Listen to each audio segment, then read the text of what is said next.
都说那苗疆少年善赌，可男人偏不信。直到他招惹了生寨里的苗疆少年后，被少年发狠的按在床上折磨了7天7夜。看来给你种的情蛊还是不够深呢。男人哭着往后撤，够深了，够深了，他崩溃了。男人本来是过来苗疆这边做长寿研究的，但看着商业化的寨子，不由一阵失望。正当他以为要无功而返时，没想到却迎来转机。沈岩拎着7、8杯奶茶低头换手功夫，哭的迎面和一个人撞上，几杯奶茶哗啦一下全掉在地上，他连忙给人道歉，然而一抬头愣住，面前站着个身形高瘦、穿着苗服和银饰的绝美少女。沈岩近乎呆滞地盯着少年，直到少年漂亮的眉头微微不耐烦皱起，他才恍然回神道歉：“我刚刚没看到你，奶茶没溅到你身上。”少年没有说话，视线落在他脚边。沈岩顺势看去，地上还掉落一只做工精致的银色面具，他赶忙捡起来，细心擦掉面具上的灰尘，还给少年：“对不起啊，你看看摔坏了没有？我可以赔给你的。”少年平静地看了他一眼，只字未言。接过面具时，指节碰到了他。沈岩讶异，忽然少年腰间的饰品动了一下，以为是错觉，又看了一眼，这一眼让他汗毛炸裂。只见那少年腰上挂着的分明是一条蜥蜴，还没缓过一口气，又见少年发丝间装饰动了一下，这才发现一条银白细长的蛇，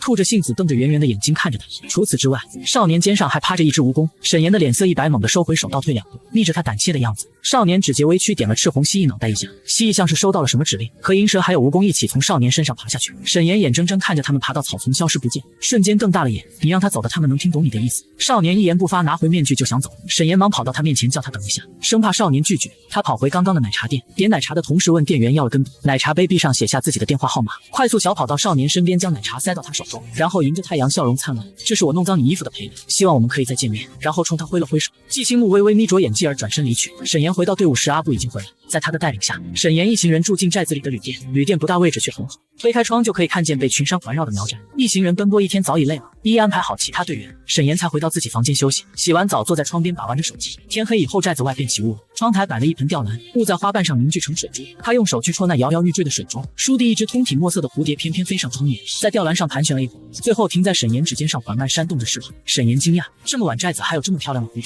他只静静观察了一会那只蝴蝶，才小心翼翼将手指伸向窗外。那蝴蝶翩翩飞进黑夜。傍晚时，他把电话号码写在奶茶上。那个少年如果也对他有兴趣，他看到号码应该会联系自己，但是等了很久都没有等到信息和电话，他有些失望。难得遇到这么个独特角色的。周雅敲响沈岩的门，他进来直入主题问：“沈博士，咱们明天打算怎么办？上头光让我们装成写实团队来寨子勘察，但什么线索都没有，总不能漫无目的瞎溜吧？他们此行是为了找到基藤寨村民长寿的秘密。时代光速发展，科技在进步，可是人类的健康却在退步，能活到65都算高龄。而这个与世隔绝的井寨中，每个村民寿命平均竟然在150岁以上。而作为高塔顶尖研究院博士之一的沈岩，被派遣来到寨子寻找村民长寿的因素，并采集寨子里动植物样本回去。我来之前查了些资料，寨子里人们长期饮用的水源都来自于一处天然的山泉，他们世世代代喝着这里的水，或许水中有什么特别物质。等明天让阿布带我们去山泉看看。说完，沈岩笑笑让周雅回去休息。周雅走后，沈岩看了眼没有任何讯息的手机，关了灯上床休息。基藤寨深处，一处隐于竹林中的吊脚楼亮着一盏煤油灯。季青木面前的木桌上摆着一个瓷瓮，瓮中盘着一条银白的小蛇和赤红蜥蜴，旁边有一杯奶茶。一只墨色蝴蝶飞了进来，抬手那蝴蝶乖乖落在他手上。季青木低着眼睛看了他一会儿，将它放在瓷瓮边缘。一条小蛇从瓮中爬出半截身子，凑上去讨好的蹭着他的手腕。季青木垂着眼睛，不轻不重点了下小蛇的脑袋：“你今天吓到他了。”小蛇吐吐信子，又蹭了蹭他。季青木拿出一把匕首，割破手指，将血滴进了瓮中。小蛇与蜥蜴像闻到了什么美味一样，一头扎进了瓮中畅饮起来，将几滴血滴在瓷瓮边上。那只蝴蝶反应同样如银蛇般激动，迫不及待伸出自己的喙，吸食花蜜一样吮吸血液。片刻，银蛇与蝴蝶保缚蝴蝶飞走，小蛇又从瓮中爬出来，将身子缠上季青木手腕充当装饰品。季青木瞥着他们警告：“下次不许。他的确很特别，可心思不纯，你们不该对他感兴趣。”小蛇嘶嘶两声，似在反驳他。季青木不再出声，抚着手心的蜥蜴，他的目光倾斜，落在那杯写着一串号码的奶茶上。第二天一早，阿布早早赶来，在听到他们想要去山泉上游景点时，面色一变：“不行，我们千万不能去上游。我阿爹说上游是生苗居住的地方，他们跟我们不来往。生寨的人不与外人来往，且不跟外人通婚。数年前，季藤寨还没被开发成景点，一部分人赞成将寨子开发对外开放，一部分强烈反对，两拨人僵持不下。后来反对的那一部分人与寨子脱离，住进了深山中，不再与已成景点熟寨来往。我们不可以进去他们的地域，也不知道他们具体在哪里生活。但是生寨的人可以随便出入任何地方。”沈岩不以为意，笑笑：“既然我们去不了上游，那麻烦带我们去下游吧。”闻言，阿布松了一口气，欣然应下：“好，你们收拾好了，我们马上就可以出发。”阿布带着他们来到一处风景极好的平原，入目皆是绿意盎然之景。沈老师，这里很少有游客过来，风景也很好看。沈岩扛着画画装备随意走动，泉水自上而下，从一处较高的山根处流下。若是顺着溪流，便能找到泉水源头。有模有样画了几张画。沈岩正准备找个理由支开阿布，打算独身顺着水流往上游走一走，就听见阿布接了个电话后，忙慌跑到沈岩身边，憨厚的脸上满是歉意：“对不起，沈老师，我卡脖摔了一跤，现在昏迷了，我得立刻赶回去一趟。今天恐怕不能继续带你们逛寨子了。”阿布很愧疚，但实在没办法，叮嘱好几遍不要往上游去，便匆忙走。等阿布一走，沈岩便对周雅、陈诚之外的人说：“你们在原地，我们继续往前勘察一下。”他并不抱着今天就能找到山泉源头，所以只背了个轻便的登山包，带了些水和干粮。三人出发，走了约莫1个小时，仍没看到尽头。沈岩有些气喘，他用一把匕首在沿途而经的树上刻下记号，回头看向队员。周雅和陈诚扶着树停在原地，纷纷摆手表示自己走不动了。沈岩拿出还剩下1/3的水，分给2名队员：“先休息一下吧，我们再走1个小时。如果还没有找到源头，就原路返回。”几人休息片刻，再次出发，又前行了1个小时，溪流还是看不到尽头。西边太阳已经开始下坠，三人掉头走了一段路后傻眼了，原本在树上做的记号竟然不见了。三人又在林中兜转了近1个小时，仍然没有找到回去的路，周围环境都是一样的。沈岩心中疑惑，纵深太阳愈来愈西沉，此刻再赶路明显不是明智的决定，于是他们就地扎营休息。陈诚利落拿出帐篷和周雅一起搭建，沈岩掏出手机想给其他队员打个电话，谁知手机拿出来竟只有一格微弱的信号，时有时无。他举着手机往信号稍微好一点的地方走了10几米，总算把电话打出去了。下一秒便看见在寨子中遇到的少年，少年没发现他，蹲下身挖了一株草药放进背篓。沈岩小跑过去打招呼，季青木抬眸望向莫名出现的沈岩，黝黑干净的眸中茫然一瞬，然后皱眉，像听不懂他在说什么。沈岩绞尽脑汁比划着意思：“我们来这里画画，但是迷路了，能不能麻烦你带我们出去？”季青木静静盯着他看了一会，便道：“天要黑了，山中蛇蚁虫多，不要赶路的好。”沈岩眨巴2下眼睛：“你能听懂吗？”季青木低垂着眉眼，因为买草药的商贩都是外面的人，不会汉语，无法沟通草药价格。瞧着少年竹篓里的草药，沈岩反应了一下，明白过来，接着往少年身上看了眼，发现只有一只粉色的兰花螳螂，便大着胆子冲季青木伸出手：“我叫沈岩，可以告诉我你的名字吗？”季青木又摘完一株草药，站起身，只看了他一眼，便道：“季青木。”沈岩扬起灿烂的笑容：“记者明也，亲者长也，即便生死魂消，对汝之情谊也如百年青松之久远。寓意好好不介意我叫你阿青吧。”话音刚落，季青木肩上的螳螂一跃，飞到了沈岩肩膀上，然后一跳一跳，看起来莫名很高兴的样子。沈岩咽了口口水，试探着问：“他不咬人吧？我能不能摸一摸？”“可以。”他伸出手，忍着怕被咬上一口的胆怯，快速的摸了一下螳螂弓起来的粉背。兰花螳螂跳了2下，突然飞起来，在沈岩头顶转了2圈，停在了沈岩头上。沈岩吓得缩着脖子，紧闭双眼，头顶被一只大手抚，那只螳螂被取了下来，在季青木手心一蹦一蹦。他喜欢言。闻言，沈岩愣了愣，季青木摊开手心，那螳螂便又飞到了沈岩肩上。季青木没有要回螳螂，从他身边走过。“走吧，天要黑了。”沈岩心中暗喜，顶着肩上那只螳螂，叫上周雅和陈诚，跟着季青木来到一座吊脚楼，附近杳无人烟，只有这一处楼屋，看上去季青木一个人在此独居。周雅小声问沈岩：“沈博士那个人看起来好孤僻，你怎么认识他的呀？”沈岩捧着手心那只粉色的螳螂，看着季青木背影浅笑，之前在寨子买奶茶的时候碰过一面，他人很好。周雅头上缓缓飘出一个问号，然后余光一瞥，发现他手里不知什么时候多个花螳螂。“沈博士，你从哪儿抓的螳螂？好漂亮。”沈岩笑笑去找季青木还螳螂。别人呢？吊脚楼有3层，外面用竹编的篱笆围住，季青木让他们住在2楼，并叮嘱众人不要去3楼。周雅单独一个房间，沈岩和陈诚同住一间。沈岩洗完澡回到房间后，听着陈诚打得震天响的呼噜，他无奈抽抽眼角，看来今晚是无法入眠了。深夜，季青木房间，银蛇、红色蜥蜴还有那只兰花螳螂都趴在季青木面前的瓮上。季青木拿起正在一条毒蛇尸体腹中大快朵颐内脏的螳螂，银蛇立刻很不满地冲他撕，他怕你们喜欢阿唐。兰花螳螂冲着银蛇炫耀的往前支，季青木点他脑袋，你也要收敛，不要在他面前猎食蛇类。他摸着螳螂的粉背，望向一片黑茫茫的森林。第二天一早，沈岩便顶着2个黑眼圈，打着哈欠从房间出来了。他下了楼，余光一瞥，看见季青木也起来，坐在门前修剪一盆盛开的红色簇花。他今天换了一身靛蓝紫相间的长袖苗服，头发用银簪束起，手中拿着一把剪刀剪去枯枝，上了肥料，再将土挑蓬松。门口的季青木似有所感，抬头望去，沈岩背着手冲他招手，阿青走了，然后就被无视了。就在他尴尬想收回手时，一只粉色螳螂飞了过来，他便一只手捧着螳螂，一只手搬个小板凳过来，坐到季青木身边，摸着螳螂看季青木忙活，你这只螳螂还挺喜欢我，你身上有他喜欢的气味。沈岩闻言忙闻了闻自己没有味道啊。气氛沉默，沈岩找别的话题，这些药草你是从哪挖的呀？山泉上游那里地势高，阳光好，适合野生草药生长。季青木将剪掉的花枝拾起，起身走出。沈岩捧着螳螂亦步亦趋跟上，那想必上游风景一定极美。阿青，你最近还去上游吗？我们想去那里写诗，能不能跟你一起？季青木洗净双手，看向沈岩道不行，你们是游客，不能去生寨。他的表情诚恳又迫切，将画家对风景痴迷与向往演出绘声绘色。真的不行吗？季青木看到沈岩双眼皮中的小红痣，在他眨眼的时候才能瞥见一眼，将视线收回，转过身，将刚刚在园子里剪下来的花枝剔去花苞，只留下叶片与杆身，途中有满黄林。沈岩惊讶，但想到此行目的，咬牙道没事，我会给你们画一张路线图的。虽然我们最最终目的地一样，但是并不同路，所以我不与你们同行。沈岩点头同意，清点了3人的物品，食物和应急药品撑个2天足够。唯一的不足是，他们每个人只带了一瓶驱虫喷雾。沈岩只犹豫了几秒，便决定继续出发。3人各自背着一个登山包，拿着图纸，一直在山中爬到太阳高挂。图纸很详细，可大山就像是会变化一样。他们很快在林中迷路，路上做了标记，能找到回去的路，但是却找不到继续前进的。林中闷热，几人气喘吁吁，体力不济，坐在河边石头上短暂休息。周雅蹲在河边脱了鞋子想洗洗脚，突然她尖叫了一声。周雅眼眶通红，颤抖着指着自己的小腿：“沈老师救命！”只见她的小腿上趴着好几只细长的山蚂蟥，那蚂蟥体型不大，会弹跳，咬人的时候会分泌一种麻痹物质。沈岩利落点了根烟，用烧红的烟蒂去烫蚂蟥。一旁的陈诚见状立马检查自己，也在自己腿上发现了好几只已经吸饱但仍不肯松嘴的蚂蟥，啐骂一声，学着沈岩点根烟烫蚂蟥。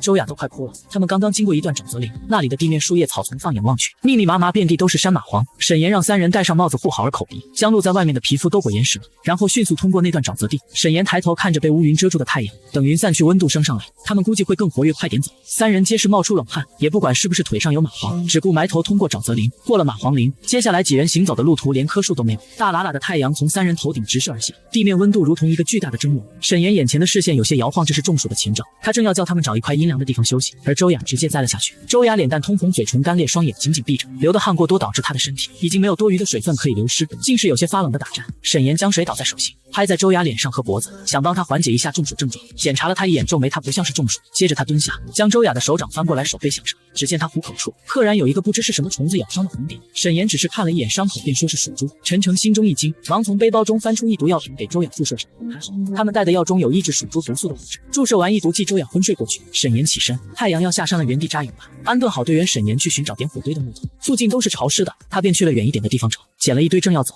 忽觉不远处灌木丛有动静，谁知凑近一看，发现竟是季青木。季青木脚上被一只捕兽夹夹住，正艰难掰着夹子。沈岩一惊，连忙去将人解救下来，好在伤得不重。季青木穿的苗服裙摆够厚，捕兽夹只伤了点皮，微微渗血。他身边散落一地草药和一个竹筐，搀扶着季青木。沈岩道：“你说我们是不是太有缘了？你看都给我路线图了，我们还是迷路了。你受了伤，先跟我们回营地吧，我那儿有药。”季青木大概是在那捕兽坑中待了太久，神情奄奄，也不太想说话，面色微微泛白。他早上比他们很早出发，看竹筐里的稀稀疏疏草药，很有可能被困在那坑里大半天了。将人扶回营地，沈岩细心拿来药箱给他小腿上了药，然后让他住在自己的帐篷里，他去跟陈诚挤一挤。后半夜沈岩起来上厕所，上完厕所，营地忽然传来一阵尖叫声，沈岩快步跑回营地，紧接着他脚步猛地顿住，头皮一阵发麻，胃里泛起生理性恶心。只见营地被一群乌泱泱的蜘蛛包围了，那些蜘蛛在一只体型稍大、发了疯一样往帐篷成群结队跑去。陈诚背着发烧昏睡的周雅在火堆前，手里拿着火把拼命驱赶蜘蛛。沈岩急步跑回还没被蜘蛛侵袭的帐篷，从里面拿出驱虫喷雾，丢给陈诚2瓶，随后自己拿出1瓶喷向地面，替陈诚和周雅开出一条路。快出来！陈诚顾着身后的周雅，一边喷向蜘蛛，然后踉踉跄跄冲了出来。沈岩没闲着，接过陈诚手里的火把，掏出背包里随身携带的便携汽油，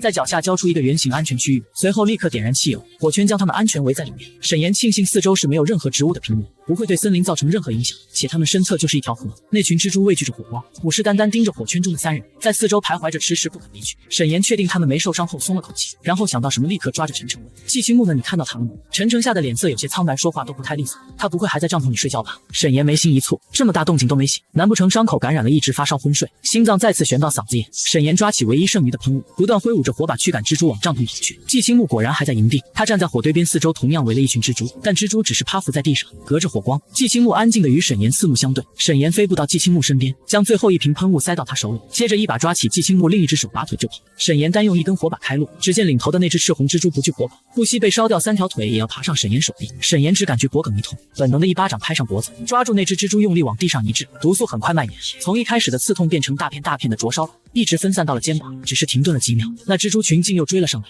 沈岩咬牙甩了甩开始晕眩的头，拔清喷雾，季青木将喷雾扔给了他，沈岩迅速驱散了离他们最近的蜘蛛。与此同时，季青木右手背后拇指轻碰下10指指节，那些蜘蛛顿时一顿，沈岩头晕得越来越厉害，但他依旧牢牢把季青木护在身后，将所剩不多的喷雾塞回季青木手中，直到带人回到火圈才松下口气来。周围的蜘蛛忽然全部散去，沈岩撑着发抖的身体，脸色苍白，神情紧张，问季青木：“你受伤没有？”他眼花的实在厉害。季青木的脸在他眼前晃来晃去，他差点站不稳，一只有力的大手稳稳扶住了他的腰。季青木的眉头轻轻蹙着，扶着沈岩不停发抖的身体，沉默几秒，这才道没事。见状，陈诚见状忙拿来一毒剂给沈岩打上。沈岩腿抖，心也慌得厉害，嘴唇白得像直冷汗，大颗大颗往外冒。沈岩没力气说话了，脖子上的痛觉已经扩散到全身，呼吸都带动皮肤上的剧痛，好看的桃花眼肿起来，疼得睁不开。他要死了吗？意识朦胧间，嘴唇被一只冰凉的指腹擦过，接着口腔里好像有一股淡淡的血腥味，还没等他细想，意识便陷入了沉沉的黑暗。陈诚和周雅拿来一毒剂，正要给沈岩注射，就见季青木指腹擦拭了一下沈岩嘴唇，你给沈老师吃了什么？季青木起身碰过沈岩嘴唇的那只手藏于衣袖，草药可以解毒。虽是这么说，但两人并未看见季青木拿过什么草药。可一看沈岩的体温，周雅惊喜，真的沈老师体温降下来了，不必再给他注射药剂毒解了。说完他走了。季青木踩着蜘蛛的尸体，来到前不久刚刚被蜘蛛入侵过的营地，沙土地上一片蜘蛛爬行过的痕迹，以及沈岩他们逃跑留下的狼藉和蜘蛛残躯。站定后，地面传来蜘蛛爬行的沙沙声，一只赤红的断了3条腿的蜘蛛顺着季青木的裤腿一路向上，爬到了他的手腕。季青木摊开掌心，面无表情看着那赤红蜘蛛讨好趴在手心里，腰弓般欢快地挥舞着残缺的足趾，只是让你恐吓他们，没让你伤他。下一秒，季青木五指并拢，只听一声物体爆裂的啪声，赤红蜘蛛应声而碎爆，腥臭的汁液混合着蜘蛛足质溢出指缝，滴在地上的石头上滋滋声响。沈岩一头冷汗生生被脖子痛倒疼醒，然而一动牵扯到伤口，钻心的痛痒下意识要去抓挠，胳膊被一只手抓着。都说苗疆人善骨可男人偏不信，直到他招惹生寨里的苗疆少年后，被少年发狠地折磨了7天7夜。看来我给你种的情蛊还不够深呐！男人哭着往后撤，够深了够深了，他崩溃了。沈岩抬眼就看到季青木站在他身侧，他身上的苗服外袍脱了正盖在自己身上，他攥住季青木的手，一脸担忧看着阿青，你没事吧？脖子突突跳着疼。听到没事，他松了口气，想起来去看队员，却被按回去，他们也没事。沈岩呆呆仰视着季青木，他觉得季青木有些不一样，表情丰富了一点点，心里泛起隐秘的窃喜，暗暗觉得这伤受的值，乖乖坐好，奈何脖子又痒又疼，总是想去挠。侧头看季青木将几株草药碾碎了，然后重新走过来给他上药。沈岩低头解开衬衫上面几粒扣子，歪着头露出脖颈上的可怖伤口，被咬伤的地方还在发着疼。季青木动作很轻柔，草药一涂上去，立刻缓解了钻心的痒疼。沈岩感受到现在身体状态很好，也没有不适，弯起眼冲季青木笑，阿青，是不是你找药草救我？季青木探究地望着他的眼睛，为何要把最后一瓶驱虫喷雾给我？沈岩不假思索道，因为不想让你受伤。阿青，你是我的幸运神，要不是这次有你，我可能就要死在这里了。幸运神这样的称呼对季青木来说很陌生，你就没想过我常年经过这里采药有办法脱身，为什么还把保命的东西给我？沈岩没有立刻回答，而是盯着他的眼睛。阿青是真不知道还是假不知道？季青木难得露出困惑的表情。沈岩再次凑近他，和他鼻尖只余几厘米眨巴着桃花眼，前半句语调拉长，因为我喜欢你了。似乎是没料到这一记直球，季青木一阵睫毛无措地眨了下，他这副单纯的模样勾得沈岩心痒跟猫抓似的。季青木盯着他滴溜溜的眼珠，眼底沉沉一片。外面来的人惯用花言巧语哄骗寨中少女，他的母亲已经用生命去验证过了。沈岩的目的究竟想要什么？几人在火圈里待了一整夜，直到天光微亮，汽油燃尽，才重新回到营地。一晚上过去，沈岩已然好了。3人在营地收拾东西，季青木离开一段时间，沈岩有些犹豫该不该继续前进。避毒剂和物资还够，但驱虫喷雾却只剩下最后半瓶，他怕继续前进还会再遇到昨晚那样的虫子。正犹豫着，季青木回来了，他将前进的路程事无巨细告知沈岩后，并没有和他们一起走，而是独自离开队伍。沈岩有些意外，本来以为这次误打误撞救了季青木，肯定会跟他们一块走，没想到季青木还是不带他们。季青木临走前，沈岩给他塞了好几块压缩饼干和水，最后没忍住问还能再见吗？季青木并未回答，只是看了他一会，然后径直离开。等人走后，沈岩一行人再次出发。出发前，他发现季青木的帐篷前遗落了一样东西，是个盖上盖子的瓮，掌心大小灰色盖子上有细密的小孔，看不清里面是什么东西，但沉甸甸的。沈岩本想打开看看，但转念一想这是季青木的私人东西，便将瓮放进了背包外层，等见到季青木再把东西还给他。3人一路上都很顺利，但没走多久再次迷路了。上次沈岩迷路后就多长了个心眼，将记号画得更密集，绝不可能再迷路。可3人看着光秃秃的树皮，头皮一阵发麻，兜兜转转半天，日头西沉。路过一片竹林时，沈岩不小心摔了一跤，这一摔把他的腿也摔脱臼，疼得他直冒冷汗，被搀扶着才能走。终于周雅看见了一线曙光，激动地指着山下一处亮着灯火的村庄，沈博士，你看那是不是有人住？3人重新燃起希望，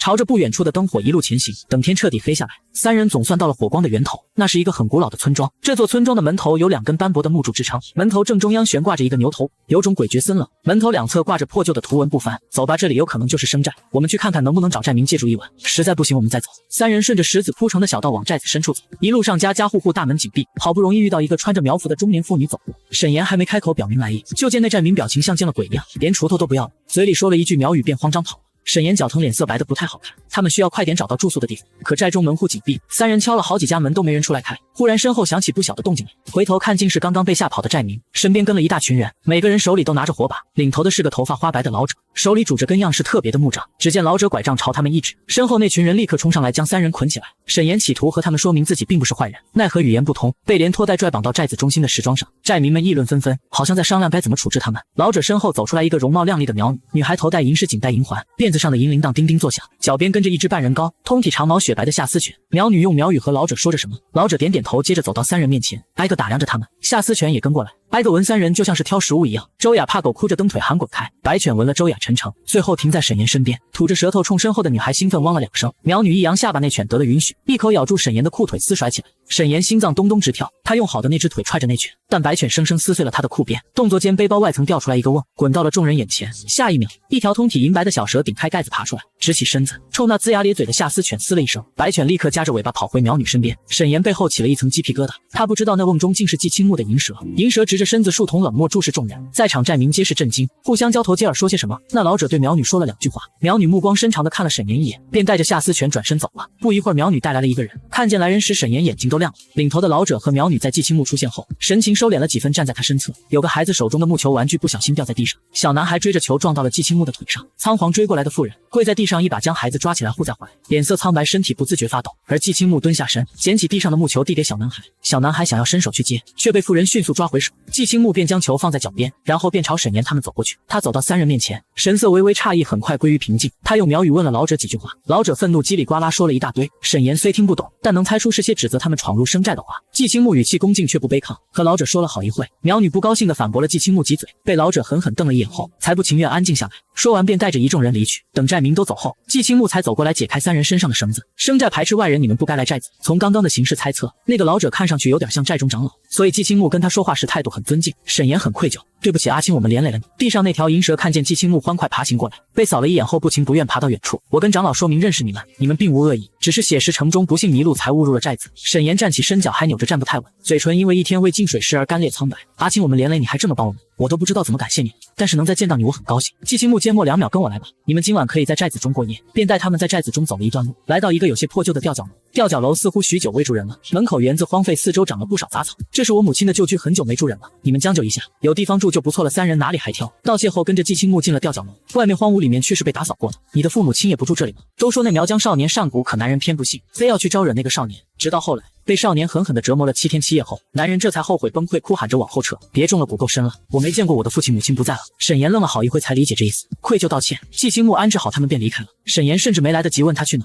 由于扭伤的脚踝疼得厉害，沈岩躺下去便睡不着。正想着事情，门口好像有些窸窸窣窣的动静，他以为是季青木回来了，索性起身，瘸着腿走到了院子里。外面太黑了，沈岩看不清木门外的人是谁，喊了声阿青，然而开门冲进来的却是一头白犬，正是傍晚撕咬沈岩的那只。沈岩一惊，下意识躲避往后退，不料脚后跟绊到了门槛，一个没站稳身体往后栽去，加剧脚踝的扭伤，尾椎骨仿佛断裂般，沈岩的脸一下子就白了。白犬坐在面前吐着舌头喘气，眼珠一直锁定着沈岩。铃铃的银铃声响起，傍晚见过的那名苗女跨过门槛走进来。阿姐说你们听不懂苗语，让我用汉话跟你们沟通。她居高临下将沈岩从头到尾打量一遍，哼了一声，昂着头颅警告，你们马上离开寨子。沈岩刚要开口，一道清冷的声音响起，卓然你在做什么？刚刚还气势嚣张的白犬立马夹着尾巴藏到卓然身后。沈岩想站起来，可下半身跟摔残废了似的，试了好几下没起来，又狼狈地坐回地上，只好尴尬冲2人笑笑。卓然霎时偃旗息鼓，甚至还有些畏惧。八代雄他们是外人，不允许留在寨子。季青木冷冷看着他说了一声出去。卓然咬了咬嘴唇，还想再说什么。季青木肩上的兰花螳螂向前弓了弓身子，卓然闭嘴愤愤瞪了沈岩一眼，甩门离去。沈岩有点懵，那苗女有点怕季青木的样子，直到季青木走过来对他伸出手，沈岩这才回神，将手放在他手上站起身。季青木让沈岩坐回床，将他受伤那只脚放在自己膝盖，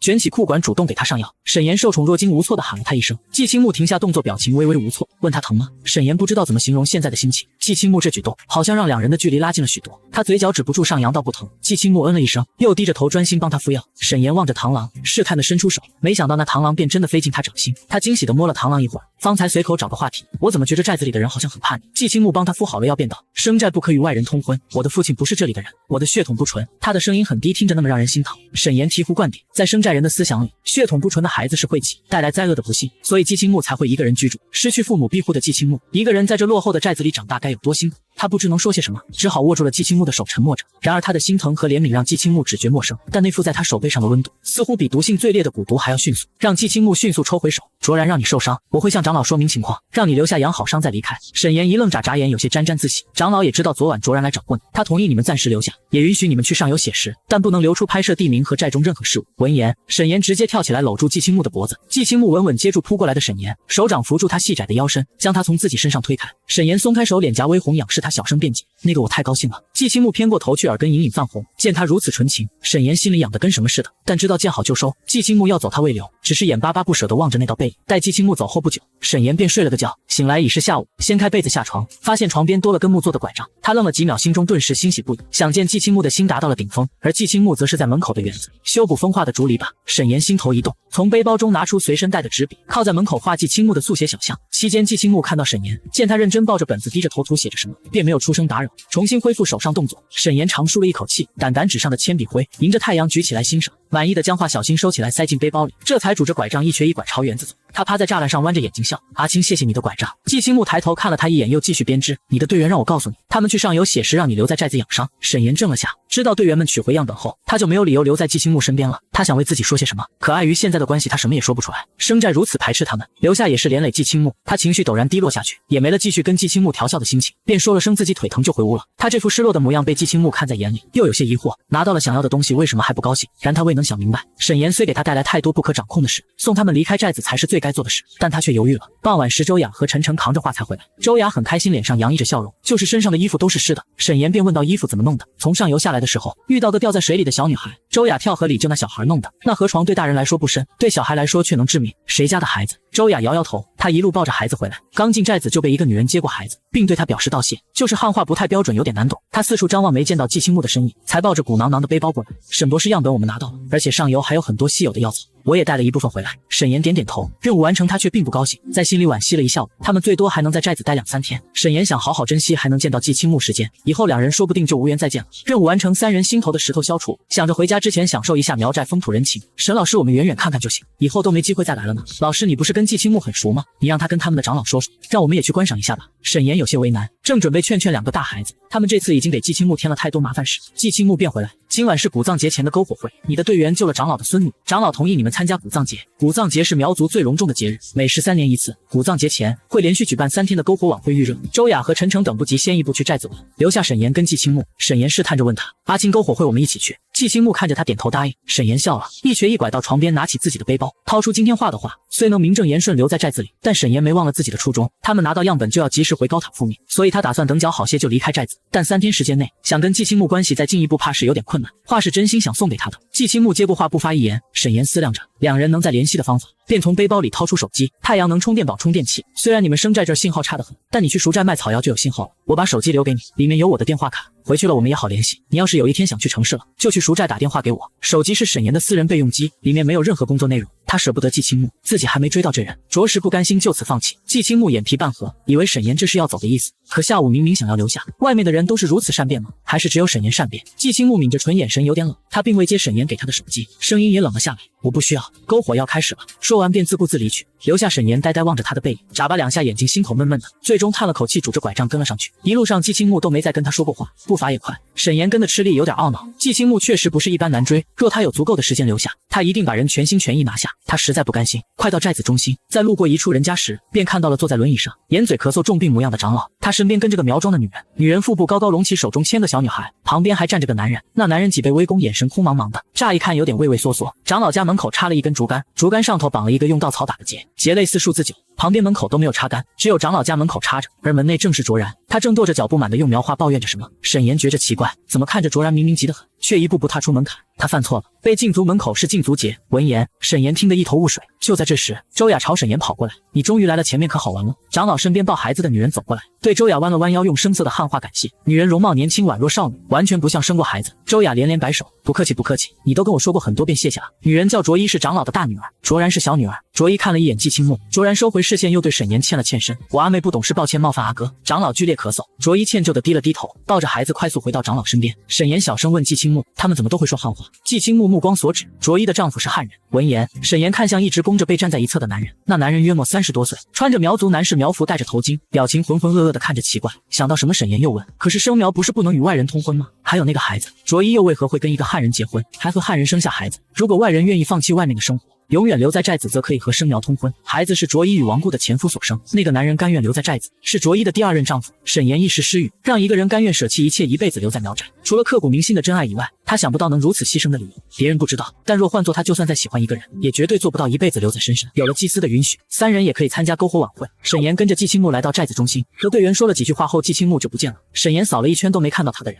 周雅还端着杯子，见他走神喊了他一声。米酒一般来说不醉人，沈岩放心喝了，谁知一杯下肚就有些头晕目眩。周雅更是醉得脸颊酡红，直打酒嗝。反而陈诚喝了好几杯，一点醉意没有。沈岩想一个人走醒酒，便让陈诚扶着周雅回去。陈诚走后，沈岩将垃圾收纳起来扔到垃圾桶，然后拄着拐杖往寨子后方走去。不知不觉竟离火光的寨子中央有些距离。米酒有点上头，脑子晕晕乎乎，身上没劲，离得远正好安静后，找了块干净的石阶坐下。他掏出烟正要点一根，忽地听见不远处有人走动的声音。他循着声音望过去，依稀能认出几个人抬着一个人往山上走。抬担架的人是4个青年，被抬的人是个老者。他们一路来到一块被经幡围起来的场地前，中央是一棵高大的参天大树，以大树为中心向四周铺了石板，周围有水流声。沈岩隐在一棵树身后面，拿出手机调好设置聚焦，眯眼看去，高科技电子设备弥补肉眼看不见的距离。4个年轻人身上都穿着苗服，脸很陌生，而担架上的老者正是长老。此刻的长老面容枯槁，脸色发白，一副重病快要不治之象。那棵树长得很奇怪，却有种莫名的吸引力，树身硕大，其中2条枝干像人环抱起来的手臂，中间拖着一颗叶子裹起来的花苞。那群人将老者抬到了大树前面，然后其中一人对树恭敬地拜了拜，拿出匕首在那颗果实上划了一下，果实淌出红色汁液。那人折了一片树叶当容器接住，然后将汁液喂进了长老嘴中。喂完，4人没有多做逗留，抬起长老迅速下了山。沈岩收起手机，重新藏在树后。就在这时，一道仓皇的脚步声自背后而来，他心里一个咯噔，谁知一转身竟是卓一的丈夫。男人表情惊恐，说话混乱不堪，指甲生生扣进沈岩的胳膊肉里。你们是从外面来的，能出去？他在等我。沈岩吃痛蹙眉，没听懂男人的话，但男人的神情看上去不太正常。你先冷静一点，谁在等你？而卓一正牵着女儿，一只手扶着快要生产的肚子走过来，眸子看向男人，红唇微动，喊男人。男人浑身一僵，瞬间安静下来，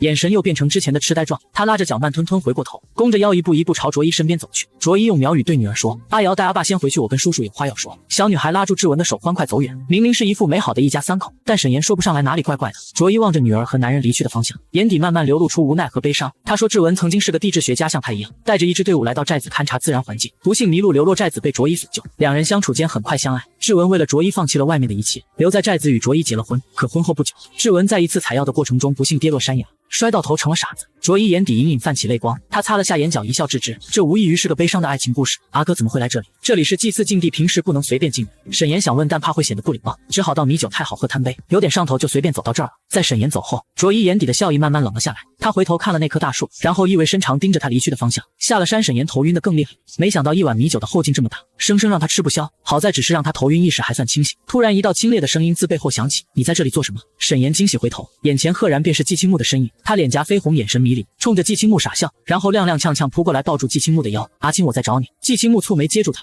拐杖从沈岩手里掉落到一旁的树根边，闻到他身上有股淡淡甜米酒香味。季青木问他喝酒了，沈岩埋在他怀里嘟囔着：一点点米酒不醉人的。说着不醉人，但他哪里有没醉的样子？季青木本想扶着沈岩送他回家，谁知沈岩一听顿时不乐意了，耍赖般站在原地，死死搂着他的脖子不肯走，身子几乎要挂在季青木身上。他忽地一把捧住季青木的脸，贴近鼻尖对着鼻尖呼吸交织，然后撅嘴就要往季青木唇上亲。季青木被他这举动弄得猝不及防，下意识偏过头，那柔软的唇便贴到了脸颊上，发出响亮的一声。季青木呼吸一致，双手抓住他的肩头，撑出2人之间的距离来。被推开后，沈岩眸子里面立刻盈满了水雾，轻轻一眨，眼泪便落了下来。他委屈极了，边哭边说：我第一次这么喜欢一个人，阿青就不能也喜欢我一下吗？眼泪对季青木来说是陌生，从未体验过的。在他看来，眼泪只有一个人在极度伤心或者痛苦的时候才会流下，所以沈岩是因为自己拒绝他在伤心。阿青拒绝跟我联系，是对我一点感觉都没有吗？你告诉我，是不是对我一点感觉都没有？沈岩泪汪汪盯着季青木，用眼泪质问他为什么。眼泪一颗颗往下掉。季青木不喜欢这种心绪无法掌控的感觉，掐住他的下巴，那上面还要掉不掉挂着一颗泪珠。你不清醒，沈岩。这句话似乎惹恼了沈岩，一巴掌打掉季青木掐在下巴上的手，用力一推他。季青木一时不察，重心不稳向后栽去，痛感是从唇上传来的。沈岩压在他身上，牙齿刻在他唇边，2个人唇瓣紧密相贴。季青木睁大了眼，心脏剧烈跳动着，那是一种让他害怕的激动频率。回过神来，正要推开身上的沈岩，沈岩就自己脱力倒在他胸口。阿青，求求你喜欢我一点点吧。说完，沈岩似乎趴在他身上睡着，季青木没有推开，任由他趴在自己胸口熟睡，呼出一口气，闭上眼，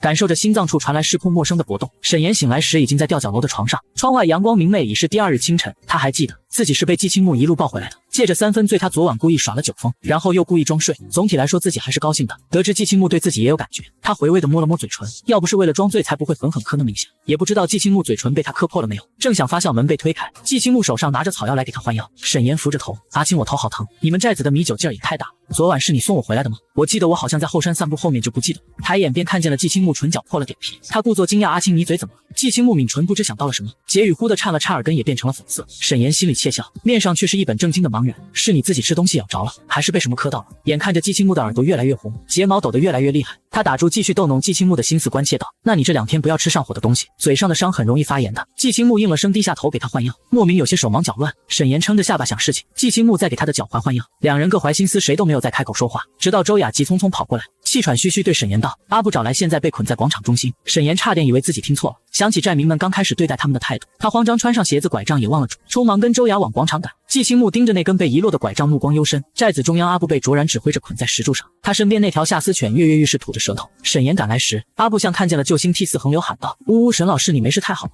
我终于找到你了。”阿布衣衫褴褛，不知在山中兜转了多少天才找到生寨。卓然身边站着陈诚，陈诚正苦口婆心地跟他解释，阿布是他们的导游，让卓然放了阿布。卓然愤怒推开陈诚，前几天受的气，好不容易抓到个又闯进来的人，他当然要发泄一番。你们3个不够，还要有人进寨子。卓然的狗冲陈诚呲起牙，陈诚一处无奈后退了几步。沈岩心觉不妙，陈诚怎么跟卓然走得那么近？周雅支支吾吾，陈诚在跟卓然谈恋爱。沈岩疑惑地问，陈诚跟卓然什么时候的事？自己跟季青木都是男人，彼此又不用负责，所以他才敢大胆追人家。但是寨子里的女孩们不一样啊，要是出点岔子，哪样都不是陈诚能吃得消的。沈岩走过去想跟卓然解释，阿妹你放了他吧，我们跟他认识，不是故意闯进寨子的。卓然不肯放人，直到看见季青木。沈岩见到季青木，他跑了过去，阿青，阿布是我们的导游，你能不能帮忙跟他解释一下？卓然放人。卓然瞪大双眼，气得发抖，用苗语道：“八代熊寨子不允许外人进入，这是历代祭司定下的规矩，您不能打破。”季青木不语，旁边的寨民虽有异议，但也不敢忤逆他。卓然咬牙：“八代熊，您这样是会被神树惩罚的。”说完愤愤转身离开。陈诚愁眉苦脸追上去，沈岩上前解开阿布身上的绳子，阿布一把抱住他，嚎啕大哭：“沈老师，我以为你们出事了，我阿爹说你们可能在山上迷路，我一直在找你们，太好了，你们没事。”阿布回到寨子后，好几天没看到沈岩一行人，一打听，沈岩他们竟然一直没从山上回来，召集了寨子里的人找了好几天都没找到，电话也打不通，山上毒虫野兽众多，所有人都想着几人可能遭遇不测，只有阿布一个人还坚持苦苦找寻。他知道山中还有个生寨，万一沈岩不小心去了生苗的寨子，所以阿布求了他阿爹好久，他阿爹才把生寨大概位置告诉他。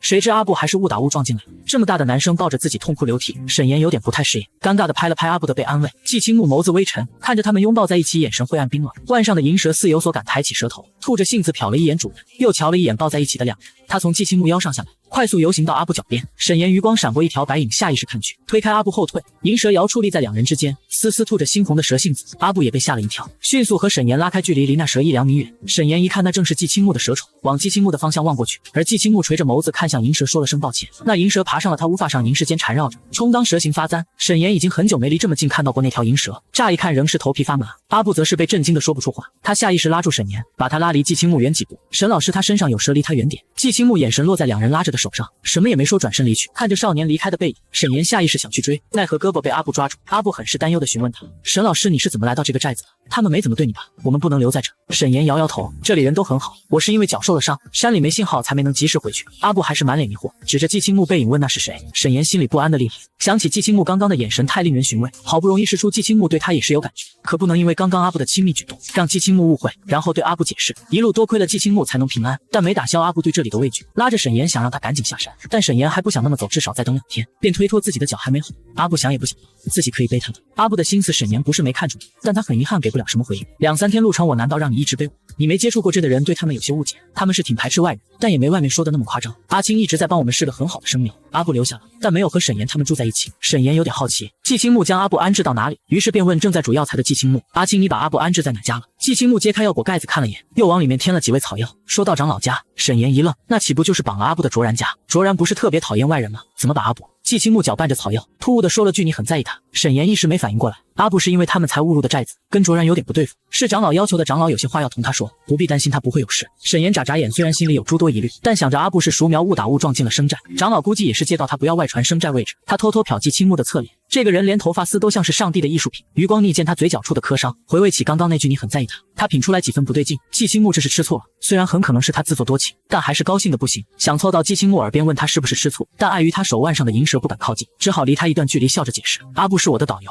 我跟他没什么，我只喜欢阿青。季青木绞药的动作微微一顿，未做出任何回应。沈岩表情失落，慢慢低了下去，我知道阿青不喜欢我，没关系，阿青不用回应，我喜欢阿青就好了。季青木眸光微动，抬眸望向他，然后起身端着药渣离去。沈岩伸着脖子，见他端着药渣走到园子，将药渣尽数倒进花盆，有些无奈的叹了口气，撑着下巴看季青木忙活。季青木忙完事便回了房间，沈岩一个人坐了一会儿，才起身回房间睡觉。一觉醒来已是离开的最后一天。沈岩起床时试了试伤脚不怎么疼了，可以不用管账。一想到这可能是季青木亲手做的，他就舍不得扔，撕了几张纸仔细将它包起来，想塞进行李箱里又塞不下，索性把拐杖跟那些画材装备放在一起，才满意的拍拍手把东西归位。这时周雅兴冲冲过来说道，寨子下午就会举办古葬节了，这个节日是他们苗族最热闹的日子，会持续好几天呢。他们要先举行祭祀仪式，仪式过后就可以过节。下午寨子一改往日的寂静，广场中央聚集了寨中所有的男女老少，个个都目的明确，陆续往后山的方向走。走之前沈岩想叫上季青木一起，但找了一圈没见到他的人。寨民们的目的是，沈岩上次无意间看到大树的那座后山，之前天黑没能看清，这下他清楚的看清那棵高大粗壮的树，树足有5、6个人环抱起来那么粗，叶子硕大翠绿欲滴，最引人注目的是那棵树的枝干，中间拖着一颗奇异的肉色包子，那颗包子颜色形状都很突兀，但寨民们纷纷对着树虔诚跪拜祈福。以树为中心的石板上会有五彩斑斓的图形，四周燃有篝火。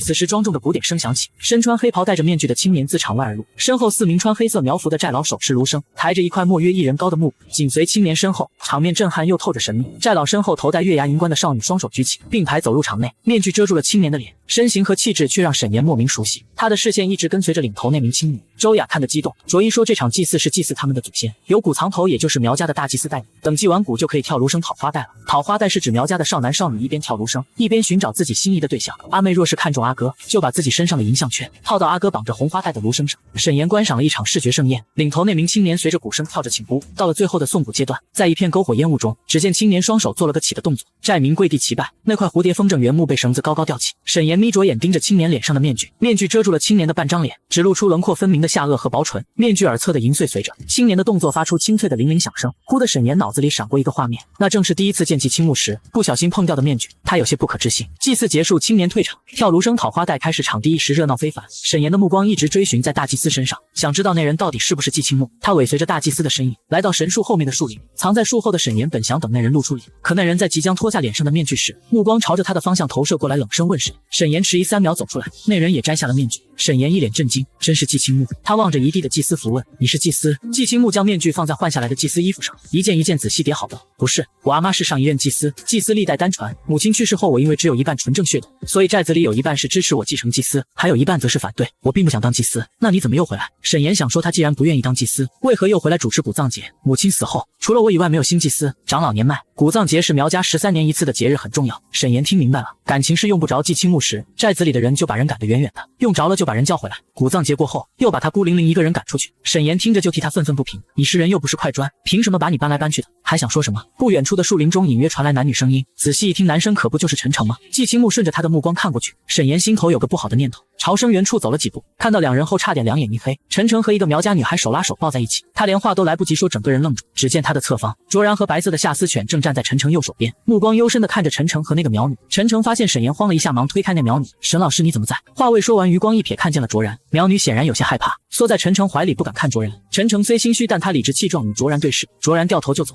沈岩问陈诚，你跟卓然怎么回事？不是在谈恋爱吗？陈诚颇为懊恼，一开始我是挺喜欢卓然的，他会说汉话，人也漂亮，可性格上我太受不了。沈岩把人拉到一边，有些严肃，你没欺负卓然吧？我跟你说，你要是欺负了人家，你就在这寨子里过一辈子，对人家负责，别想我会救你。陈诚忙举手发誓，绝对没有，最多就是拉拉手亲亲嘴。沈岩瞧着他不像撒谎，松了口气，狠狠拍了他脑袋一下，警告，王姑娘感情也不行，去跟人道个歉，好好说说，我们马上就要走了，你最好不要再沾花惹草。陈诚揉着脑袋，知道了，沈老师，我跟阿玲就是说说话。陈诚，我们马上就走了，别再招惹人家姑娘，把人安全送回去。陈诚乖乖把苗女送走后，沈岩如释重负，舒了口气，一转头发现季青木早已离开，回到寨子，古葬节还在持续，寨中灯火通明，笙歌不断。在人群中，他看到了陈诚，陈诚向卓然道歉，说2人好聚好散，是他对不起卓然，先招惹他之类的话。闻言，卓然笑了，好看的要命，然后递给陈诚一杯米酒，说只要他喝2人就算好聚好断。陈诚想也不想，接过牛角仰头喝尽，看样子2人应该是说开了。沈岩心里的大石头总算放下。一片笙歌乐舞中，陈诚看见他挥挥手朝他跑过来，酒精让陈诚的脸颊微红，我跟卓然和阿玲都说开了，卓然没怪我说以后还能当朋友呢。然后他突然倒在了地上，脸色煞白，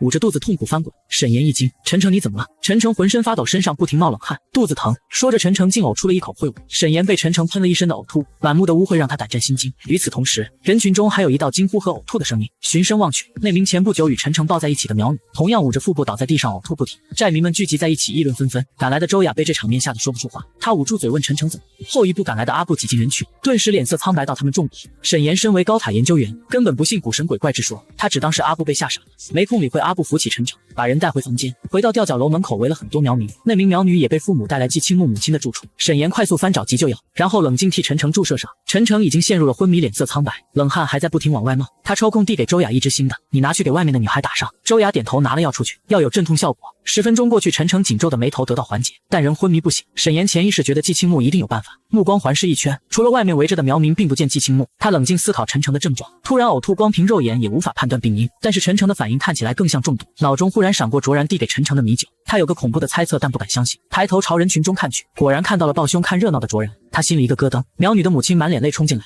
扑到他身边，用苗语求着救他女儿。沈岩听不懂，扶住妇人的胳膊，让她先站起来。突然，一句疯癫的话自人群中响起：“是他在牛角里下东西。”卓然脸色一变，卓一的丈夫死死盯着卓然，手指着他一遍遍重复：“我看见了他在牛角里下东西。”卓然怒气上头，当即上前，一鞭子抽到了志文身上。志文痛叫一声，被鞭子抽翻在地上。对是我，果然外面来的都是负心汉，没一个好东西。卓然，陈诚是对不起你，可你也不能这么做解药。卓然冷笑无解，这场暴乱到底是把长老引来了。长老一来便狠狠给了卓然一个耳光，两人用苗话争吵了2句，卓然气愤离去。长老带人驱散围在寨子附近的人，只留下那昏迷的苗女和妇人。沈岩只用眼神询问长老有没有办法救人。长老看了看陈诚，无奈摇摇头，意思是他也没办法。周雅在一旁着急，沈老师，陈诚怎么办？他会不会有事？附近的人走完，沈岩心里有了个计划。目前观察陈诚的体征来看，暂时没生命危险。他要找到季青木，如果阿青也束手无策，那立刻将陈诚和苗女送去医院。他起身连脏污的衣服都来不及换，急匆匆出门去找季青木。路过寨子中央时，看到卓然正跪在偌大的铜鼓前，腰板挺直，毫无悔意。他收回目光，最终在寨子的百家井前找到了季青木。他面前跪着一个苦苦哀求的妇人，正是那苗女的母亲。他在求季青木救他的女儿。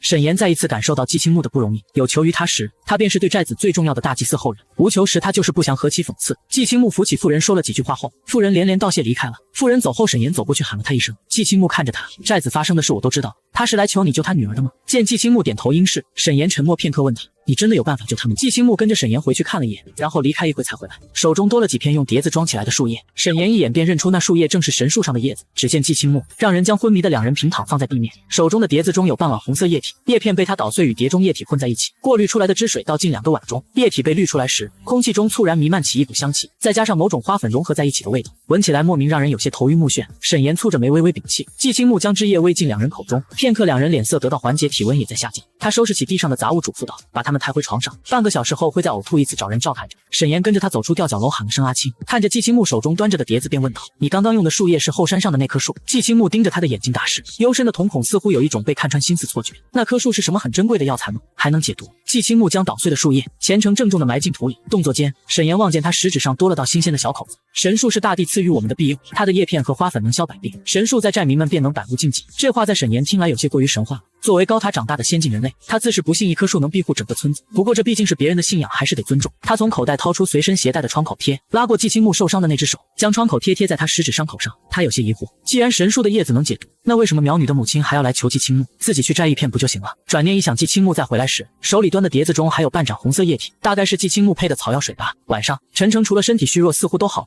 他捂着肚子问这是怎么了？周雅将事情经过跟他说了一遍。陈诚很懊悔，觉得不应该去招惹卓然，他自知理亏，这么一闹，2人都没了继续待下去的心思。周雅便说明天早上天一亮就回去，这里的人们生活水平落后，更没有法律约束。卓然敢为了报复陈诚下毒，多留1天就让周雅不安1天。然而沈岩却说自己要留下，他启动过高塔的特殊通讯，汇报了神树，高塔命令他继续留下观察，如果可以尽可能多采集神树样本。周雅和陈诚先回去送泉水样本，他打算独自留下继续观察，等待时机取神树果实样本再离开。周雅有些担心他，放心吧，不是还有阿青呢。周雅欲言又止，他对季青木仍然有种说不上来的感觉。季青木给他的印象实在太过神秘和未知。夜深人静，沈岩洗漱完准备回房休息。今晚季青木没有回来，自从他回到寨子后就不知道在忙什么，常常见不到人。不过也没有过多惆怅，毕竟他又能留下。刚躺下，窗外忽然喧哗吵闹起来。沈岩掀开被子，趴在窗台往外看去，不知为何寨中聚集了很多人，还有卓一。卓一身边站着表情严肃的长老，望着健康的长老，沈岩沉默了。那棵树的价值似乎远超过他想象。竹门嘎吱一声从外面推开，季青木满脸皮色回来。沈岩快步上前，阿青你怎么这么憔悴？外面怎么了？季青木只回答了后半句。卓一的丈夫失踪了，卓一丈夫是在一个幽深竹林中找到的，找到时人已经没气，尸体在深山竹林中待了几个小时，损坏程度难以入目，被寨民用白布遮着一路抬回来。那片竹林正是沈岩误入寨子前不小心迷路的那条路，也是生寨唯一通往外面的路。卓一扑到被白布遮住的担架边，颤抖着手去接白布，白布揭开，他难以置信的跌坐到地上，眼泪狂流，趴在志文的尸体上撕心裂肺痛哭。瞥见男人的尸体，沈岩眉心一跳，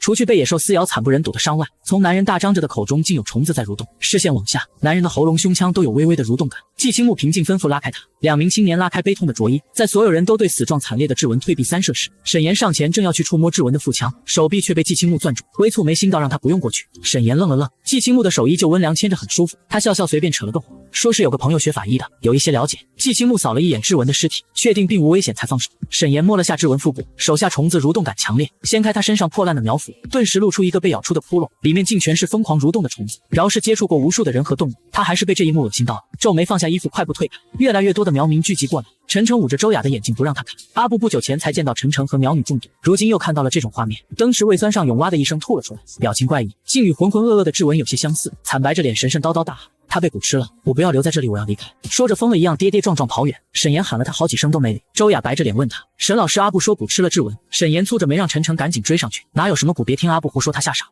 只是夏天天气炎热，如今再正常不过。刚刚结束被罚跪铜鼓的卓然揉着膝盖，慢悠悠领着他的下丝犬路过，他好奇凑过来，下一秒整个人都傻掉了，下意识去看姐姐，卓一哭得快要晕过去，他紧忙过去扶住。长老查验志文的尸体，忽地从他衣角口袋中掉出一个银色的铃铛，裤腿上捏出一撮白色的动物毛发来，瞥见那枚银铃铛，卓然愣住，下意识去看辫子上早就丢失的铃铛，白色的毛发刚好和卓然身边的夏丝犬对上，一时间矛头全部指向卓然。他大声辩驳，你们都看着我做什么不是我。卓一狠狠推开他，悲愤交加，一巴掌甩到卓然脸上。卓然捂着脸委屈地望着他，表示自己没做过。卓一已然红了眼，死死抓住他的肩膀质问，为什么我知道你讨厌他，可他是我的丈夫，是阿瑶和我肚子里孩子的阿爸，你为什么要杀了他？卓然的解释在证据面前显得异常苍白。卓一受了刺激，肚子阵痛，他用力推开卓然，我永远都不会原谅你。卓然一向要强，从未哭过，这是他第一次在姐姐面前流泪。阿姐，真的不是我做的。季青木微眯着眼，目光幽深看着他们。长老怒吼一句，都别吵了，把卓一扶下去休息。卓然留下。卓然不可置信看向长老，在场的寨民议论纷纷，就算是自己的亲女儿，在证据面前长老也不能姑息，尤其是还在季青木面前，他更加不能光明正大徇私。大家稍安勿躁，志文的尸体还有待检验，如果真是卓然所做，我会秉公处理。季青木低低出声，我们走吧。沈岩虽心中仍有一动，但还是点了点头。卓然能给陈诚下毒杀人好像也不意外，况且卓然跟志文的确有过节，总感觉哪里怪怪的。想到那个即将生产的可怜女人，他叹息道，可怜卓一真是不容易。季青木没有来说了一句，你再可怜她。沈岩没反应过来，呀了一声，有点听不懂季青木的话，认为卓一马上就要生了，又死了丈夫，这是很大的打击。两人回到吊脚楼，楼下的园子被季青木打理得井井有条，种上了很多不知名好看的花。一株藤蔓上趴着一只会变色飞虫，那虫子静静停在花枝上，与绿色的叶子融为一体。一只飞蛾落在叶间，变色虫迅速弹出舌头捕食了飞蛾。就在飞蛾被捕食的一瞬间，一只雀鸟衔走了变色虫。季青木饶有兴致，伪装自己有时也会适得其反。沈岩也看到动物捕捉过程，下意识接话，这是自然界物竞天择的法则。闻言，季青木轻笑一声，不语回了房间。沈岩愣愣站在原地，刚刚季青木对他笑了，卓然的处罚结果下来了。在证据面前，长老只能按照寨中规矩，天一亮就将卓然捆起来驱逐出寨子，而志文的尸体明日驱逐卓然后下葬。陈诚赶回来，沈老师，我没追上阿布，找了几圈也没见到他的人。阿布这几天反应太奇怪了，一个大男人不至于被悬浮的蛊虫传言吓成这样。这世界上哪有蛊，不过都是以讹传讹。沈岩见季青木一副又要出门，不过今天那么多事他是真累，便没多再问，自顾自回了房间。寨子里早晨起了很大的雾，雾将视线全部模糊，湿气从窗台飘进屋内。沈岩昨晚没有关窗户，天蒙蒙亮便被冻醒，他下床去关窗户，惺忪的眼半眯，望见一行人抬着一口棺材往山上走。洗漱完看到季青木的房门依旧紧闭，想着或许还没醒，便找了个凳子坐在门口抽烟。他在想要找什么理由告诉季青木他要留下。在门口坐了一会，抬棺材的那行人从山上下来，雾气仍没有散去。今天还是个阴天，太阳久久没有出来，整个寨子又潮又冷。古葬节还在持续，但长老一家没再参与。周雅和陈诚要赶路，沈岩起床后不久两人也起了，派去找阿布的人说人找到了，在寨子里冻了一晚上发高烧，现在已经送回长老家，正在休息。阿布没办法跟他们一块走。周雅和陈诚出发前都被蒙上了眼罩，且只让沈岩送到那片竹林，只是寨民们高估了他两个徒弟，就算不蒙眼，两个路痴也记不住路。沈岩笑笑跟二人挥手告别，周雅还有些不舍，叮嘱他在寨子一定要事事小心。周雅跟陈诚走后，沈岩被蒙住双眼，重新带回寨子。说来季青木还不知道他没走呢，又自作多情，多想起来。回到吊脚楼，本以为季青木是昨晚出去回来太晚，今天早上贪睡了一会，敲门没人应，推开了他的房门。屋子里被褥整齐，摆设简单。沈岩愣了愣。寨中后山，阿布被寨民送到长老家后，没多久又跑了出来，因为发烧而手脚无力。他扶着树喘气，嘴里念叨：有蛊，这里有蛊，不能留下，要离开。他也不知道自己怎么了，明明被下蛊的是陈诚和那个苗女，他却感觉自己身体里也有蛊一样，做梦都是身体被虫子啃咬的真实感。自从来到这个寨子，阿布没有一天是不做梦的，他的精神快要崩溃。阿布觉得自己太不对劲了，就连明明很在意沈岩这个人，却像被刻意抹淡存在感了一样，情愫不知道为什么全部都被恐惧代替，他变得什么都不在乎。脑子里的指令就是他要离开这个可怕的地方，他不知道出去的路，却一直走到了雾气弥漫的后山。忽地在一片白茫中，模糊看见了一个全身都是湿土的人影，那个人行动如同傀儡，动作僵硬而又死板，像个正在被操控着的木偶。那人影骨头咯吱咯吱，一点点转过头来看清人脸后，阿布犹如被人当头一棒，两条腿瞬间下落。那个人分明是死去的志文。那人影眼珠消失，整个人简直就像被虫子操控着行动一样。死去的志文四肢不协往阿布走，他身后赫然站着卓一。卓一表情怪异，嘴角情笑，红唇微动，轻唤了一声志文。志文如同接受到了指令，身体狠狠一顿，然后立刻同手同脚向卓一走过去。卓一毫不在意志文身上的虫子和泥土，将人亲密地抱在自己怀里，在那半张脸上亲了一口。果然只有这样你才会乖乖听话。卓一依偎在志文怀里，温柔地抚摸着肚子，眼睛看向阿布，声音甜美，却让阿布如毒蝎折耳。哎呀，被发现了！都说那苗疆少年善蛊，可男人偏不信，非要去招惹少年，还不想负责。可当他被少年用蛊狠狠折磨后，他却后悔了。此时阿布在看见死去的杜文被卓一抱在怀里时，他狼狈从地上爬起来，狂奔而逃。卓一盯着他逃离的背影，掩嘴轻笑：“你不该杀他。”卓一笑容一僵，然后靠在志文怀里，目光看向白茫茫的雾中。既是您来了，我没有杀他，只是换了一种方式让他陪在我身边。他摸着男人脸上的骨头，现在不好吗？他再也不会想着除我以外的人，也不会想着离开寨子。季青木步履维雅自雾中走出，卓一并不意外他会来。您是怎么发现的？他顿了顿，低头笑笑：“不，您早就知道，在我与志文结婚时，你对一个外来之人动心，从一开始就给朱志文下了蛊。他并不是心甘情愿留在寨子。”卓一大方承认，他在我身边留的心不甘情不愿，一次次想抛下我跟阿瑶逃走，所以我杀了他。卓然是无辜的。提到卓然，卓一的表情扭曲了一下。明明我的蛊术学得最好，阿爹却处处偏爱卓然。季青木摇了摇头：“卓一，你太愚昧了，不该让熟苗撞见。”卓一自嘲的笑笑：“八代雄，您不也为了那个画家，给那个熟苗下了最害怕的东西吗？您说我对外来之人动心，可您不也对外人动心了？”季青木眼神微眯，神情不形于色。卓一靠在志文怀里，没有一丝对死亡的恐惧。他割破手腕，任由鲜血滴落进入土壤，自他脚下的泥土里爬出一只蝎子，黑压压一片朝季青木的方向密集而去。毒虫从四周而来，将季青木牢牢围住。这是一个陷阱。季青木后退一步，那些虫子虎视眈眈停在他面前，他并未多看一眼，询问：“是谁让你置我死地？”卓一浅笑：“是你我都惹不起的人。”雾霭被阴云遮住的太阳再次有了凝聚之象。季青木有些嘲讽：“卓一，你杀不了我。”卓一很遗憾地叹了口气：“我的确杀不了你，可您不该有软肋的。”季青木未明白那句话的深意，便听见身后传来一道熟悉的呼喊。刹那间，毒虫骤然改变了方向，迅速朝沈岩的方向爬行而去。沈岩只看到一大片黑影朝自己袭来，还没能看清是什么东西，眼前视线就被季青木的背影挡住，利刃刺破皮肉的闷响。然后他便看见了季青木的身形，顿了下。季青木在卓一将匕首扎进自己胸口时，一把扣住了他的胳膊。与此同时，万间的白蛇银蛇快速咬住卓一的脖子。卓一闷哼一声，捂着脖子，双手骤然卸力倒退，摔在地上。那把匕首的末尾插在季青木胸口，本就苍白的脸色更白。他捂着伤口，眉心轻轻拧着，身形开始摇晃。刀上被卓一涂了涂，视线中的沈岩变得模糊。沈岩拖住倒下的他，匕首插在季青木胸口，不停流血。沈岩强迫自己冷静下来，抖着手避开伤口，将他背到背上。下山的路并不好走，天越来越阴，乌云越来越多，还有雨点砸在脸上。身上的季青木体温越来越低，他边走边喊：“季青木别睡！”脑子现在只剩下一个念头，带季青木回寨子找人救他。雨越下越大，脚下的路变得泥泞湿滑。沈岩脚下一滑，背着季青木生生从一个土坡上滑了下来。沈岩第一反应护住他，膝盖却磕在一块凸起的石头上，生生划出一道血口子，疼得眼前一黑，撑着身体爬起来，咬牙背起季青木，望着不远处的寨子继续走。一进寨子便抓住一个扛锄头的妇人，有人受伤了救人。那妇人见他背上背的是季青木，脸色一白，锄头也不要了，直接跑走。就连其他寨民都是如此。沈岩绝望地狂拍寨民的门，情绪失控地吼：“他跟你们一样也是这个寨子的人，你们就这么冷血看他死吗？”这是他第一次情绪失控。这里的人太冷血太自私了，就因为季青木不是纯正血统，个个退避三舍。沈岩替他感到不值。他忽然想到卓然，这个时间他就要被捆起来驱逐出寨子。他把季青木小心放在廊檐，顶着大雨和一身的伤狂奔长老家，跌跌撞撞扑过来撞开捆卓然的人，用着最后的理智拽着他跑。你姐姐要杀季青木，朱志文的死很有可能有别的原因，跟我去救人。季青木一定是看见了什么。闻言，卓然一开始是不愿意的，可看见季青木胸口插着的那把匕首时，整个人都愣住。那把匕首正是他亲手送给阿锦。见卓然愣神，沈岩着急催促他救人。此刻他浑身骨头都在疼，膝盖被划伤的地方疼得直不起身。卓然回神，咬牙上前检查季青木。沈岩脱力地坐在地上，想撑着看季青木得救，可意识越来越薄弱。他能感受到自己的体温正在升高，看到卓然叫人来把季青木抬走后，便昏了过去。后山一处山洞，卓一面色清白，虚弱地将刚生产的婴儿用衣服裹住。婴儿不哭不闹，卓一笑着摸了摸他的小手。八代雄那条蚩尤蛊的毒，除季青木外无人能解。他脖子上2个血洞血怎么也止不住，他会在不久后血液流干，五脏六腑溶解，痛苦而死。但是卓一不怕死，这反而对他来说是解脱。一个苍老的声音自山洞外响起：“谁让你现在就动手的？圣果还没有成熟，你现在暴露什么？”长老拄着拐杖走进来，冷眼看着他。卓一发丝凌乱，将婴儿吃力举起来给长老看。阿爹，看看他多可爱呀，很像志文。长老一言不发，直到卓一快要举不动了，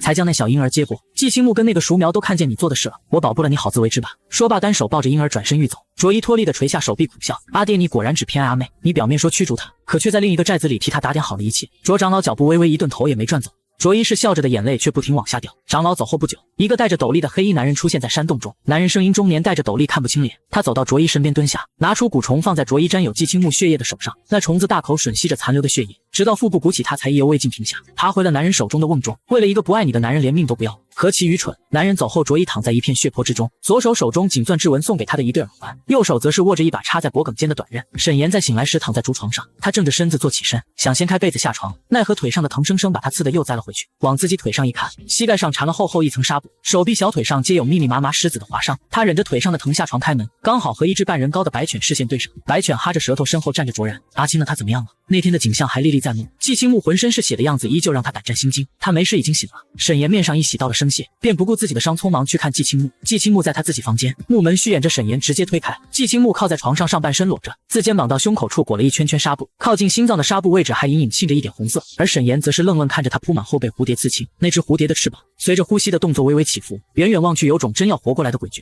季青木脸色苍白，腿上盖着薄被，手中捧着一本古旧的书，听见声音微微侧头往门口看去，视线落在沈岩缠着纱布的膝盖上。沈岩一瘸一瘸走过来，坐在他身边，一脸担忧查看他。阿青，你怎么样了？季青木一直看着沈岩，倒已无事。沈岩松了口气，看向他后背那只栩栩如生的蝴蝶刺青，蝴蝶的眼睛好像有种魔力，让他不由自主伸出手想碰一碰。季青木忽然出声问他疼吗？闻言，沈岩伸出去一半的手收了回来，抬头发现季青木正盯着自己的膝盖看，反应过来季青木在关心他的伤，喜出望外倒不疼。他望着那处渗血的纱布，仍有些担心。你真的没事了吗？季青木耐心答他，嗯了一声。回忆起卓一拿刀刺过来的画面，沈岩定了定心神问他，你是不是发现了什么，所以卓一才伤害你？两人同时出现在后山，不可能是巧合。季青木收回视线和上书，从枕侧拿出来一张皱巴了淡黄斑驳的相片递给他。沈岩接过照片，那张照片看起来很旧，画面中有两个依偎在一起的男女，姿势很亲密，一看就是情侣。背后的风景正是这座寨子其中某处。照片中的女人脸已经看不清了，但那男人的脸竟是朱志文。照片的背后依稀能认出是两个名字和日期，女方名字被血迹模糊。沈岩心中陡然浮出一个可怕的念头，他不敢相信，于是去看季青木。这张照片你从哪弄的？昨天晚上我去了停放朱志文尸体的祠堂，这张照片被朱志文一直攥在手里，怪不得昨天整夜没见季青木。沈岩大致推测出事情的因果。你是怀疑朱志文是被卓一强迫留下的？他在遇见卓一之前就已经有了恋人，这不是朱志文第一次试图离开寨子，但每一次都会被卓一找回去。这句话让沈岩醍醐灌顶，想起之前后山志文说的话，书弟有了个可怕的验证。他想到卓然曾经给陈诚下过毒，那有没有可能是卓一不能忍受自己的丈夫，即便神志不清也仍然惦记着曾经的恋人，一次次企图离开这里而下了杀心，给朱志文下毒，伪装成他意外死在失踪途中的假象。如果真是这样，那朱志文身上属于卓然的物件是卓一为转移注意故意陷害。沈岩忽地冒出一身冷汗，所以他是知道你拿走朱志文身上的照片才要杀你。你是我解不开的情魔。都说那苗疆少年上古，可男人偏不信，非要去招惹少年后还不想负责。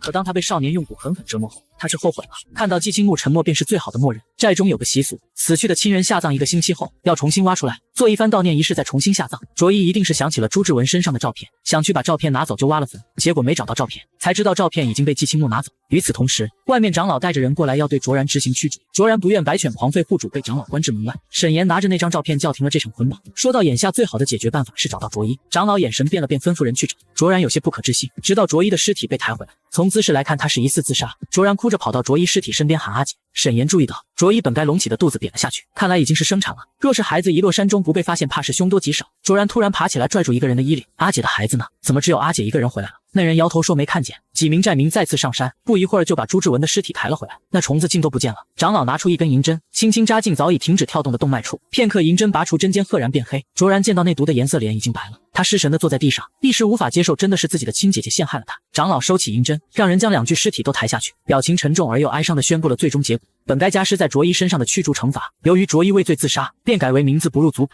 牌位不入祠堂，尸体埋在祭藤寨之外。长老目光复杂，看了眼季青木，上前弓腰和他说了几句话。长老一众人走后，沈岩感叹一句：你们寨子的人真复杂，还好你跟他们都不一样，即便这里有很多人对不起你，你也没有那些害人的心思。昨日沈岩背着受伤的季青木回来，挨家挨户敲门，都没有人愿意施于援手。这件事想了想，他没有告诉季青木，最主要的一点，卓然救了季青木，所以对他的好感也上升了很多。季青木垂眸望着他低头沉思的模样，发现他头发有些长了，忍不住撩起他额头前的碎发，露出他眼皮间那颗红色的小痣。你的头发长了。沈岩有些受宠若惊，不自觉脸红。阿是有点长了，过几日我帮你剪。沈岩一度以为自己在做梦，季青木与他这样亲近，他很欢喜，忙应下，然后笑着说：老板想让我留下多画几张，阿青你想让我留下吗？季青木微不可察捻了捻他的发丝，继而松手不语。没等到季青木的回应，沈岩有点失望，不过很快一扫而空。冲季青木对他的态度来看，他觉得自己拿下季青木势在必得。几日后季青木能下床了，沈岩拿着把剪刀端了盆水就来找他。季青木正在穿衣服，有些扯到伤口，眉头微皱。沈岩放下东西跑过去替他穿衣服。季青木的肌肤像玉一样让人爱不释手，尤其是他身后那只满被蝴蝶刺青，莫名给人一种他并非人类，而是某种会蛊惑人心的精怪幻化而成。沈岩借着穿衣服光明正大开了好几把油，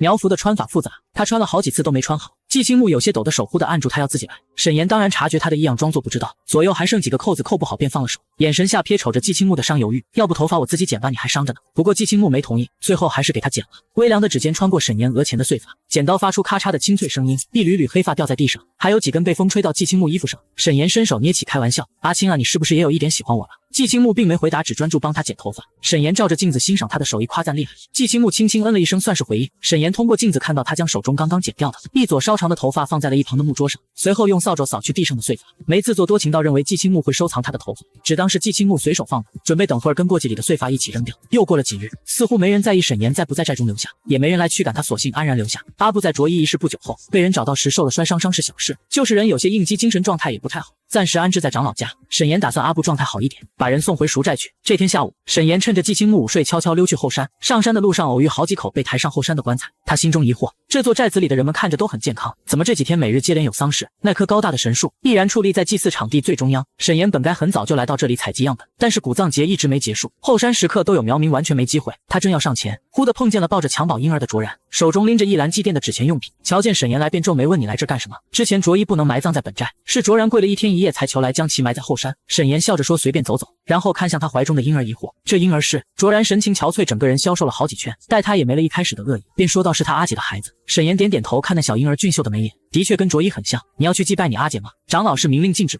不准任何人包括卓然去祭拜卓一。卓然态度坚决，她是我阿姐，永远都是。说完便抱着孩子走了。望着卓然的背影，沈岩也放弃了去采集神树标本。路上发现几棵枇杷树熟了，想起季青木有点感染风寒，时不时会咳嗽2声，他摘了好些，回到季青木母亲住处，不知为何门前聚集了好些寨民，长老也在其中，除长老外所有人都在跪着。长老在与季青木对话，说的苗语沈岩听不懂，通过季青木微蹙着的眉头猜出一定不是什么好事，至少对季青木来说不是。沈岩走进去唤声阿青，长老对突然打扰的沈岩很不满，可在季青木面前又不好表露什么，只缄默其口站在一旁。他们在做什么？为什么都在跪着？是不是又要求你办什么事了？季青木坐在木桌旁，面容此刻苍白虚弱，他掩着嘴咳嗽了2声，感冒让他的声音微哑，听着格外让人心疼。他们在求我担任祭司。沈岩扫了一眼在场的寨民们，来求季青木的几乎都是曾经退避三舍，把他看成厄运的人。季青木与长老说了一句什么，长老直接反驳，颇有一副强行逼人上位。沈岩气得不行，要不是语言不通，高低得给这群人整2句脏话。季青木看向他，你觉得我要答应吗？闻言，沈岩愣了愣，认真思忖片刻。阿青祭司是这里的头吗？如果你当了真正的祭司，还会有人再对你呼来喝去吗？季青木定定望着他，薄唇微起，不会。沈岩一咬牙，那就当。与其被人当成厄运退避三舍，不如就当他们的大祭司。季青木只说了一个好字，便对一旁听不懂汉话的长老低语几句。长老不满沟壑的脸上扬起笑容，带着一众苗民走了。阿青，我希望以后再也没人可以欺负你。季青木面色苍白，掩嘴轻咳了2声，你刚刚去哪了？沈岩不由得一顿有些心虚，扬了扬手中带着叶子的枇杷，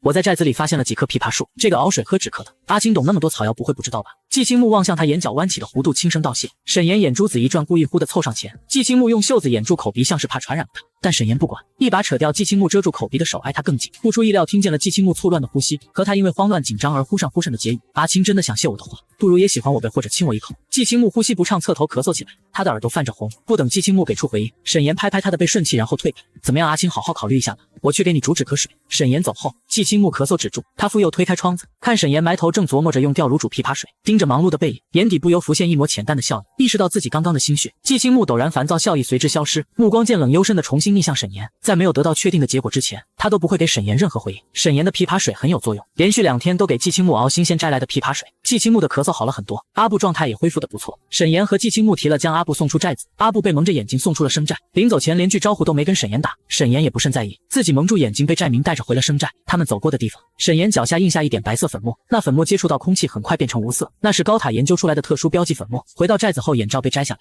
那些人将他带回寨子便各自散去。沈岩一看周围刚好在后山，周围没人，他不想错过这个好机会，掉头走向那棵巨树。然而那棵巨树前跪着边哭泣边磕头的苗民，那苗民头上戴着白色的麻孝帚，这身行头沈岩已经看过很多次了。近日很多寨民家都连接有人去世，他打算回去问问季青木，说不定知道寨中发生了什么。路上又顺手摘了一些枇杷，快步回到季青木家。意外的是，季青木家里站着7、8个长相靓丽的苗女。季青木目光沉静，站在木桌旁，木桌上放着一个花纹奇特、外形古旧的瓮，瓮中放置着一根刚冒出嫩芽的树枝，树枝用一截红绸缎捆起，尾端打结。那树枝跟嫩芽瞧着眼熟，尖尖的菱形似乎是神树上折下来的。只见长老递给苗女一杯酒，苗女喝下，然后长老拉过苗女的手，用银针刺破她的手指，挤出血滴在树芽上，之后又扎破季青木的手指，同样滴了一滴血在树芽上。长老静待那嫩绿的树芽发生什么变化，但是可惜并没有任何变化。长老失望的摇摇头，对那苗女摆摆手让她走。之后又有另一个苗女上前，沈岩想走到季青木身边，长老一挥手挡住沈岩，表情很严肃，嘴里叽里呱啦说的什么听不懂，估计是不想让沈岩过去打扰。沈岩看向季青木喊了声阿青，季青木对长老说了一句话，长老不情愿放了沈岩进去。沈岩问这是在做什么，季青木语气很轻，眼睫低垂，看不清瞳中情绪。验证祭司的伴侣树芽若是生长，则被神树认可。沈岩当头一棒，难以置信。他不爽的是，季青木从没说过当可祭司还要挑选伴侣，他明明知道自己喜欢他。沈岩眼中满是委屈，季青木你要跟这些女孩中的一个结婚。说着眼圈泛起红色，声音也哽咽，你怎么能这样？说完转身跑走。望着他离去的背影，季青木眸色微暗，拳了拳袖中手指。长老道：大祭司寨中近日频频有人因瘴毒去世，神树迟迟不开花，寨中便无花粉可解毒。您必须尽快找到神树认可之人，催开树花，待圣果成熟后诞育新的祭司后人，只有这样寨中子民才能得救。季青木踏步出门，让他回去。长老在后面跺了跺拐杖，大祭司。季青木脚步微，我自会解救寨子。是我解不开的情蛊。祭司终于忍不住要对妍妍下情蛊，两人还在神树见证下许下诺言。在得知长老要给季青木选苗女做伴侣时，沈岩眼中满是委屈和心酸，哽咽道：季青木，你明明知道我喜欢你，还让我看着你跟别人结婚。见状，季青木一言不发，拉着他来到后山神树下，再次近距离见到这棵树，沈岩还是会被震撼。微风吹过翠绿的树叶，簌簌作响，树枝上长着许多淡黄色的花苞，奇怪的是没有一朵花苞是绽放的。季青木表情，沈岩有些看不懂，他向来情绪平淡，很少笑意，不见他生过气。然而此刻的季青木眉心紧蹙，眸中似有冰霜凝结。沈岩挣扎的声音弱了下去，你带我来这里做什么？季青木抬手折下一片树叶，璞玉般的指节灵活将其叠成碗状，然后掏出腰间随身携带的小匕首，动作利落，在两人头顶上的绿包轻划出一道口子，最后用叶碗接住淡绿色的汁液，拇指在叶碗边缘细不可察的摩挲了两下，一粒细如尘埃的白色物体悄然引入碗中。他将碗递给沈岩道喝了。沈岩闻言一愣，见他不动，季青木自顾自又折了片树叶，接了绿包汁液，仰头饮下，然后重新将手中叶碗递给沈岩。沈岩一愣，瞪着季青木，虚张声势喝就喝，汁液入口微甜，口感还挺好的。喝完后忽觉颈侧微微一麻，以为是被什么小虫子咬，他本能拍上去，然而掌心什么都没有。季青木的目光却落在他颈侧，那多出来一点红色痣，然后捉住沈岩的手，将他的食指割破。沈岩痛得想抽回手，然而季青木攥着他，单手将匕首灵巧一转，刀刃对内，接着拇指在刀刃上轻轻一划，季青木带着他的手，两人的血一起滴在神树的枝芽上，枝芽接触到血液，起初毫无动静。沈岩感觉到身边的季青木周身越来越冷，眼神也越来越暗。这时沈岩那该死的胃又痉挛了一下，他嘶了一声，捂着肚子痛得弯下腰去。季青木看着那毫无动静的枝芽和腹痛的他，眼中冷意更甚。果然沈岩的喜欢不是真心的，情蛊一旦种下，若耐人虚情假意，不消片刻就会腹痛剧烈，如万虫噬咬内脏；反之蛊虫则会安静待在宿主体内，只要中蛊者不催动蛊虫，便无事发生。他冷漠松开了拉住沈岩的手，眸中像淬了冰。然而本该痛到在地上打滚的沈岩，嘴里嘀咕了一句：真该早点吃药。揉揉不怎么痛的肚子，直起身，而他颈侧红点并没有任何变化。季青木眸色一变，捏住他手腕，两指按在他脉搏上。沈岩体内的情蛊非常安静，而腹痛也只是肠胃着凉的胃痉挛。沈岩茫然看他，觉得季青木今天太反常了，还莫名其妙割破他手，然后猛地反应过来，季青木刚刚的做法跟长老给季青木和那些苗女验证祭司伴侣的过程是一样的，但让他百思不得其解的是，刹那间整棵树原本紧闭的花苞全部绽放，奇异的花香弥漫整座山头，山风吹过花瓣簌簌，一片淡黄花瓣落在季青木编起的便尾处，与那银饰相映成辉。沈岩傻眼，一度以为自己花眼，呆呆看着那满树盛开的景象，喃喃自语道：我在做梦吗？季青木怔愣片刻，像是确定了某件事情，眉眼中的冷凝如晨雾被阳光笼罩般徐徐散去，取而代之是微风般的和煦，眼角忽地被一只微凉的指腹抚上。沈岩下意识闭眼，睫上那滴泪珠被季青木轻轻擦去，耳边季青木低低的声音很是温柔：不是梦，沈岩，你是神树认可的人，抱歉是我误会于你。沈岩脑子被这漫天花瓣海中熏宕机，季青木擦去他的眼泪后，拇指温柔蹭了蹭他右眼的那颗粉痣，对不起，不是你看到的那样，我和长老说过我也有心属之人，即便做再多的验证，神树枝芽也不会有反应，刚好你就回来了。突如其来的温柔简直像壶烈酒，一下子就让沈岩醉了。他想说些什么，想问季青木这棵树除了那朵最大的绿苞外，怎会瞬息间生长绽放，想问季青木所说的心属之人是谁，可他好像有点不太对劲，真如喝了酒一般头昏脑胀，四肢发软，完全失去思考能力。季青木扶住站不稳的他，让他靠在怀里站稳。我这是怎么了？季青木温柔地抚着他的头发，嗓音平和陈述：未成熟的圣果汁液有特殊作用。沈岩已经没有多余的理智思考，季青木口中的圣果是什么？他只觉得季青木一张一合的嘴唇又红又软，像水蜜桃一样诱人。他循着异常强烈的本能去贴季青木，谁知季青木偏头一躲，沈岩难耐地喊着他阿青。季青木钳住他的下巴，眼中翻涌克制，三分强制地逼迫他：沈岩，我要你发誓，你永远爱季青木，永远不离开季青木。沈岩哪有理智思考？季青木说一句，他就胡乱又着急地跟着重复一句：我发誓永远爱季青木，永远不离开季青木。得到想要的回答，季青木眸中这才染上一丝笑意，他扣住沈岩后脑，心满意足，奖励似的在他眼皮间的红痣上轻轻一吻。我知道了，沈岩快疯了，求求你。季青木安抚地顺了顺沈岩的后颈，好，从今以后你想要的我都会给你。神树下花瓣纷舞，两人的身影隐于花海，朦胧不见。夜幕被繁星点缀，月亮的清辉轻轻冷冷落在大地。不远处的祭藤寨亮起星星点点火光。下午发生的事情简直像做梦。沈岩身上盖着季青木的苗服外套，躺在一片花瓣海中，呼吸节奏混乱起来，扯过外套将自己的头蒙进去。说来惭愧，沈岩有点洁癖，虽说花心浪迹情场，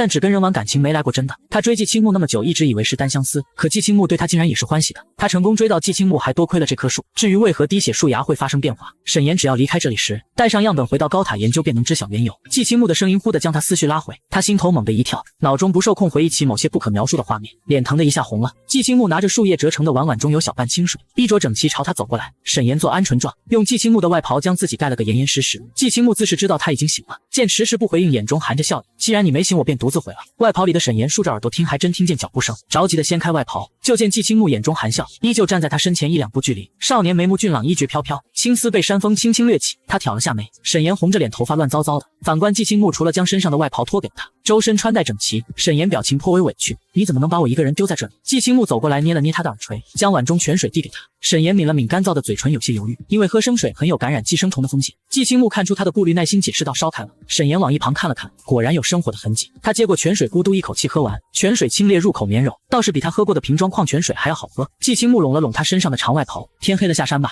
季青木个子很高，比175的沈岩还要高出一个头，所以季青木快到脚踝的外袍穿在沈岩身上就到脚背了，足以盖住他整个身子。沈岩心中甜蜜，或有一股守得云开见月明的满足感。他烧红的眼尾瞟向季青木，从外袍中对季青木伸出2条雪白的胳膊。桃花眼此刻看起来分外可怜。阿青，我走不动。季青木便如愿将他背起。沈岩搂着脖子趴在他背上，季青木脚步很稳，崎岖下山小路明明很难走，沈岩却没有感受到一丝颠簸。月光洒在季青木发上的银饰煞是好看。沈岩贴着季青木的耳朵喊他：阿青，我这是成功追到你了吗？温热的呼吸洒在耳畔，带来酥麻麻的痒感。季青木并未回答这个问题，只是对他说：沈岩留下吧。沈岩起初一愣，然后反应过来季青木这句话代表着什么后，心中狂喜，搂紧他的脖子，重重亲了一口脸颊。阿青，我真的太喜欢你了。我知道。季青木一路将沈岩背回了寨子，路上看见他们的苗民个个神色震惊又诡异，尤其是长老直接拦住他们，气愤不已地用苗语对季青木说着什么。沈岩干着急，他听不懂，但看那长老的表情肯定不是什么好话。这里思想落后，阿青跟一个男人在一起，怕是少不了今天这样的事。可是季青木现在已经是寨中的祭司，所有人都没资格再对他指指点点。沈岩喊他，季青木应了一声，简短用苗语和长老说了句什么，便背着沈岩回到吊脚楼，将他放在床上。你休息，我出去一趟。长老到底是寨中有些威望的长者，季青木怕是要去跟长老谈话。沈岩担心季青木抓住他胳膊，神情着急。阿青，长老会为难你吗？季青木只是轻轻拉开他的手，不会，别担心。说完便出去了。长老看见季青木来后，便气愤质问：神树为何突然开花？长老，我说过我已有心术，神树盛开自然是以认可滴血之人。长老差点以为自己听错了，下一秒便想起季青木背上背着的那个男人，惊诧拔高声调：你跟一个外人还是个男人完成了验证仪式？长老，我想您无权过问我的私事。季青木神情淡漠，言语中明明不带任何情绪，却又有种让人无法忽视的压迫感。私事八代雄和一个外来的男人在一起，没有下一任祭司后人，你将族人的安危置于何处？又将八代雄的使命置于何处？族中不会有人支持你们的。季青木静静听完长老厉声痛斥，才道：族中只要我在一天，便会护这座山一天。至于祭司后人，我会在族中挑选一名合适的族人，传以蚩尤骨。长老差点以为自己听错了，你说什么？你要把蚩尤骨传给别人？你是我解不开的情缘。清纯男生对祭司的爱终于得到了回应，在神树的见证下，被从里到外吃干抹净。沈岩时不时往窗外看去，想看季青木回来了没有。正胡思乱想着，楼下响起了细微的脚步声和银铃声，他立刻下床去迎，连鞋子也忘了穿。季青木果然回来了，他小跑到门口，担忧地检查着季青木周身。季青木按住他的手，瞥见沈岩眉宇间真切的着急，抬手安抚地捏了捏他的耳垂。无事，不必担心。见他没事，沈岩低下头，一阵难过。没事就好，对不起，如果不是我，你不会被长老责怪。季青木不说话，又捏了捏他的耳朵，有些痒。沈岩不自觉缩着脖子躲了一下，想到什么又担心道：阿青，我是男人，你跟我在一起，怕是以后少不了被人指点。季青木打断了他，语气轻了，却多了几分温柔和坚定，我会护你。沈岩的心猛地跳了一下，他从小到大在高塔长大，高塔人人敬仰，是人类进步的象征，但也是冰冷无情的钢铁建筑。为了找到新人类生命缩减的解决办法，这里每天都在进行各种各样的解剖研究，动物、植物以及人。他的父母都是高塔顶尖研究成员，他听过很多人对他说着恭维赞叹的话，但唯独没有一个人说过我会护着你。因此他的心不由升起几分愧疚。季青木的手捏着他的下巴，轻轻掐住，掰向自己，眼中有些许对沈岩走神的不满。这样冰冷神色之外的表情让他生动太多。沈岩回以一笑，踮脚攀住季青木脖子，在他唇角亲了一口，没什么。季青木揽住他的腰，眸光晦涩落在沈岩脖子，那抹突兀的红点与他眼皮间的红痣遥互相映。和季青木在一起后，并没有意想中的众寨民抵制他们俩的事发生，大家各干各的，寨中安然无事，除了偶尔与季青木出行时，苗民会露出一些奇怪、恐惧、敬畏的表情外，什么事也没发生。清晨，季青木在给园中花草浇水，沈岩坐在园子边，捧着下巴，一脸痴迷地看着他。季青木实在是太好看了，他就没见到过一个完全按照他喜好找的人。忽然就想到一个网络上流行的梗：苗疆之人容貌艳丽善蛊，更善蛊惑人心。于是开玩笑问季青木：阿青，听说你们苗疆人都会擒蛊，你说你要是偷偷给我下的话，你们村支书知道了会不会生气？季青木看着他满是爱意的眼睛，那只是谣言。沈岩点头赞同，笑嘻嘻，就算真的有擒蛊，阿青也不用给我下，因为我会一直喜欢阿青，永远都不会变心。季青木缄默不语，继续浇花。沈岩则换了只手撑着下巴欣赏，他想可能要有很长很长一段时间，一个超过跟他以往所有恋爱对象交往都加起来的时间才会捏睨了季青木，欣赏着少年的侧脸，唇边梳地被抵上了一个微凉的果实，那果实是一株巴掌大小的植物结的，红彤彤的宝石一样漂亮。沈岩眨了下眼，张嘴含住递过来的那粒果实，在季青木抽回手时，调皮的轻咬了下他的手指。季青木的脸不出意料又红了。沈岩眯着眼睛装傻，是果子吗？季青木别过脸，被沈岩轻咬过的那根手指隐隐发烫，又洗了几粒给他眼睛不太敢看着沈岩，缓解淤青和疤痕的药。沈岩乖巧点头，原来是草药啊，他还以为是什么野果子。深夜长老住处，一只雪白的信鸽停在院内木桌上，长老将鸽子拿起，取下鸽子腿上绑着的小木桶，拆开木桶，里面有一个不易察觉的隔层，上面有一张卷起的信纸。看过信纸上的内容，长老浑浊的眼珠霎时精明，他将信纸焚烧，拿着那个小木桶回了屋。片刻，长老一身黑袍，怀中抱着酣睡的婴儿，快步往后山走去。神树下，长老将绿包用匕首在隐蔽的后方划开一个足以将婴儿放进去的口子，然后将怀中的包被掀开一角，把木桶抵在婴儿唇边片刻，直到小木桶中的蛊虫爬进婴儿口中，才把孩子放进绿包中。沈岩做了个梦，梦到了10岁那年，每年生日都是他自己一个人过。在10岁生日那天，父母依旧在高塔工作，他也习以为常。他像往常一样从高塔附属的学校放学回家，路过学校旁边的垃圾桶时，听见了一声微弱的猫叫，那是一只浑身毛发湿透、刚满月的橘色小奶猫，可怜兮兮在垃圾桶边爬着。沈岩家不让养宠物，便将它带回了家，然后养在父母不常去的地下杂物室。但将小猫带回家后，父母一次都没有回来过，衣食起居皆由家政 AI 机器人照顾。父母不回家，这也让他安了心。小猫一天天长大，很乖很粘人，尤其爱吃玉米，会在沈岩做作业时小小一团窝在怀里睡觉。他给小猫取了名字玉米。那时的沈岩即便没有父母陪伴，也度过了有玉米陪伴的人生中最快乐的一段时光。然而快乐总是短暂的，那是一个阴沉灰暗的雨天，小沈岩在回家的路上买了小猫最爱吃的玉米，一路揣在怀里跑回了家。回到家， AI 机器人响起冰冷的机械音，欢迎回家。视线看到屋内，沈岩却愣住。沈母一身白大褂，表情一如她身上的白衣，冷漠冰冷。茶几上躺着失去体温的小橘猫，沈岩怀里护了一路还温热的熟玉米，扑通一声掉在地上，咕噜噜滚了好远。将我告诉过你的禁令背出来。沈母翘腿看他的眼神没有一丝感情，像在看一个出了故障的机器。沈岩如同被抽空了灵魂，双目呆滞地望着他捡回来的玉米，机械的被道：第一条不准养宠物，第二条不准跟任何动物人，一切有生命的事物产生不必要的感情。小沈岩一直到背完了79条禁令后，沈母才起身拿着文件出门。沈母走后，沈岩在原地站了很久很久，久到双脚麻痹才有了动作。然而一走便扑通一声跪了下去。他生生西行到玉米身边，将玉米早已冰冷的身体用力抱进怀里。玉米死的时候，沈岩没有哭；将玉米埋在后花园的时候，他也没有哭。第二天照常吃完机器人做的饭去上学。出门前，他本能的去地下室找玉米跟他道别，却再也看不到玉米的身影或哭了。他崩溃到极致，砸了机器人，砸了地下室，砸了沈母曾坐过的沙发和放过玉米尸体的茶几。那天他没有去上学，一个人坐在玉米小小的墓前待了很久很久。他一遍遍和玉米说对不起。沈岩猛然从梦中惊坐起，脸上全是泪，双手发抖，呼吸急促。他定定地看着自己颤抖的双手，这双手最后抱着玉米的冰冷感和疯狂砸东西的触感犹在，那早已被他埋藏在心底最深处的记忆被一个梦血淋淋揭开。身侧躺着的人起来了，接着被季青木揽进带有草药香气的怀抱。季青木与他面对面安抚着他道别吧。清冽的声音逐渐让沈岩安定下来，他抱住季青木的腰，将脸深深埋进他的胸膛，嗓音沙哑，听着让人心生疼惜。阿青，我做噩梦了。季青木问他做了什么梦，沈岩顿了顿，闭着眼睛说出了他的噩梦。玉米是他一辈子都不愿意提及的痛，再后来他当真是变成了沈母期许的样子，没再养过任何一只宠物，就连植物都没有养过，真正成为了高塔研究部门成员之一。面对那些解剖实验，他向来利落干脆，从不心软，也因此被高塔一些新进实习生起了的外号冷血刽子手。说实话，他并不喜欢那个外号。季青木并未多问，而是擦去他脸上的泪，捏了捏他有些发烫的耳朵。我不会离开你。噩梦短暂，让沈岩脆弱了一下，很快他便清醒过来，将那个梦的后遗症当作和季青木增进感情的一种调情方式。他轻笑一声，开玩笑道：任何我喜欢的事物最后都不会有好结果。阿青还要喜欢我吗？季青木的回答认真且笃定。沈岩，我认定的人非死不变。这样的回答倒是让沈岩怔然片刻，他不知道该作何回应。季青木越是真心，沈岩便越是愧疚。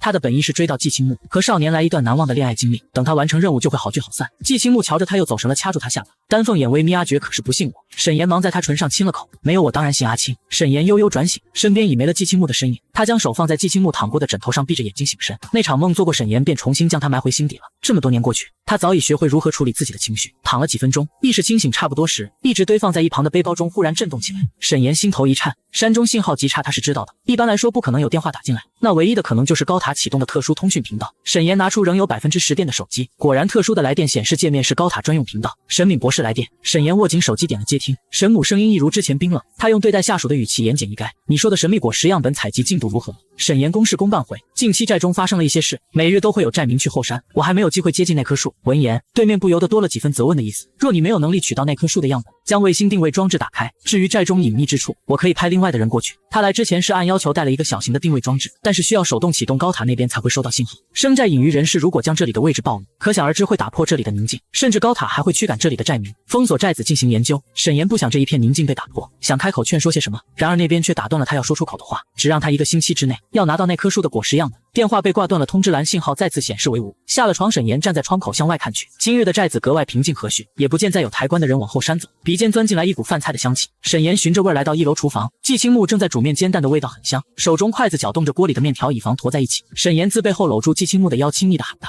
你做了什么饭好香？寨中多食方便储存，不易坏的干粮你不习惯。”沈岩反应过来窃喜，所以阿青是特地给我煮的面条呀。季青木不语，却是默认。沈岩抱着他撒娇：“阿青这么好的人，还是我的男朋友。”将锅中面条盛出，季青木在上面撒了点熟芝麻，香味更上一个层次。沈岩口水都要馋下来，他不肯松手。季青木无奈又让他抱了一回，眼看着面就要坨掉，不得不推他。面要坨了不好吃，去洗漱。吃饭时，季青木慢条斯理，动作优雅，沈岩才不顾那些。囫囵将一碗面连汤喝了个干净。季青木手艺简直好到爆，一想到1个星期后就要跟这个人分别，他心里就一阵惋惜。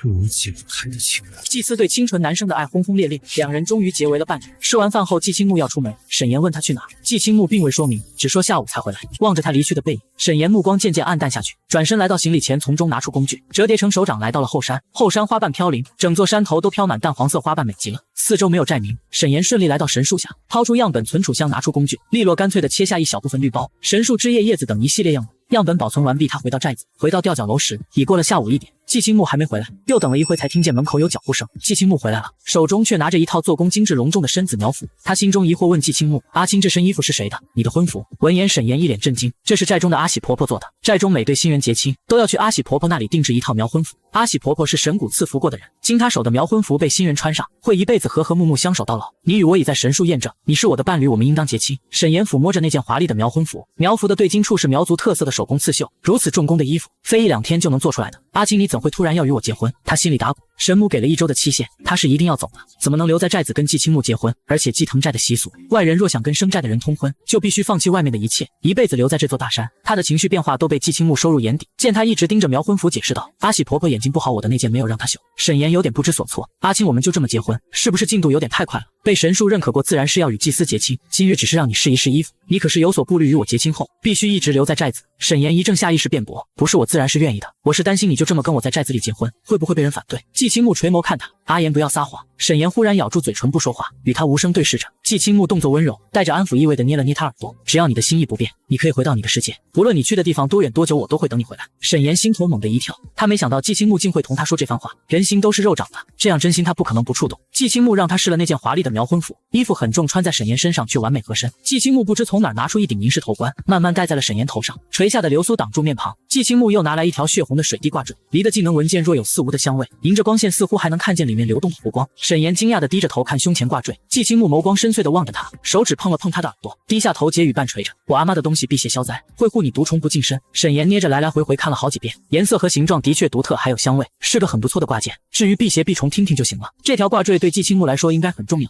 就这么送给他了。与我结亲，除了阿喜婆婆，不会得到寨中任何人祝福，你可怨我？沈岩想，这样一个真挚的人，以后怕是再遇不到第二个了。寨中不会有人祝福他，即便答应下来，也只是2个人之间增进感情的调剂方式，连法律效益都没有。季青木也说会允许他离开寨子，胸口的挂坠如同一块烙铁，隔着皮肤烫着他的心脏，除了会辜负季青木一颗真心，甚至不用承担任何后果。越是触动，心中愧疚便越深。他希望季青木不要再说下去了，希望把真心收回去一点，那样在他离开的时候就会少一点负罪感。他抱住季青木的脖子，踮脚吻上了他，推着他往床上倒。季青木稳稳扶住他头上的银冠，任由沈岩急切吻着他下颚时，帮他取下了那顶银冠，唇瓣厮磨间，脖子上的挂坠落在了季青木心口的位置。沈岩低喃：“阿青，我不怨你，你这样好，我怎么会怨你？”他愧疚还来不及，那与我结亲之后，你我便是一生之人。沈岩莫要反悔。结束已是深夜，沈岩熟睡，挂坠自然垂落在颈侧，那件苗婚服和银饰被他取下放好在一侧。季青木撑着头看着他的睡颜，手中把玩着沈岩的头发，沈岩便抱着他的腰，将脸自觉往季青木微凉的胸口埋了埋，嘴里模糊不清的呓语着他的名字阿青。季青木抚着他的脖颈，温声回应他我在。沈岩像似听见了般拱拱脑袋，安静睡着，视线落在脖颈上那点多出的红色愈发娇艳。由于靠近耳后这颗痣，沈岩还没有发现。季青木拇指轻轻在那颗骨痣上摩挲了2下。阿言，你的心意要恒久一些。窗外月明星稀，一片寂寥，快乐的时光总是很短暂。这天清晨，沈岩醒来时，季青木已经早早起来去山中采寻草药，桌上放着一张用笔记本写的留言，晌午回来，言语简短，汉字写的遒劲漂亮。沈岩舍不得丢，便将留言折起来放进背包里。还剩最后一天，和季青木相处的时间不多了，临近分别，心头涌起一股从未有过的失落。不得不承认，他还不想就这么跟季青木断了。日头快到中午时，沈岩再次收到了神母打来的通讯，要让他在离开前将那枚定位器开启并安置在寨中。电话挂断后，沈岩坐在门口抽了整整半盒烟，回忆着和季青木的点点滴滴。季青木待他真心，他舍不得和他分手，像对待以往的恋爱对象那样对季青木，他是特别的。就在这时，季青木的声音自头顶响起，语气担忧：“是有烦心事？”沈岩一愣，忙抬头，季青木蹙着眉看他脚下一大片烟头，你平时并不抽烟。沈岩从没在他面前抽过烟，一个是怕败坏自己在季青木心中的形象，也是怕季青木不喜欢烟味。这下好了，被撞了个正着。他手足无措地将藏在背后烟拿出来碾灭，讪笑着苍白解释：“我平时真不抽的。”阿言，你有心事。沈岩抿了抿唇，低头缄默片刻。阿青，我要回我的城市，要去很久很久。季青木不意外，只是嗯了一声。沈岩摇头，可能我3年5年都回不来，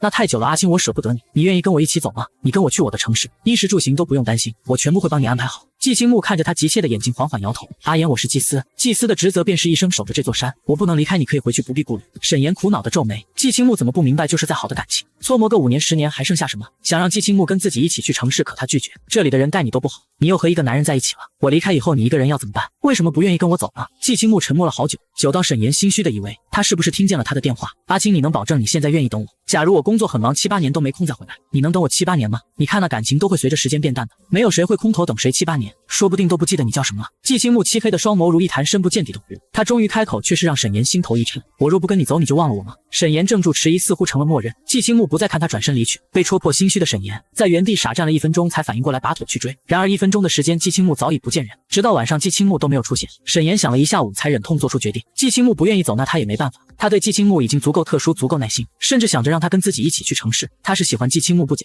但他的工作交际全部都在城市，不可能为了一个季青木消磨自己的一辈子留在这座深山。他想，既然无法改变局面，那就好好珍惜接下来的时间吧。想通以后，起身打算去寻季青木。明日一过，他便要彻彻底底离开这里。他不愿最后的时间还和季青木闹不愉快。下了楼，园子中亮着一盏灯笼，暖黄色的火光照着季青木清瘦的身影。这么晚了还在园子里，估计下午的话让他不高兴。沈岩在心里叹了口气，打开篱笆门走进去。夜风很凉，他只穿了一件薄衬衣，被冷风吹得不由得打了个哆嗦。季青木专心忙他的事，半眼不看沈岩。沈岩心想，果然生气了。他走过去扯了扯季青木的衣服，牙齿打着颤，脖梗怕冷的缩着。阿青，这么晚了你怎么不回家？你别生气，对不起，我跟你道歉，我不会7、8年都不回来的，那只是夸张的说法。我想让你跟我一起走，也是因为我太舍不得你了。可是我有我的工作和家人，他们都在城市，我不能随随便便想过来就过来。你不跟我走，那我见你的机会就会很少了。沈岩说的可怜，头低着，肩膀不知是冷还是哭泣微微发抖。季青木终于看他了。沈岩欢喜的正要说话，周身一阵夜风刮过，喷嚏先打了出来，肩膀上多了件苗服外袍。季青木将自己身上的衣服脱下来披在他身上。沈岩去抓他的手，鼻头红红，眼睛也红，声音带着鼻音，听起来很是可怜。阿青，别生我气了好不好？季青木定定望着他。阿言，即便你真的离开7年，我同样会等你。沈岩在心里又深深叹了口气，面上却是扬起笑来。是我不对，阿青，不要多想了，我们回去吧。季青木余光落在他脖梗处的红痣，沈岩扑进季青木怀里，手臂环着他的腰撒娇道：“阿青，我好冷，回去好不好？”夜深人静，吊脚楼内一番云雨过后，沈岩睁开眼，看了看身旁异常熟睡的季青木，床头柜一侧放着一个空掉的杯子，那里面被他下了暂时昏睡的药。季青木双目闭合，长长的结语在他眼下扫出一小片阴影。沈岩静静看着他很久，才慢慢有了动作。今晚的季青木比以往都要凶，忍着腰痛，轻手轻脚从他身上爬过去，将自己穿戴整齐，后背上黑色背包，不舍得看着熟睡的季青木，上前替他掖了掖被子，轻声道：“阿青，抱歉，你不愿跟我走，我也不愿留下，我们只能到此为止了。你这么好，以后肯定能找到真心对你好的，别再遇到我这样不负责的人了。”说罢，披着月色悄无声息关上竹门，身形隐于深夜中。他走后，床上本该昏睡的季青木睁开眼，像是早有所料，重新闭上眼，失望的低语：“阿言说过的话不能不作数的。”沈岩披星戴月在寨子里走了很久，直到来到那片唯一通往外界的竹林，月光从头顶斑驳洒下来，隐约照亮脚下的路，地上竹叶的影子随风摇曳着。沈岩从背包中掏出手机，用最后的7格电打开手电筒，快步走进了竹林，在脚下搜寻他曾经撒下的白粉，循着白粉来到了竹林尽头。在踏出竹林前，沈岩想到什么，他将那枚定位装置从随身的口袋中拿出，凝视2秒后，将其重重置于一侧的石头上，一声清脆的金属碰撞脆响，那枚定位装置在重力下4、5分裂，再无启动可能。这座寨子该保持它原有的平静，最好不要再被任何人打扰，这是他能为季青木唯一也是最后能做的事了。带着那丝歉疚，头也不回出了竹林。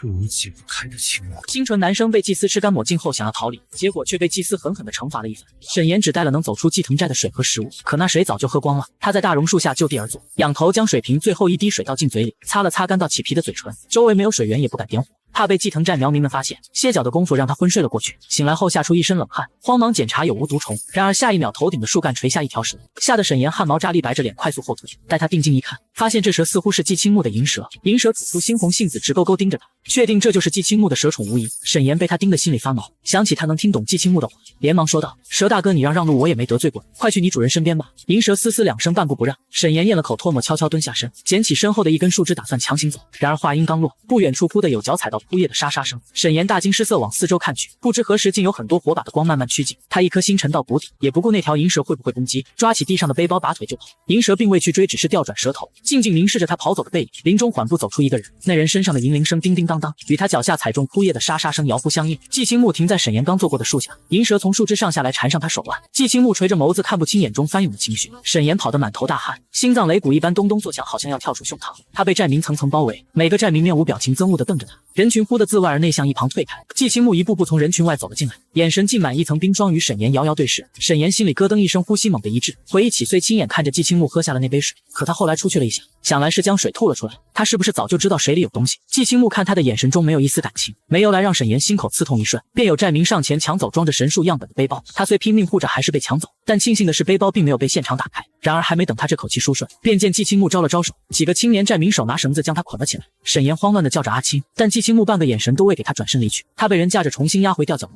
这让沈岩安下几分心来，闭了闭眼强迫自己冷静。季青木应该是听到走之前他说的那番话，是他对不起季青木，恨他也是应该的。就这么胡思乱想着，竹门外响起开锁的声音，发现来人是季青木后，沈岩动作不便地从床上滚下去，直起身子小跑到他身边叫他。沈岩刚开口，就被季青木那冷到刺骨的眼神吓了回去。季青木冷冷看着他，唇角勾起一抹笑。沈岩，你果然还是变心了。闻言，沈岩一愣，回过神认真解释，我没有变心，阿青，我是真的喜欢过你，本来想让你跟我一起走，可是你不愿意，我也不愿留下。我承认我欺骗你的感情，不是什么好人，是我对不起你，你怨我恨我都认。但是阿青，你执意要留在寨子，我们只能好聚好散。季青木静静听完他的解释，轻笑了一声，那笑声一如蛇类吐信，让人汗毛倒立。没关系，你变心在我意料之中。沈岩，从今以后我不会再信你。说完，他转身离去。竹门再次从外面上了锁。沈岩用肩膀撞着门，焦急地喊。门外脚步声渐远，不论他怎么喊，季青木都没有再回来。双手被长时间捆绑，早已失血，麻痹感从小臂一路蔓延到肩头。他试着从屋子里找工具解开绳子，奈何屋里没有力气。桌上的陶瓷茶盏吸引了他的注意力，他快步过去，撞倒桌子，杯子掉在地上，啪嚓一声，4分5裂茶杯与水自溅的到处都是。沈岩背着手去捡碎片，艰难割着绳子，好不容易割断绳子，他累得瘫坐在地上，甩着胳膊喘气。正欲起身，余光一扫，一身黑紫庄重的苗婚服映入眼帘。沈岩怔住，那件苗婚服被挂起来，银冠置于婚服头顶。这件衣服勾起与季青木的回忆，就在昨天晚上，他还穿着这件季青木送的衣服，哄骗着季青木和他缠绵悱恻。心口没由来被针刺了一下，沉默片刻后，他又试着找屋子里出去的办法。既已和季青木撕破脸，曾经再好的感情也有了裂痕，他必须要离开。推开窗户往下一看，那么高，下面全是细细的石子铺成的路，跳下去不死也残。他烦躁地关上窗户，环视屋内，发现床单只有一张，他想用床单打结下去，可那窗棂脆弱的根本支撑不住他的重量。现如今只剩下最后一个办法。沈岩盯着那扇竹制的木门，卯足了劲儿，正欲冲过去一脚踹开，门忽然被人从外面打开，他一个猛力踹了个空，狼狈摔趴在地上，疼得直抽冷气。门口站着2个体型彪壮的苗族青年，那2人直接把地上的沈岩拎着后脖梗，面无表情扔回屋内。随后一名青年端着一碗饭进来，面无表情将倒在地上的桌子扶起，把饭放在桌上后头，也不回出了房间。沈岩疼得趴在床上起不来，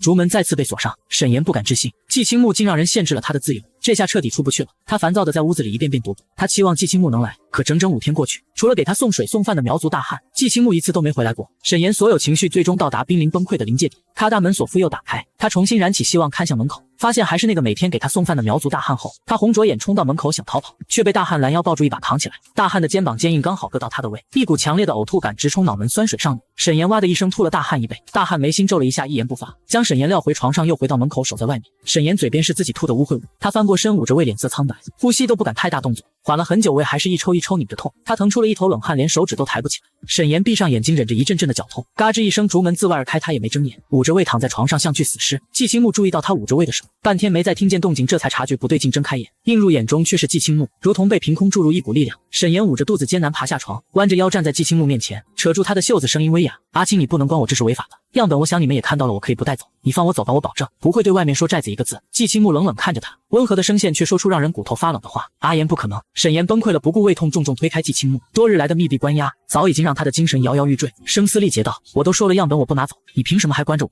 季青木任凭他崩溃，丝毫不为所动。沈岩撕心裂肺过后便是无助与绝望，一连串的剧烈动作让他的胃痛愈加严重，嘴唇惨白，额头冷汗大片往外冒，连弯腰也支撑不住。他抓着季青木的外袍，一点点滑跪在他脚边，喘着气，断断续续求，阿青，你别关我，放我走，我们说不定还能做朋友，我不想连朋友都做不成了。季青木居高临下钳住他的下巴，眸中倒映着他微仰苍白的脸，若你许下的承诺做不到，我会替你履行。沈岩不记得最后和季青木说了什么，失去意识前是季青木将他抱到床，再次醒来时外面已是日上三竿。沈岩睁着眼睛缓了一会，肚子上有温热的负重感，他掀开被子，发现是一块温热的湿毛巾盖在上面，余光一转，床头柜上有盆冒着热气的水。这时门外一个大汉走进来，沈岩朝门口看了一眼，发现原本看守门口的2人，现在只剩下进门的这一个。他多看了一眼进来给他送饭的青年大汉，发现将他扛起起来的那个男人已经不见，不过他也没想着再冲出去。等青年出去后，沈岩捂着仍隐隐作痛的胃坐起身，去打了盆水简单洗漱后，坐在镜子前发呆。镜中人眼神呆滞，头发凌乱，穿着一身好几天没换洗进过馊汗的衣服，不经意间看见了自己脖子上多出来的小红点，起初以为是蚊子咬的，挠了2下不痒便没管。沈岩走到桌子边坐下，拿起筷子，最近送来的食物都很清淡，不见油腻荤腥，喝了点热乎的米粥下肚，翻腾的胃总算好受一些。沈岩望着窗外，发现寨子中央人群攒动，寨民们聚集在一起，看上去颇为躁乱不安。他如今自身难保，便没心情关心寨子里发生了什么事，索性关了窗户。不久后，青年大汉再次进来，将吃过的碗筷收走后，外头就没再响起锁门的声音。沈岩鞋也不穿，直接小跑到门口。青年大汉不再逐门大吵，他心中暗喜，不敢单个快步从楼梯往2楼走。然而很快他就没了侥幸心理，虽是2楼，却没低到哪去。沈岩依旧逃不出去，他不甘心四处张望，既然下不去，那就只能往上走。这么久以来，他从未去过。他想看看4楼有没有能帮他的工具。4楼格局与楼下大同小异，入目长长的竹廊，3间并排的空房间。视线一晃，沈岩看到一间房门是虚掩着的，里面似乎还有什么窸窸窣窣的动静。他轻推开一个门缝往里看去，透过门的缝隙依稀看见里面堆满瓶瓶罐罐，那些动静就是从瓶罐中发出的。沈岩推开了门，当光线射进来的瞬间，一阵头皮发麻。只见阳光照进来的浮尘下，那些瓶瓶罐罐中赫然是数不清的蛇蝎毒虫。最让人生怖的是，那些虫子如同突破生殖隔离，蛇的头蜘蛛身子，蜘蛛足肢却长了一个蜥蜴的脑袋，蜘蛛网爬满了屋中各个角落，蛇信嘶嘶声自罐中闷闷传出，有种诡异的阴森渗人。地板上无数只虫子尸体恶臭扑面而来，活下来的蛇虫在那些虫子的尸体上蠕动啃食残杀着。季青木到底在这间房子里养了些什么东西？一想到他住的房间头顶都是这些毒虫，胳膊上瞬间起了一大片鸡皮疙瘩，紧接着一阵胃酸翻涌而来。沈岩捂着嘴拼命干呕，肩膀忽的一沉，好像有什么东西掉在他身上。扭头一看，与一只手掌长的蜈蚣面面相觑，蜈蚣的足肢迅速在他肩上爬动，爬进他的衣服里。沈岩汗毛炸立，赶忙抖起衣服。蜈蚣受到惊吓，冰凉的皮甲与足肢在他后背疯狂爬动。沈岩当即去脱上衣，衣服脱到一半卡在头上，不上不下。忽的一只比那蜈蚣鳞甲更凉的人手碰到他的皮肤，那只手捏住身躯不断扭动的蜈蚣，将他脱到一半的衣服重新拉了下来。沈岩的心跳还没平复，一转身便看见季青木。季青木毫不畏惧地捏着那只不停扭动的蜈蚣，当着他的面指尖用力捏爆了蜈蚣头，迸溅的液体落在沈岩衣服上，留下几滴醒目的点子。不用怕，你身上有我的气息，他们不会伤害你。不是说过不让你来4层吗？吓到了。季青木随手将还在抽动的蜈蚣扔到虫尸中，顿时引起一群蛇虫的疯抢，然后关上竹门，掏出帕子，仔仔细细擦拭干净手指，才走到他身边，用刚刚捏爆蜈蚣头的那只手去牵沈岩。沈岩下意识一躲，嗓子眼，人恶心的厉害。他难以置信地看着季青木，声音抖得不成样子。那些都是什么？季青木盯着他惶恐不安的眼睛，唇角轻扬。以前沈岩最喜欢看他的笑，可现在的他实在没了欣赏的心情。那笑容诡谲艳丽，似一条剧毒无比的毒蛇，让他的心狠狠沉到了谷底。季青木步步走近，声音一如既往好听。阿言不是猜到了吗？那些都是……轰的一声，有什么在脑中炸开了。霎时耳中风鸣作响，沈岩眼前一片晕眩，他苍白着脸扶着门勉强站定。不可能，这个世界上根本就没有。是我解不开的情网。清纯男生得知被祭司下蛊后，整个人都崩溃了，两腿更是软得像面条，站都站不住，用尽全力撑着才没在季青木面前倒下。沈岩气息不稳，踉踉跄跄扑到季青木面前，攥着他的衣服大声质问：你骗我，你是不是给我下了什么能造成幻觉的药？你曾经说那些蛊虫传说只是谣言。季青木似乎是想证明什么，掏出匕首在指腹上轻划了一刀，红到异常的血液在空气中散发着异香。不消片刻，一只通体墨蓝的蝴蝶翩翩飞来，落在季青木指尖，随后贪婪吮吸指腹的血。渐渐的，越来越多的蝴蝶飞来，停在地板，地上的血液被他们疯抢。看到了吗？若你从未变心，便永远不会知道。沈岩失了言语，莫名的恐怖从脚底一路爬到头皮，他犹如被毒蛇触碰般猛地推开了季青木。这是他第一次对季青木产生恐惧感。沈岩拔腿就要跑，然而还没跑出半步，脖颈处红点如蛛网般炸开，腹痛感剧烈，一下让他栽在地上爬不起来。季青木漫步走过去，将他抱起往楼下走，腹痛只持续了1小会便消失了。那阵疼痛来得突然，却疼到让人想死。季青木将他重新抱回房间，放在床上时，沈岩已没了再反抗的力气，困意突兀无法抵抗袭来。睡着的前几秒，听见季青木温柔道：沈岩，不要怕我，睡吧，最近几日寨中忙碌，我知道你不想待在屋里，等事情过去，我会带你去赎寨散心。声音渐渐变得空灵遥远，沈岩的意识陷入了沉睡。再睁眼已是2日后的清晨，入目是熟悉的屋子布局，紧闭的竹门透进来一个魁梧的身影，那个人还守在门口，桌子上放着温热的早饭。沈岩一看到食物，就会想起那间恶臭腐烂的屋子，胃里一阵作呕，想到头顶的那间屋子就浑身难受，好似随时会有虫子从头顶掉下来。那间屋子门一打开那么臭，可楼下竟然一点味道都没有。季青木说那些是蛊，他不愿意信，这完全颠覆他的认知。动物界的畸形又不是没有先例。沈岩企图说服自己，可动物畸变到底罕见，季青木怎么会找到那样多的畸变动物？那棵突然开花的树，这些乱七八糟的虫子，前2天强烈的腹痛和突然陷入沉睡的意识，都给这座寨子蒙上了一层诡异的色彩。他一遍遍说服自己绝对没有季青木说的蛊虫。窗外再次响起嘈杂的喧闹声，外面的声音越来越大。平时寨子中的一些小事都是由长老代为处理，直觉告诉沈岩，寨子一定出了不小的事才会把季青木拖住。下床趴到窗边往下看，寨中央一群人将一个苗民绑在中心的柱子上，片刻人群散开一条道来，每个人低着头，姿态敬畏恭敬。季青木从中走出，低声轻语了几句，那被捆住的苗民顿时痛哭哀求起来。季青木似有所察一般，抬头自下而上，远远看向沈岩的位置。沈岩犹如被毒蛇盯住，不敢动弹。等他回过神，季青木已经不见了，绑在石柱上的青年也被压着往沈岩所在的方向走。与此同时，门被打开，季青木走进来，对下意识往后退的沈岩说过来，语气平和却不容拒绝。沈岩白着脸，季青木给他的感觉越来越诡异阴寒，身体像是失去控制权，一步步走到了季青木身边。季青木满意的笑笑，牵住带他往4楼走。沈岩瞪着眼，难以置信，想从季青木手中挣开，可那手紧紧攥着他不动分毫。再次来到那间屋子，沈岩满心抗拒。与此同时，那名绑着的苗民也被带到这间屋子。那苗民如同看到了鬼，腿软的跪到地上，涕泗横流，哀求季青木：大祭司，我错了，我不该贪财将寨子的位置告诉赎债游客，求求您放过我，不要为押送青年来的寨民神情愤怒，用苗语斥责青年。季青木不为所动，只是牵着沈岩发凉的手，带着他推开那扇门。有些东西你总要亲眼看过才会相信，才会害怕，才不敢言而无信。季青木招了招手，寨民将青年强行押进屋内。季青木带着沈岩进去，蛇从脚边爬过的沙沙声，虫子蠕动的咕叽声，眼前畸形可怖的蜘蛛，每一样都让沈岩恨不得把眼睛挖了。寨民不顾青年哀求，将他蒙上眼，按在一侧。一名中年男人拿过一只瓮来到季青木身边，季青木视线未从沈岩脸上移开片刻，他伸出手臂，那苗民便用匕首在他小臂上划了一刀，然后用瓮接住流出的血液。屋子里奇异香味弥漫的一刹那，所有虫子躁动起来，疯狂循着那一香的来源涌来，却又不进季青木周身寸步。那些虫子表现得既畏惧又渴望，那个荒诞的巫蛊说法仿佛得到了证实。沈岩浑身的血液都冷了下去，脸色惨白，他双眼紧闭，两腿僵直地站在原地，眼皮忽地被季青木拇指覆上，轻轻摩挲着他红痣的位置，命令道：沈岩睁眼。沈岩惊恐地发现，季青木已经控制了他的身体，这种诡异恐怖的感觉让他心脏狂跳，眼睛被迫直视着跪在地上那名青年。他做错什么事？你们要对他做什么？为什么要让我看？季青木，我不想看。季青木安抚地捏了捏他的耳垂，语气温柔向他解释：赎债游客想知道生债的位置，给了他钱，他就把位置告诉别人。那些游客被卓然发现，驱赶出去时供出了他，将生债位置暴露是重罪。季青木像是知道沈岩心里在想什么，指腹触碰他眼皮间那颗红痣，你不一样。可惜季青木并未告诉他哪里不一样。沈岩想跑，却丝毫动弹不得，眼睁睁看着季青木接过中年男人手中的瓮，走到跪着的青年面前。季青木居高临下，手掌放在哭嚎哀求的青年头顶，说了几句描画后，青年便安静下来，不哭不嚎，像是认命接受惩罚。季青木手里的瓮爬出来一只通体漆黑、拇指大小的蠕虫，那蠕虫顺着青年的手一路爬到他口中进去。沈岩看得真切，口腔中因为强烈的恶心感而口水泛滥，他的喉结拼命滚动着，胃酸上涌得厉害。季青木将手中的瓮递给守在一旁的男人，走回沈岩身边，手掌附上了他的眼，像终究还是不忍心，声音温柔疼惜：罢了，接下来你不用看了。视线陷入黑暗，屋子里突然响起那青年痛苦凄厉的惨叫。季青木捂着沈岩的眼，带他走出屋子。走出房间后，沈岩终于拿回身体控制权，用力推开身侧的季青木，发着抖趴在护栏边弯腰呕吐。余光门缝里，那个青年倒在地上，不知是死是活。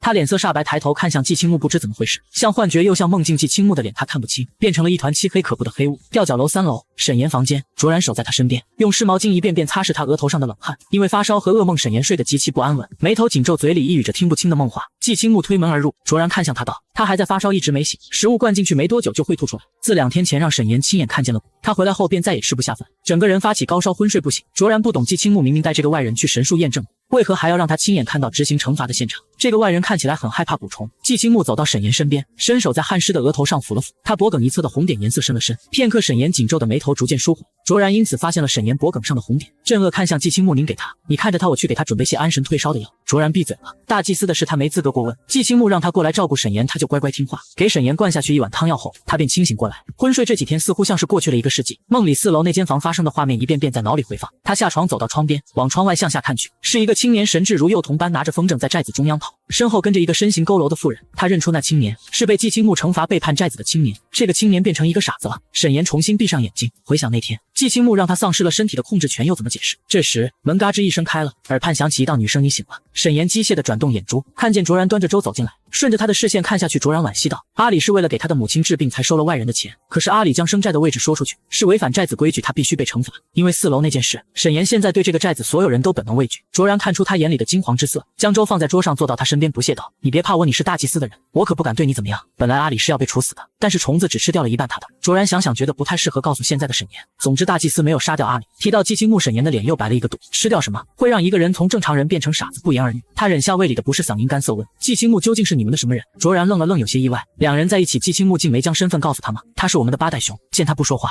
卓然想着季青木都让沈岩看见那些，也没遮拦补充：8代熊就是我们的祭司巫蛊师，他是寨子里最厉害的人，我阿爹的蛊术都不如他。提起季青木，卓然相当自豪，用着不甚熟练的汉话，磕磕巴巴，兴致高昂。巫蛊师是我们寨子蛊术最厉害的人，他都不需要练普通的蛊，因为大祭司本身就是最剧毒，一滴血就可以轻轻松松要了别人的命，所以寨子里很多人都很怕他。卓然顿了下，撑着下巴又道：但其实巫师大人也很可怜的，巫蛊师从小就要培养日日与毒虫作伴，每3个月都会被蛊毒反噬，熬不过去那些毒就会。似乎意识到说的太多，忙闭嘴，眨巴着水亮的大眼睛，心虚的岔开话题。你醒了，我去跟大祭司汇报。说完便溜了。独留沈岩一个人消化着他的话。季青木难道从头到尾都在骗他？他不是因为血统不纯被寨民笃定，而是因为他是巫师。回想起第一次见季青木时，以及后来每一次季青木出现时，在场的寨民都露出的表情，根本就是敬畏与害怕。轻缓沉稳的脚步声伴随着银饰清脆声，让沈岩脊背一僵。季青木走到他身边，看向寨子中央奔跑的阿里。沈岩死死掐着手心，才忍住没有立刻推开他的冲动，浑身都起了一层鸡皮疙瘩，声音颤抖。他是因为要给母亲治病才收外人的钱。季青木偏头看他紧绷的侧脸，知道沈岩是在责怪他将阿里变成傻子。他坏了寨中规矩，我没杀他以示仁慈，而且他母亲的病是不治之症，即便去到外面同样没有办法。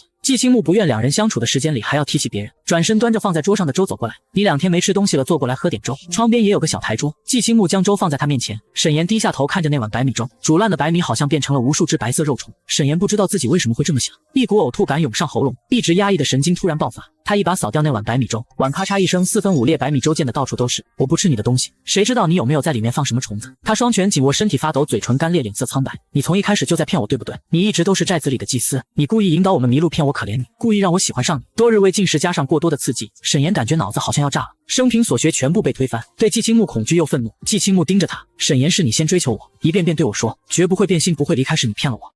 是我解不开的情网。都说那苗疆少年善蛊，可男人偏不信，非要去招惹少年后还不想负责。可当他被少年用蛊狠狠折磨后，他却崩溃了。沈岩抱着头靠墙，一点点滑到地上。季青木说的没错，是他先追的，是他千方百计哄着季青木跟自己在一起，都是他自己自作自受。季青木去扶他，被一把推开。沈岩崩溃的抓乱头发，口不择言嘶吼：季青木，你到底对我做了什么？为什么我的身体会不受控制？你是不是给我下了什么东西？你这个疯子，为什么从一开始没认出来你的真面目？你想将我一辈子都困在这里吗？闻言，沈岩的话像把刀子狠狠戳着季青木的心。季青木的脸色冷了下去。沈岩闭嘴，脸色阴森的将墙角的沈岩从地上拽起来。沈岩条件反射，惊恐挣扎。我不喜欢听那些话，你生病我不怪你，但我不想听到第2次。乌娜在端碗粥进来。片刻后，青年重新端碗白米粥进来，然后出去。季青木强行将沈岩按在凳子上，舀了一勺喂到他嘴边。沈岩吃饭。沈岩已经2天未进一点水食，身体虚弱到极致，但他仍紧闭双唇，坚言不吃季青木拿来的东西。季青木眸光微暗，掐住他下巴，在他惊恐的眼神中逼他张开嘴。白米粥微烫生生被季青木一勺勺喂进嘴里。沈岩舌头发麻，被呛到生理性眼泪溢出。在被强行灌了半碗粥后，沈岩发狠地咬上他的手指。季青木吃痛脱手，那碗白米粥再次碎在脚边。季青木盯着地上那碗白米粥良久，声音中隐隐有了怒气。沈岩，粥里面没有东西。沈岩退开好几步，生怕季青木在里面下了蛊似的，拼命抠着嗓子眼，将刚喂进去的几口粥吐出来。季青木一言未发离去，门口看守他的青年大汉进来，将地上的狼藉收拾干净，重新锁上门。屋子里陷入寂静，催吐让沈岩胃痛难忍，他感觉自己要疯了。季青木一天不放他，他的精神就像被虫子一点点啃食，逐渐崩溃。他怕季青木，怕他的触碰，怕他带来的食物，更甚至他连水都不敢再喝一口。这样下去要不了多久他就会死的吧？不，他不能死，他要离开，要回到属于他的城市。不知何时他昏昏沉沉靠着墙睡过去，醒来外面漆黑一片。沈岩口干舌燥，眼前发黑，长时间不进食，饥饿感早已过头，只有虚浮的脚步和软绵的四肢，艰难的起身走到床上躺下，呼吸都没有力气。门又开了，是卓然，他带了些水果和食物过来。沈岩依旧不肯吃，卓然留下水果走后，沈岩闭着眼睛，食物的香气源源不断飘进鼻腔，他咽了口唾沫，睁开眼看向卓然带来的水果以及一把水果刀，坐起身将那把水果刀收起，藏在枕头下面。外面又响起脚步声，沈岩坐在床边，光听走路的声音就知道来人是季青木。他这次来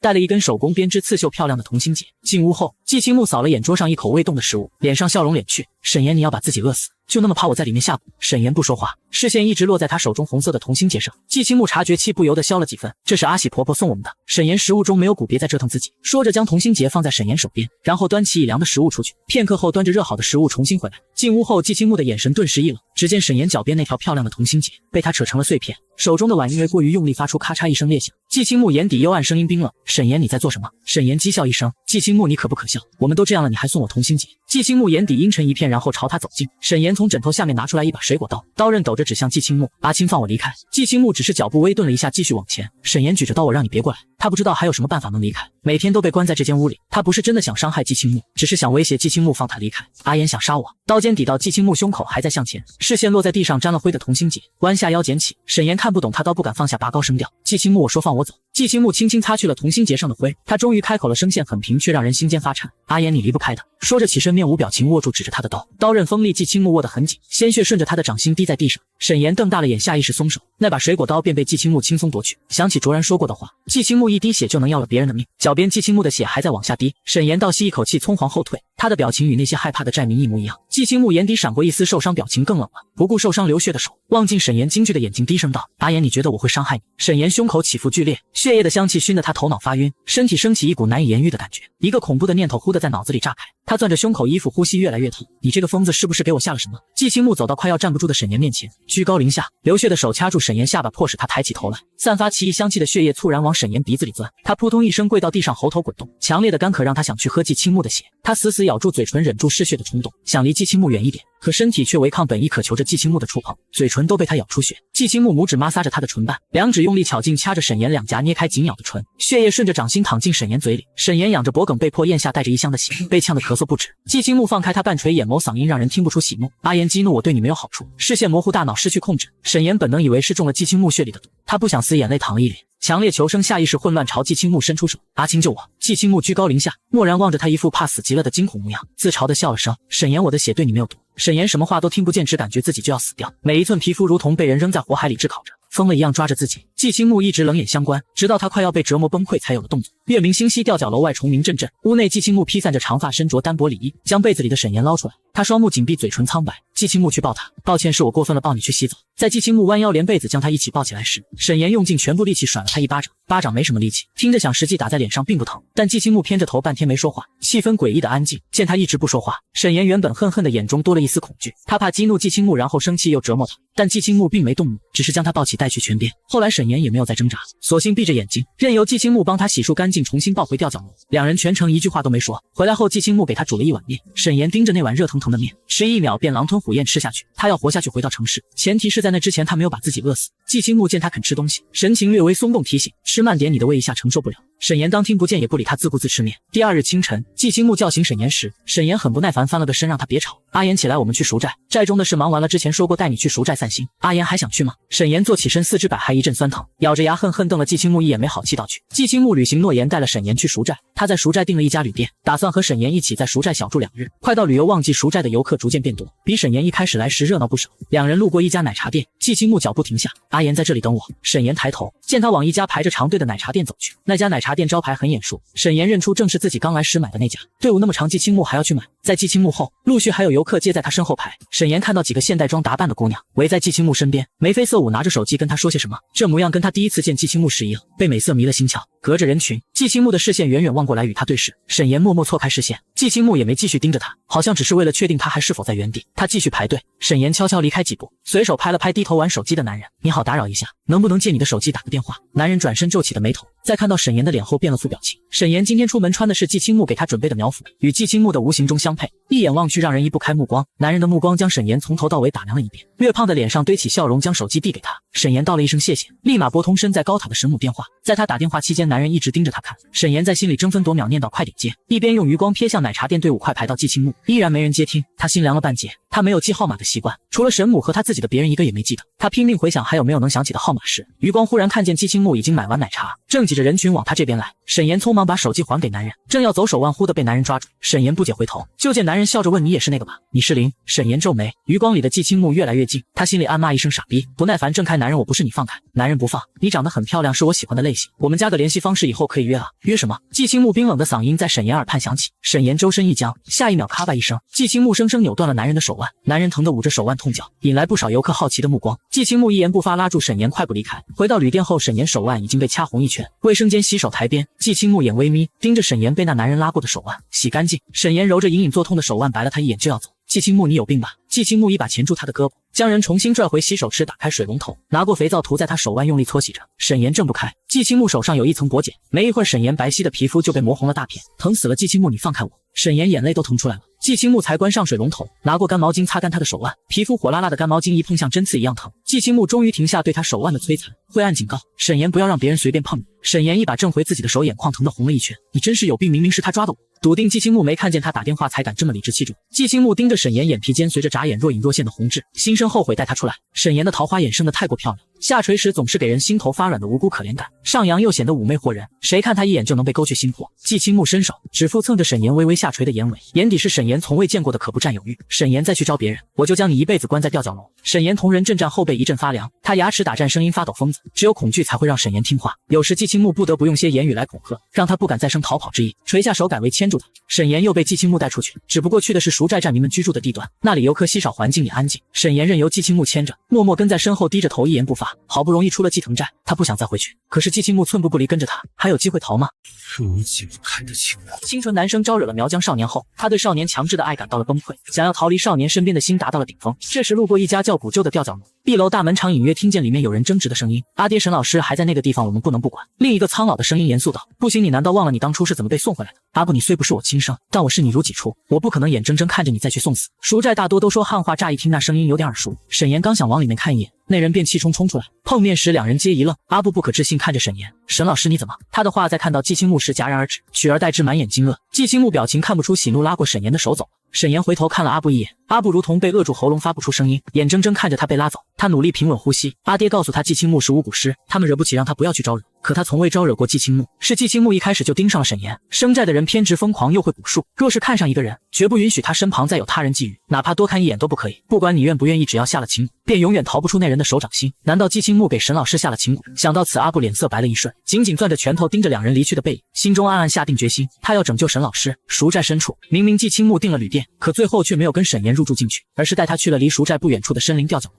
这栋房子是季青木私人住处，里面很干净，似乎经常有人来打扫，四周杳无人烟。沈岩有点慌神，怕季青木一个不高兴放虫子咬死他，倒是就真叫天天不应，叫地地不灵。悄悄往季青木发上瞟了眼，自逃跑那次后就再也没有看见过他的宠物。季青木瞥他一眼，将那2杯奶茶递给他。沈岩不情不愿接了奶茶，想着这里是赎寨，季青木应该也不会在人这么多的地方暴露蛊术，答应跟季青木一起出来的目的，也是因为赎寨人多，逃走的机会越大。他把奶茶放到一边，心不在焉道：太甜了，我不想喝。季青木沉默片刻，语调忽地冷了下来。见到阿布你很在意，那语气冻得沈岩一个哆嗦，抬头看过去，季青木眼底黑漆漆一片。想到那天晚上的折磨，沈岩不敢看他，识趣的拿过一杯奶茶，插上吸管抿了一口，糖度刚刚好，是他喜欢的那款。季青木的那杯他没喝，只是垂着眸子看。他不说话，气氛就诡异的让人心里发毛。你不是订了旅店，为什么还要来这里？回来取些成熟的药材。你膝盖的疤痕还没痊愈，只住一晚，明日回旅店。季青木终于有了别的动作，他拿起那杯奶茶往身后的橱柜走。沈岩一愣，还记着他腿上的伤。嘎吱一声，橱柜的木门被打开，季青木拿出一个小瓮，取出一枚圆形类似红豆的小物，置于奶茶中，然后把奶茶放进去。由于背对着，所以沈岩也看不见他具体在干什么，只觉得他的行为有些匪夷所思。季青木合上柜门，上了锁，钥匙随身揣进口袋，也不解释，拿了换洗的衣服便去洗漱了。他走后，沈岩越想越觉得不对劲，还上锁一杯奶茶而已，有必要上锁吗？难不成还怕他偷喝了不成？不，季青木既然防着他，里面肯定有什么不可告人的秘密。沈岩咬着吸管，心一横，丢下奶茶去了季青木洗澡的房间。这座山处处都是泉眼泉水，常年温热。季青木用竹子就近拼接了一条水管，做了天然花洒，洗澡很是方便。洗澡的地方隔了一道竹屏风，屏风内热水氤氲，人影绰绰。季青木换下的衣服担在1人高的屏风上，沈岩蹑手蹑脚找到衣服口袋，摸出那把钥匙，里面水声潺潺。季青木没发现他。回到房间，沈岩迅速打开柜门，然后目瞪口呆。橱柜里并没有他期待的背包，有的只是一个黑色的瓮，一张他画给季青木的素描像和一杯写着电话号码但放了很久未打开过并没变质的奶茶。那杯奶茶正是第一次见季青木，沈岩为了拉近关系特地买给他的，还有一瓶驱虫喷雾。阿岩，沈岩一将霎时冷汗爬满了后背，手里拿着钥匙，橱柜门关也不是，不关也不是。他讪笑回头，如果我说我好奇你为什么把奶茶锁起来，你信吗？季青木刚刚洗完澡，湿漉的长发披在身后，身上只穿了件宽松露肩的里衣，一整个赏心悦目。回过神来，沈岩心里暗暗痛骂自己不争气，被美色迷惑，忘了他的本性。他不自觉咽口唾沫，等待审判。然而意想中的折磨没有袭来，季青木只是借过他重新将橱柜上锁。他身上常伴的清雅草药味，勾起以往很多回忆，让沈岩一阵恍惚。季青木关上柜门后，给沈岩拿了一身干净的体恤短裤，对他说去洗漱。沈岩沉默接过衣服，越来越看不懂季青木。那一柜子曾经他给过季青木的东西，都被好好保存了下来。这似乎证明季青木从很早以前就在意他。自从两人感情破裂以后，他第一反应的确是恐惧季青木的。可是后来相处着，季青木是很偏执疯狂，但对他的情谊也更显执着。所以也正是因为知道季青木爱他，才敢有恃无恐。稀里糊涂洗完澡，沈岩坐在床边发呆。季青木回来，手中拿着处理好的草药，草药被捣碎放在一块纱布上，绿色的汁液浸透，将白色纱布染绿。沈岩穿着自己的短袖短裤坐在床边，右腿膝盖上生着一道粉色疤痕，他皮肤白，疤痕看上去突兀，却并不丑陋。这道疤还是那天后山被受伤的季青木摔倒划伤的。他还记得当时心跳快到要从胸膛里跳出，怕季青木死了，怕再也见不到他，那股恐慌感记忆犹新。季青木自面前蹲下，拖住他的小腿，绷直他的膝盖，放置草药的纱布一圈一圈缠上沈岩膝盖，连续敷半月不会留疤。季青木敷得很认真，头微微低着精致完美，垂下的发丝落在沈岩脚背上。沈岩只觉得心头没由来沉沉闷闷，他和季青木怎么就变成这样了呢？或许从一开始就是错误的，是他不该非将季青木拉下水。如果不是他，季青木很有可能已经和寨中苗女结婚，有个正常的家庭还有孩子。说到底，最后都是他自作自受，怨不得任何人。沈岩抓紧了床单，在心里措辞了几句，试探着开口：“阿青。”季青木抬头，瞳仁里倒映着他有些懊恼的脸。沈岩咬咬嘴唇，半天才憋出一句对不起。闻言，季青木蹙了蹙眉不语。沈岩深呼一口气，壮起胆子看着他的眸子：“阿青，是我对不起你，我承认我从一开始留下的目的就是为了你们后山的那棵神树，但是现在样本我也没有拿走，也没什么损失，你想要什么我都可以给你，只要你放我走。”迟疑一下瞟了眼季青木没什么起伏的表情，才接着说：“你能不能把我身体的虫子拿出来放我离开？你知道的，你养的那些虫子我很害怕，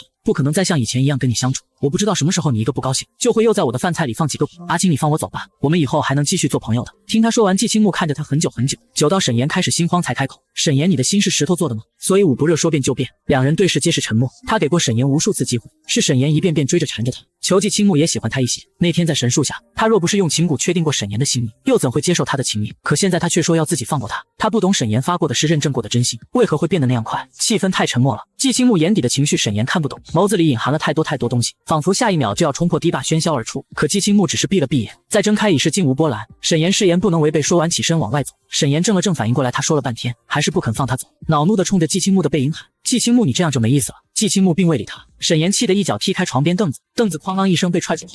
半夜沈岩翻来覆去睡不着，起初季青木要和他一个房间，他不愿意，季青木也没强求。临走前意味深长看了眼大开着的窗户，但他只是提醒道：“夜里凉记得关窗。”然后便去了隔壁。沈岩一直等到月亮高挂还是没人来。季青木一向作息规律，这个点大概已经熟睡，但他不敢再偷偷走，上次的教训记忆犹新。竹门开门的声音又响，他不敢轻举妄动，焦急地往窗户外面看。这时窗户被人从外面扔进来一团纸，他往楼下看去，一片朦胧黑夜中，阿布站在楼下冲他挥手，然后指地上，捡起纸，沈岩撑开看，上面写了几行字：“沈老师，1个小时后，我阿爹想办法帮你支开季青木，到时候我会再来找你。”看完纸条，阿布又冲他挥手，便悄声跑走了。捏着纸条，心跳咚咚作响。沈岩不自觉往季青木的房间看，季青木房门紧闭，似乎对阿布的到来一无所觉。片刻后，一个中年男人出现在季青木家附近。沈岩瞧着那人在楼下敲门，敲了约莫2、3下，隔壁便响起动静，然后是季青木停在他房门前的脚步，像是在确认他有没有睡着。吓得沈岩忙爬回床上，盖着被子一动不敢动。好在季青木只停留了几秒，便下楼去开门。等他走远，沈岩再次趴在窗户边往下看。来找季青木的中年男人就是阿布父亲。阿布父亲和季青木低语几句，离得太远听不清，只见季青木点点头，竞争跟着阿布父亲往赎寨走了。沈岩心里一半激动一半嘀咕，但此刻也管不了那么多了。待季青木的身影走远，窗台下传来阿布压着声音的低喊他。沈岩点头，慌张穿上鞋子，外面那么冷，外套也顾不得穿，跑下楼。他身上穿的是洗完澡换的短袖短裤。寨子里昼夜温差极大，一出吊脚楼，立刻被外面的空气冻出一身鸡皮疙瘩。阿布见他下来，一把拉住就往东边跑。两人在夜林中奔跑，一直跑到一辆停在小路边的黑色轿车边才停下。沈岩撑着膝盖气喘吁吁：“你阿爹跟季青木说了什么？季青木怎么会直接跟你阿爹走了？”阿布掏出钥匙塞进他手里，推搡着让他赶紧上车离开。我阿爹是长老的堂兄，之前分寨子时，我阿爹选择留在赎寨，长老则去了生寨。我让阿爹借口问季青木一些长老的事。沈岩有些震惊，长老是阿布父亲的堂兄，怪不得季青木当初把阿布安置在长老家也没发生什么风波，原来还有这层不为人知的亲戚关系。阿布催促着他上车，沈岩感激地看他一眼，接过钥匙由衷道：“阿布，谢谢你，但是我走了。万一季青木察觉是你帮了我怎么办？”月光高悬挂头顶，四周虫鸣阵阵。阿布憨厚的脸上扬起一个纯粹的笑容：“沈老师不用担心我，后天就开学了，明天一早就出发去学校。”阿布的心思沈岩不是一无所觉，但他的确给不了任何回应。摸了摸全身口袋，想找出什么值钱的东西赠与阿布以示感谢，但摸了全身，结果只有腕上那块。沈岩18岁那年，沈母记错日子送给他唯一的礼物，一块表。那块表价值10来万，是他目前唯一能送给阿布感谢的东西了。他将手表取下塞进阿布手里：“你帮我那么多次，我身上什么也没，就这块表还值点钱，你拿着。”阿布推辞：“不，沈老师，我不要您的东西。阿布，我能给的只有这个。”阿布听后不推辞了，默默握紧了那块表，明白了沈岩的意思。除了这块表，沈老师不会回应他的感情，这块表算是还了他的人情。沈岩不再多言，要上车。阿布突然叫住了他。阿布艰难开口，声音不言苦涩，脸上却强撑着笑容：“我明白的，沈老师，你这一走，我怕是再也见不到你了。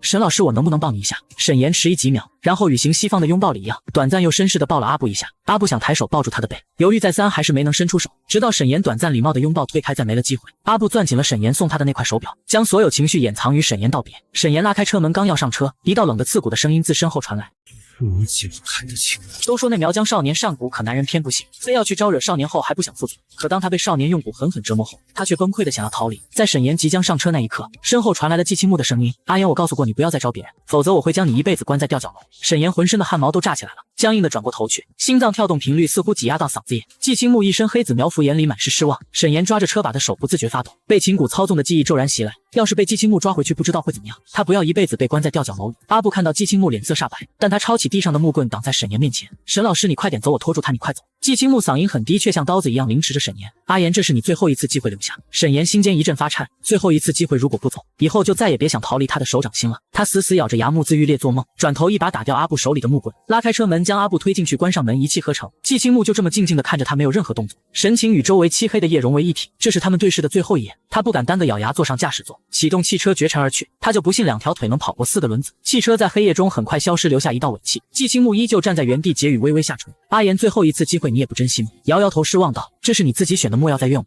沈岩疯了般在林中小路开着80码一路疾驰，阿布紧紧抓着把手，不停向后张望，后面只有扬起的尘土和漆黑的夜路。大约开出了30公里后，沈岩才敢稍稍松口气，将速度慢下来。他握住方向盘的手心全是汗，鬓角的头发也被汗浸透，一缕缕挂在额边。跑出这么远，沈岩那股后怕的劲儿才后知后觉攀上来，怎么忘记他身体里还有季青木下的情蛊？心里突然咯噔一下，不相信季青木会忽然良心发觉肯放他走。这时突然一阵噼啪声，猛的刹车惯性让车内2人皆重心前倾，沈岩有安全带系着胸口，肋骨被重重勒了一下。阿布则整个人冲到了前座靠椅，他慌张爬起来四处张望。怎么了，沈老师，你压到什么了吗？沈岩攥紧方向盘，冷汗大颗从额头滑到下巴。我没踩刹车。阿布一愣，心头登时爬上不好的预感。果不其然，下一秒虫子在地上爬动的窸窸窣窣声自车底响起，接着一大片黑甲虫从轮胎一路爬进了发动机，生生将发动机的铁皮以肉眼可见的速度啃食，发动机盖迅速被分食殆尽。更多的黑甲虫蜂拥而上，爬满整块挡风玻璃。沈岩回神，立马打开雨刷器，将爬满玻璃的黑甲虫扫下去，然后踩下油门，碾过成群的黑甲虫，再次疾驰。透过后视玻璃，那群黑甲虫越聚越多，如同黑色的浪潮狂追不舍，紧随其后。前方是湍急的河流，没路了。沈岩猛踩刹车，黑甲虫霎时蜂拥而上，不消片刻便听到车胎漏气的声音，最后整个车身在慢慢下降。眨眼间，车窗玻璃咔嚓应声而裂，无数的虫子尽数涌进来，瞬间将阿布全身爬满。阿布的惨叫声在逼仄的车厢内撕心裂肺，他跌下车，疼得在地上不停翻滚。让人意外的是，那些虫子只攻击阿布，并不往沈岩的方向去。沈岩脱下外套，拼命挥着阿布身上的虫子，动作间从他脖梗掉出一个东西，那东西落在虫堆中，一声脆响后，虫子登时慌乱散去。沈岩一愣，刚刚掉在地上的东西是季青木送他的挂坠，那颗鲜红的水滴挂坠静静躺在地上，表面沾了浮灰，颜色艳红似血。那些虫子竟然怕这条坠子，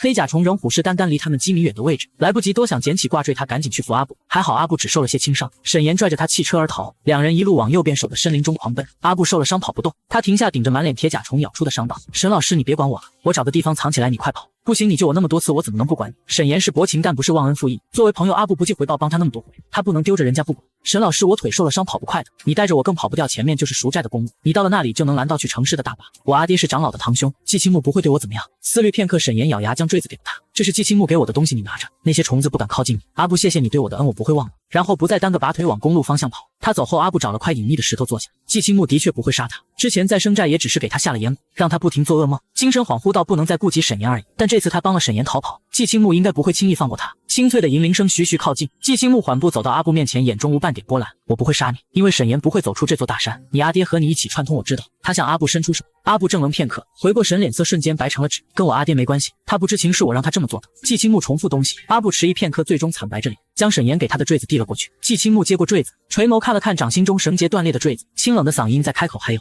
阿布默默攥紧了那块表，不愿意给。季青木收回了手，冷漠注视着他。一条银蛇倏地窜到阿布眼前，阿布吓了一大跳，手一松，表便掉在地上。阿布下意识去捡，季青木却先他一步将那块表捡起来。他将两样东西收于垂下的袖中，临走前微微逆目：“不要试图挑战我的底线，离他远一点。”沈岩一直望着远处公路穿梭的车灯方向奔跑，可不知为何，明明公路近在眼前，眼看着就要到了，但脚下的林子仿佛有了生命，就是跑不出这片林子。体力一点点耗尽，他的腿开始不听使唤，步伐也越来越慢，然后脚绊到一条露出泥土的寄生藤，重重摔到地上。那藤蔓死死缠着他的脚腕，以肉眼可见的速度生长移动，越来越多的藤蔓将他两条腿死死绞在一起，分毫动弹不得。随之而来的是无数的蛇蚁毒虫，它们爬行匍匐，饥饿贪婪地注视着，一点一点靠近。沈岩一颗心狠狠沉到了谷底，藤蔓已经缠到了他的腰，继续向上愈来愈紧，胸腔中的空气一点点被挤压，强烈的窒息感充斥整个肺部。一只眼冒绿光的猎狗弓着背自一旁的树林中走出，张着嘴，口中恶臭的咸水自舌头两边不停淌下。那条猎狗做出攻击的姿势，沈岩此刻心里只剩下绝望。就在这时，一道声音响起：“给你的东西为什么要给别人？”那条蓄势待发的猎狗犹如被重力击中，夹着尾巴痛叫一声便倒地没了气息。而那些准备将沈岩分食殆尽的虫兽，犹如感受到什么可怕的气息，尽数散去。猎狗尸体蠕动了几下，一条银蛇从猎狗腹下钻了出来，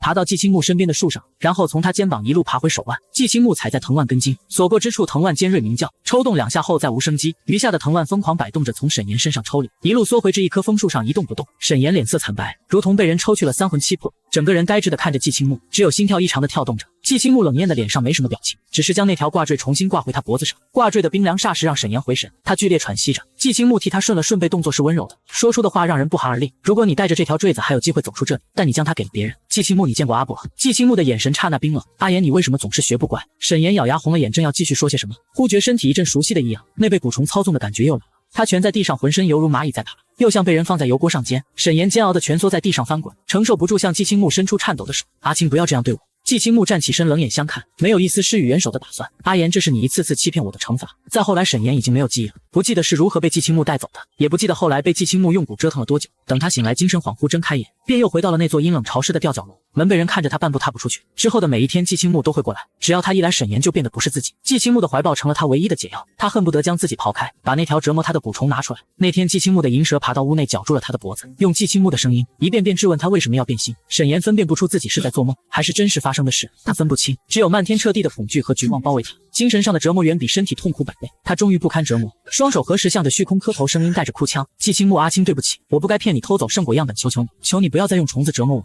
可那条蛇越缠越紧，生生要将他绞死一般。季青木的声音响在耳畔，每一个字都敲击在沈岩心上。你没骗我，我知晓你的目的。神树认可过你圣果，你当然可以拿走。阿言，既然你的心石头做的，那我就让蛊吃掉它，再用蛊重新给你长一颗。那条蛇猛地咬伤他心口位置的皮肤，像针要生吃了他的心脏。对死亡的恐惧激发沈岩的肾上腺素，他疯了般跌下床向外跑。然而还没跑2步，就被剧烈的腹痛疼得栽在地上，痛得干呕冷汗直冒，浑身发抖。一双冰凉的手抱起了他，那句话魔咒一样在他脑中回荡：阿言，你离不开的。从碎片式的记忆中抽离，沈岩躺回木床上，痛苦地闭上眼，心头一片荒凉绝望。他知道这一次怕是再也离不开这里。季青木不可能再放过他，那条不知名的虫子到底在他身体的什么地方？沈岩拖着僵硬的身子，咬牙艰难走到一片铜镜前，他褪去衣裳，想找到那条蛊虫存在身体的蛛丝马迹，可他看不见，找不到，除了心口那2个被蛇咬伤的血洞，其他皮肤表面他看不出来哪里不对劲。咬伤处结了痂，血痂与他脖颈间垂着的坠子遥相呼应，他看着这个坠子就会想到季青木。他不知道阿布怎么样了，季青木也不许他问，一问就会生气。沈岩烦躁地抓挠着自己，忽的耳侧一点突兀的红色吸引他的注意力。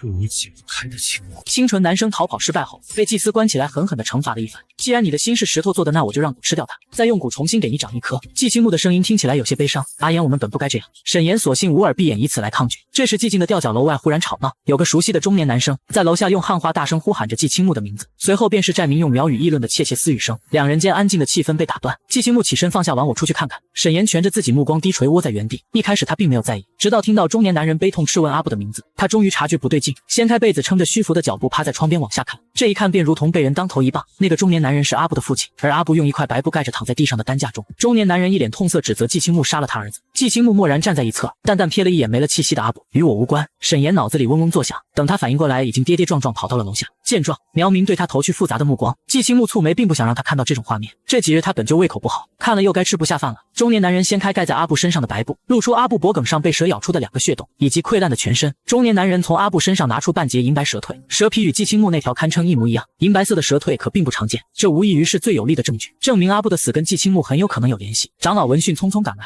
见到死去的阿布和中年男人手里的银白蛇腿，脸色微微一变。他驱散在场苗民，清场后，中年男人一把拽住沈岩的领子，痛恨道：都是因为你，我儿子就是帮你才死的。季青木眸光一冷，腕上银蛇警告地嘶了一声，中年男人下意识松手，沈岩软绵绵往地上栽，被季青木揽住，察觉到怀里人极力克制的发抖。季青木侧目看了他苍白的脸一眼，沈岩面向季青木，牙齿站立，眼中又惧又恨。他才19岁，还在上大学，你杀了他疯子季青木，你就是个疯子。季青木，你以为我并未杀他？你见过他还从他手里拿走我给他的坠子？季青木，你是魔鬼吗？中年男人不依不饶，我儿子死了，被你们的大祭司杀了，长老你必须得给我一个交代。长老苗语回道：杜康堂兄，你先别急，这件事肯定有什么隐情，我们一定会查清楚的。杜康指着沈岩，他不是说了季青木见过我儿子，不是他杀的还能有谁？我不管什么祭司不祭司，我儿子死了必须给个说法。长老好劝歹劝，才终于把杜康劝走。阿布被人抬到祠堂，暂时停放。临走前，长老欲言又止，他装作一副相信季青木，想问季青木究竟怎么回事的样子，最后什么也没说走了，意思太明显。重重证据面前，还有沈岩的那番话，季青木又向来在寨中空有威信没有亲近，这下就更没人相信不是他所为。人离开后，空气中似乎还残留着腐败的味道。沈岩胃里一阵阵的反酸，一把推开季青木，别碰我。季青木沉默半晌，阿言信是我所为。沈岩弓着腰干呕好几下，什么也吐不出来。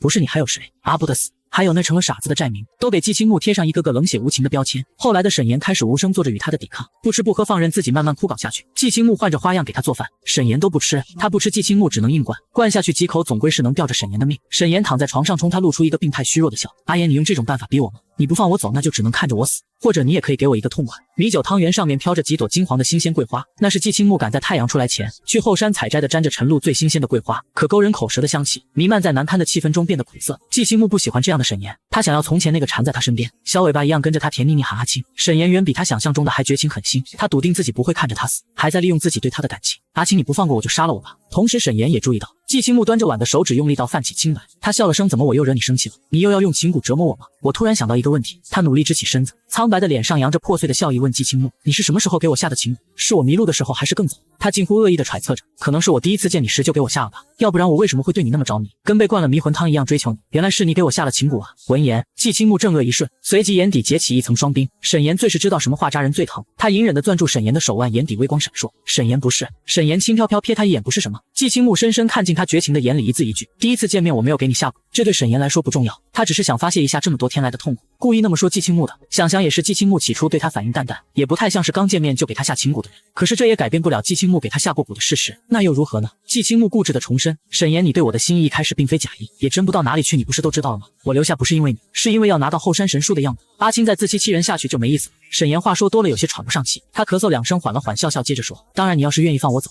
我不介意多跟你演几天真情两不疑。季青木手中的碗终究是没能撑住，啪嚓一声，在持续增加的压力下碎裂开来，滚烫的汤圆和米酒浇在季青木白到青筋可见的手背上，很快红起一片。碎裂声让沈岩一顿，后知后觉，有些害怕说了那么多会激怒他的话，便老实闭上嘴不再吭声。季青木眸子半垂遮住眸中情绪，不知道他在想些什么。情蛊是在神树那次为了验证沈岩的真心才给他种下的，若沈岩一开始就是虚情假意，他不会接受，沈岩当时也只会腹痛一阵，他就会解了蛊，从此与这个人再无交集。可是那时的沈岩身体中情蛊并无反应，这证明沈岩的喜欢哪怕只有一丝也是真心的，只是为什么变得那样快？是因为那个不知为何而死的阿布吗？季青木不知道怎么才能打破，可沈岩如今的局面，欲言又止，阿布的死与我无关。沈岩侧过身，我累了，你出去吧，一副不愿再与之沟通的态度。季青木未再多留，只深深看了他的背影一眼，关门出去。沈岩睁着眼睛盯着身侧的墙壁，一夜无眠。第二日清晨，沈岩醒来浑身没有力气，便索性也不起身继续躺着，反正季青木回来以后也会帮他洗漱，强迫他起床吃饭。他是用绝食的办法跟季青木打持久战，该吃点东西的时候他也会吃一点，毕竟他不吃季青木也会灌他吃，左右都是要先活着，他不能还没攻破季青木的防线，自己先死翘翘了。他笃定季青木喜欢他，就不会眼睁睁看着他这样消陨下去，这是他目前能用的唯一能翻盘的心理战术。这座大山只要季青木不放过他一天，他就别想离开吊脚楼半步。今天阿布父亲又带着人来楼下要说法，一连几天，每天一大早就能听见外面吵嚷的声音。季青木并不出面多做解释，长老当和事佬，每每将吵闹的阿布父亲劝走。一直到晚上，过了季青木准时回来的时间后，他依然没回来。看了看窗外今夜的月亮格外明亮，后半夜沈岩迷迷糊糊快要陷入梦乡时，身上多了一个人。他警惕地睁开眼，却看见季青木衣衫不整，气息凌乱，整个人冰凉的皮肤此刻变得滚烫。借着月光，看见季青木褪去衣衫的背上，蝴蝶刺青颜色从黑紫色变成了血红。季青木抱着沈岩头埋在他脖颈，炙热的呼吸急促洒在颈侧，难受的闭着眼，极力克制地前吻着沈岩唇角，嗓音沙哑。阿言母骨在思念他的孩子，情骨分母子骨，母骨在季青木身体里，子骨则在沈岩那里，就快要月圆了，他体内的蛊毒就快要反噬，而他身体里的母骨受到反噬影响，躁动不安。母骨能操纵子骨，子骨同样能抚慰母骨，所以在季青木遭受蛊毒反噬时，只有沈岩能慰藉，可他不愿。在季青木靠近的那一刻，他体内的子骨感受到母骨的接近，顿时躁动起来，察觉到不对劲，沈岩重重推开季青木。季青木意图显然他需要他，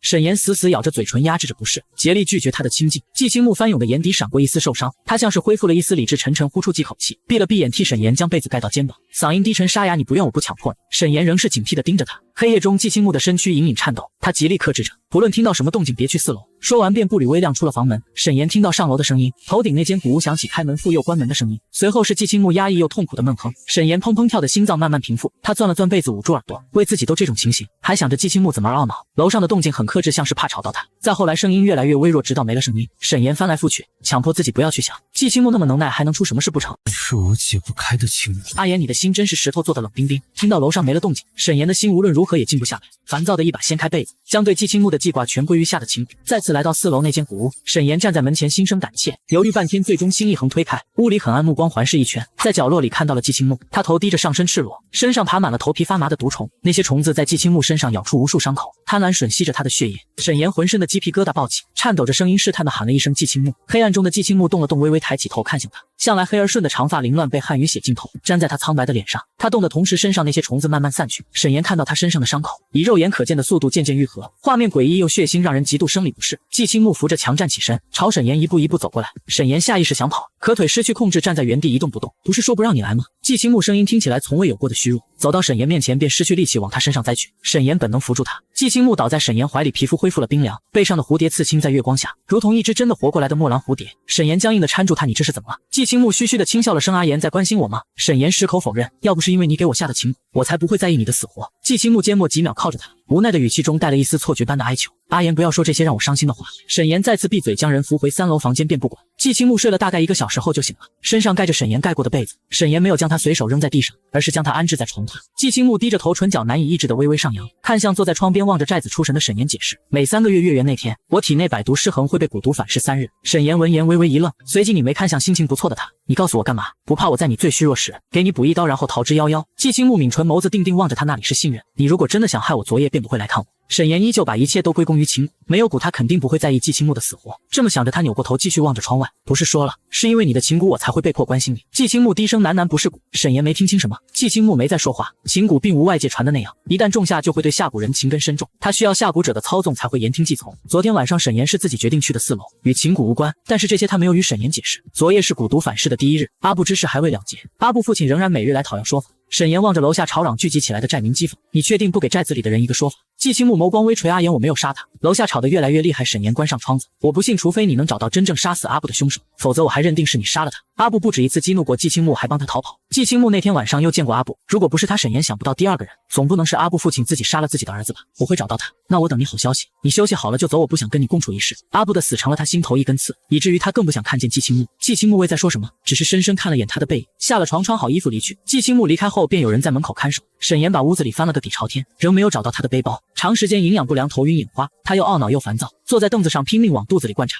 书弟，门外发出一声重物倒地的闷响。沈岩警觉看去，只见看门的大汉倒在地上不省人事。随后阿布父亲走进来，沈岩目光警惕地看着走进来的他。阿布父亲个子不高，1.6米左右，身上穿着黑色的男士苗服，他的长相和阿布并不像。想起那天路过阿布家时听到的对话，阿布并非他父亲亲生。阿布父亲直入主题，苍老的声音稳而沉，别担心，我不是来找你麻烦的，我知道你在被季青木监禁，也知道你中了他的情蛊，我可以帮你逃出去。沈岩一愣，您为何要帮我？眼前的老者背着手在屋内踱步一圈，阿布是因为救你才被季青木害死的，我当然不可能平白无故帮你，我需要你帮我做一件事。说着他拿出一个竹筒，打开里面是一只拇指盖大小的蛊虫。季青木杀了我儿子，身为这座寨子的祭司，我虽不能要他以命抵命，可我也不能让我的儿子白死。沈岩指尖发颤，你不怕门口那个告诉季青木他被人迷晕，你为什么要让我去做？阿布父亲冷哼一声，看向他的眼神略微鄙夷，但很快被掩盖下去。你是季青木最亲近的人，他喜欢你自然不会对你怎么设防，所以你成功的机会最大。这只蛊不会要了他的性命，现在正是他每3月一次的蛊毒反噬，此时是他最虚弱也是最好的时机。你只要将这只蛊虫在季青木被反噬时放在他周身，静待反噬的3日过去，没了情蛊威胁，你自然可以轻松离去。沈岩犹豫，他太想离开了，如果说是别人来找他商量此事，他可能还不会答应，可这个人是刚刚失去阿布的父亲，季青木本身便是百毒之身，那样一只小虫子对他来说应该不算什么，或许这样他真的能逃离这里。他的表情被阿布父亲尽数纳入眼底，他将那只竹筒搁置在沈岩面前的桌子上，门口那个你不必担心，他醒来后什么也不会记得，只当自己打了个盹罢了。说完便离去。沈岩站在楼上，见阿布父亲下楼后遇到路过的长老，两人在楼下说了几句话便离去。他们离去后不久，门口的苗族大汉便从地上爬了起来，疑惑地挠了挠头，然后扭过头朝屋内看了眼，确定屋内一切正常便继续值守。沈岩盯着桌上那只竹筒，迟疑几秒后将那竹筒收起，环视屋内一圈后藏在了床底。正是因为是阿布父亲，沈岩才觉得他的动机有可信度，这是目前他能离开的唯一办法。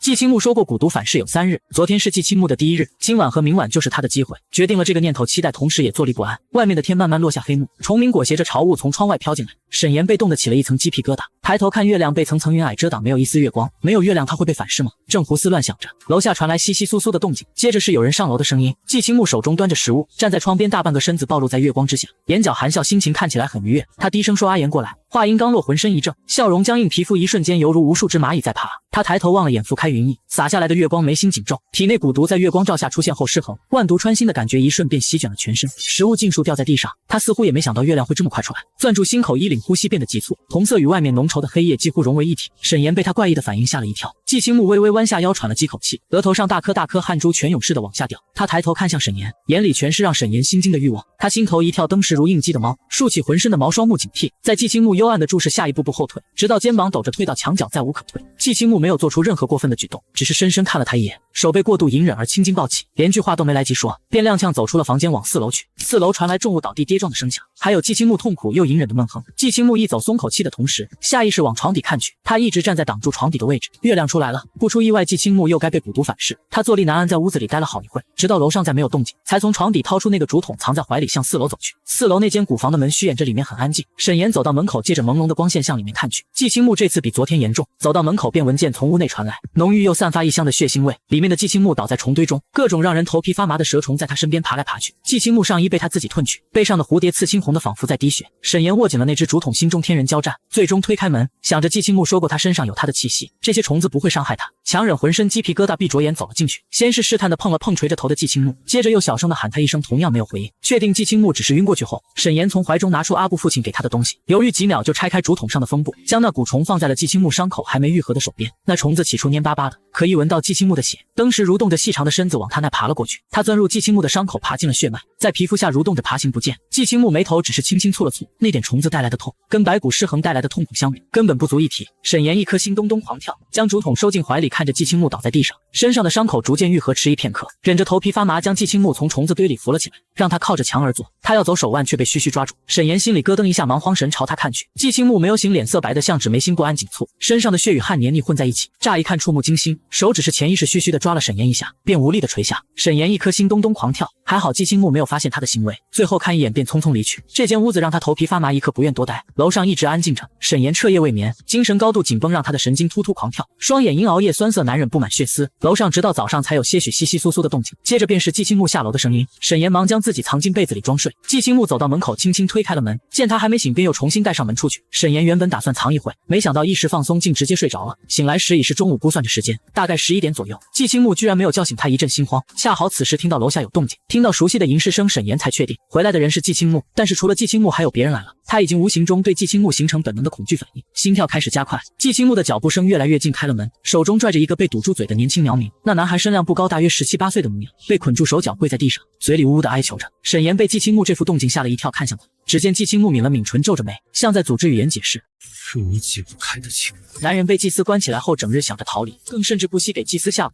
此时，只见季青木抿了抿唇，皱着眉开口。他在停放阿布的祠堂前行动反常，我蹲守2日，发现他拿着火匣想在祠堂放火。阿布不是我杀的。他说完便缄默下来，无声看着沈岩，安安静静又带了一丝希望，期待沈岩了解阿布的死因与自己无关。沈岩拧着眉头，搞不清状况。季青木眸光微动，他扯下男孩口中的卜：阿布与你不熟，你没有动机杀他，你的指使人是谁？男孩并非生债的人，身上穿着赎债的衣服，他没想过会被抓到，身子抖如筛糠，眼泪混着鼻涕狼狈呼在脸上，嘴里用汉话急切道：不是我什么都不知道，是有一个穿黑斗篷的男人找到我，让我在那片林子里把他给我的蛇放。他话音戛然而止，突然口吐鲜血，浑身抽搐，倒在地上，片刻便没了呼吸。见状，季青木面色微变，蹲下身查看男孩的脖颈，在他充血大睁的眼睛里取出一条蠕动着的红虫，那虫子像线般细，不注意看根本看不清楚。季青木将手心蠕动着的红虫给沈岩看，有人给他下了眼蛊，一旦他说出某些不能说出的话，便会当场暴毙，是我忽略了。沈岩一阵恶心，后退2步，我怎么知道不是你自导自演？季青木错愕一瞬，他不明白，明明找到了杀死阿布的凶手，沈岩还是这么排斥不相信他。他垂下眸子，那条蛊虫被他攥在手心半天没说话，莫名有一丝委屈。祠堂当时也有寨民看见，他们可以证明。季青木不再发言，离开后不久，卓然过来了。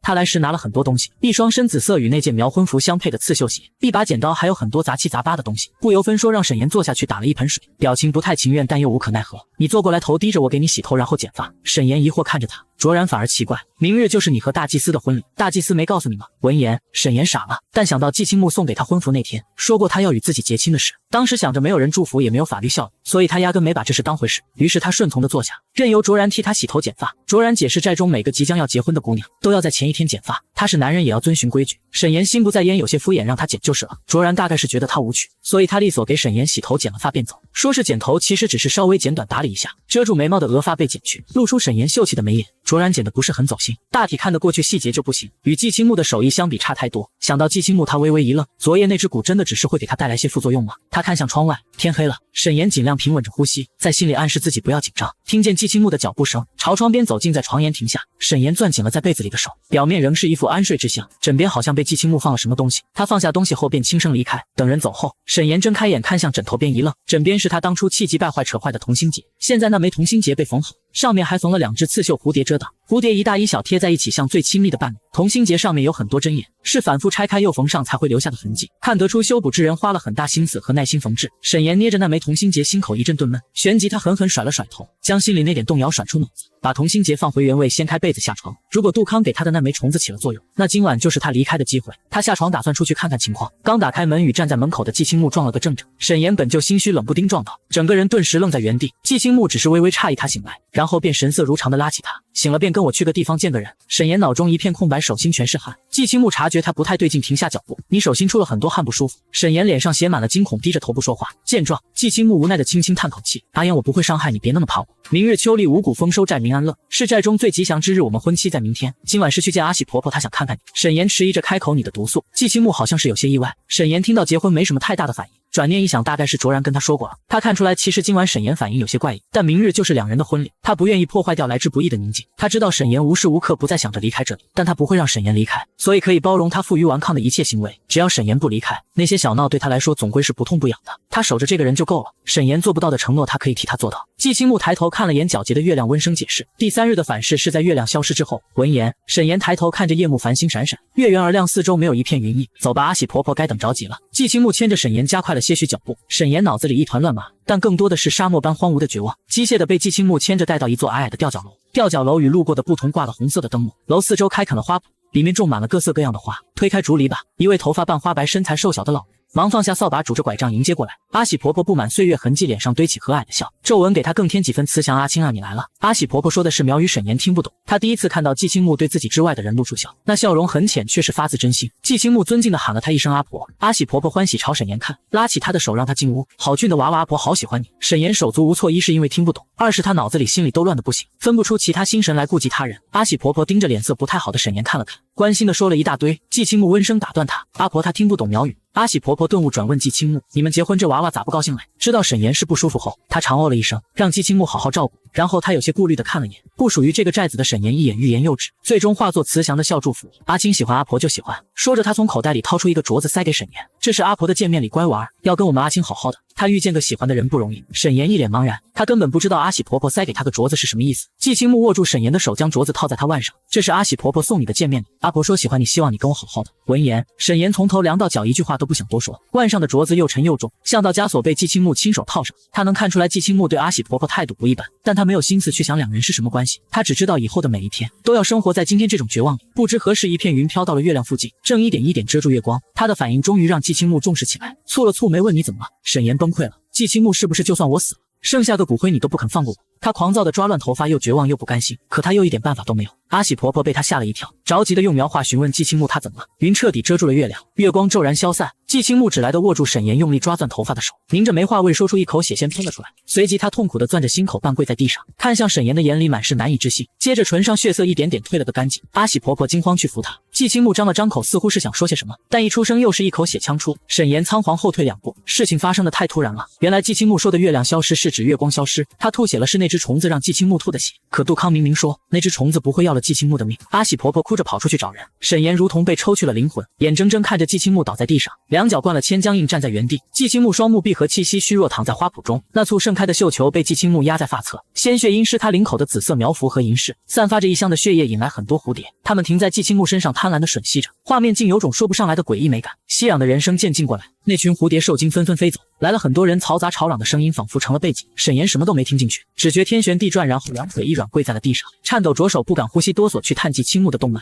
跳动的温热的季青木没有死，刚碰到季青木的皮肤就被人从地上暴力地拽了起来，然后被绳子一圈一圈捆成了个粽子。沈岩如同上秀迟钝反应慢半拍的机械，后知后觉看向人群中的杜康。杜康走到他刚刚跪着的地方，探上了季青木的动脉，从地上吐出的血中翻长出一条红色的虫子。杜康给长老看过虫子，然后指着沈岩：“他偷了祭司的蛊，是他害了大祭司。”沈岩一愣，随即反应过来，中套了极力辩驳：“是你把虫子给我的。”长老迅速吩咐人来将季青木抬走，然后怒不可遏地瞪着他。沈岩目光焦灼，跟随着被抬走的季青木，而卓然极度愤怒：“你胡说！昨天阿爹和杜康阿叔在一起。”他冲到沈岩面前，死死攥着拳头，不可置信：“大祭司明日就与你结亲，你为什么要这么做？”沈岩脸色苍白：“是情蛊的原因吗？为什么他的心脏此刻窒息般的疼？”季青木吐血的场景在他脑子里一遍遍回放。不是这样的，他挣扎着死死盯着杜康：“你为什么要骗我？我怎么可能偷季青木的蛊？就算偷了，我又如何会知道怎么使用？”谁知杜康冷笑一声：“那天我去找大祭司要说法，但祭司不在家，你在楼上，我离开时遇到了长老，你偷听到我和长老的对话，知道了用另一只琴骨的母骨之间的排斥反应，所以趁机拿到其他母骨对祭司下蛊。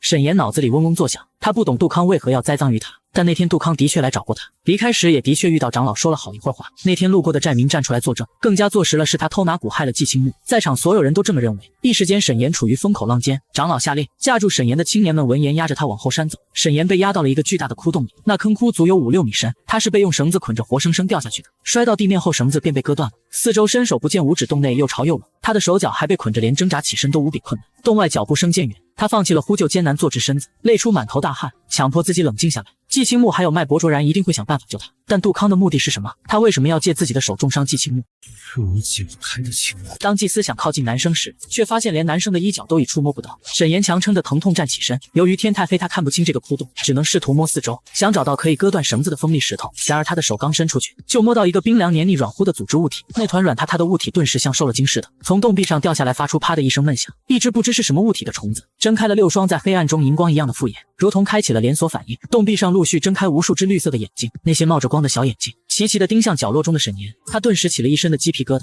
绿色眼睛一个个从墙壁上爬下来，然后聚集起来，一点点朝他爬行过去。沈岩的冷汗大颗大颗往下滴，被捆住的手脚麻痹到极致，蚂蚁啃咬的感觉一直蔓延到后背。他后退着，却被一块凸起的石头绊了下来，接着重心不稳，狼狈地向后栽去。沈岩白着脸，用脚退着身子，直到后背贴到冰冷的石墙，然后就被绿眼睛们顺着裤腿与皮肤接触，黏腻冰冷爬行时带来的刺痛。一只稍大的绿眼睛停在沈岩脚边，接着猝然跳到他胸口位置。沈岩只觉得胸口猛地一下阵痛，那绿眼睛身上腥臭的味道顿时扑面而来。云雾散去，月亮重新出来，月光下，沈岩终于看清那些绿眼睛，那是无数只褐色的像梅壳的蜗牛，长着7、8条纤细足肢，浑身都是粘液，每爬行一段就会在路上留下粘稠恶心痕迹。最让人惊骇的是，它们绿色眼睛长着布满尖牙的口气。沈岩胸口那只绿眼睛张开，与他黏腻细长身躯不符的巨大口气对准他的心脏，他紧紧闭上眼。然而想象中的疼痛并没有到来，耳边传来一声尖锐类似昆虫的鸣叫，接着胸口一轻，那只企图咬他的虫子迅速惊惧弹开。他睁开眼，看着被咬烂的衬衫里那条挂坠显露出来，红光散发着奇异香气在四周弥漫开来，绿眼如同嗅到了什么恐怖的气息，纷纷四散。沈岩正神，这条坠子又救了他一次，瞬间五味杂陈。这时洞外响起动静，接着就看到杜康下来，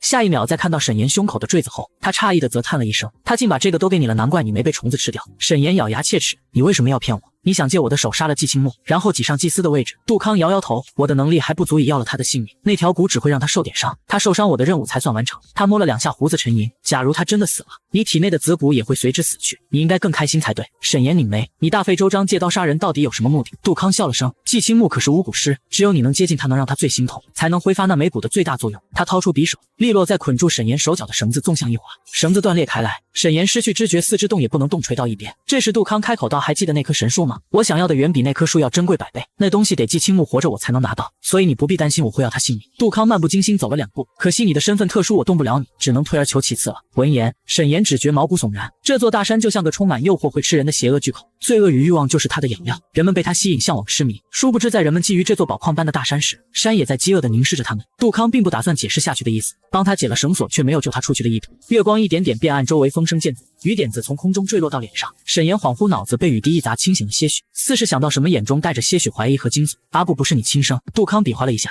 阿布是我的妻子，从赎寨车站捡来的弃婴，当时捡到她只有这么大一点，气息奄奄，像个快营养不良要饿死了的小猫仔。沈岩狠狠一怔，他颤抖着声音，阿布的死难道是你？杜康抬头看了眼天空，似笑非笑，我们苗族人向来守信，我说过救你就不会食言，绳子我给你解了，你也没了琴骨管制，这座寨子随你自取。说完他便从窟底爬了上去。沈岩嘴唇都要被自己咬破，他想挣扎着起来，可麻痹的手脚还没完全恢复知觉，只能坐在地上眼睁睁看着杜康收起绳梯离去。等手脚终于能动，身侧已经积出一小片水坑，他扶着墙踉跄起身，摸着四周墙壁，雨从点变成了面，淅淅沥沥浇在他背上。他低下头，目眦欲裂，两手死死扣着泥墙，指甲深深陷进泥里，胸口的挂坠随着低头的动作从领口滑出，那坠中摇曳的隐隐红色被雨水洗去尘埃，在胸前轻轻摇荡。他眸光一颤，怔怔盯着他良久，然后蜷缩在极稀深的坑中，意识昏沉。长时间泡在水里，皮肤变得惨白褶皱，体温也持续失温。他在这个坑里待了1天1夜，天边渐渐泛起灰蒙蒙的雨堵白，雨变小了，沈岩脸颊泛着病态的红。他从水中虚弱地站起身，仰着头向上望去，头重的好像加了秤砣，脚却是轻的，踩在水中像踩在棉花上。太阳拂开乌云，雨终于停了，久违的温暖阳光从云缝中照射下来，瞬间驱散坑底阴冷的黑暗，直直落在他绯红烧烫的面门。他眯着眼，不由自主伸出手，用指尖触碰那抹带着温度的出尘耀眼的光。这里远离寨子，也没有人经过，再泡上2天，他想可能就真的要死了。但他不想死，可好困也很累。这时，一只粉色的物体从坑顶飞了进来，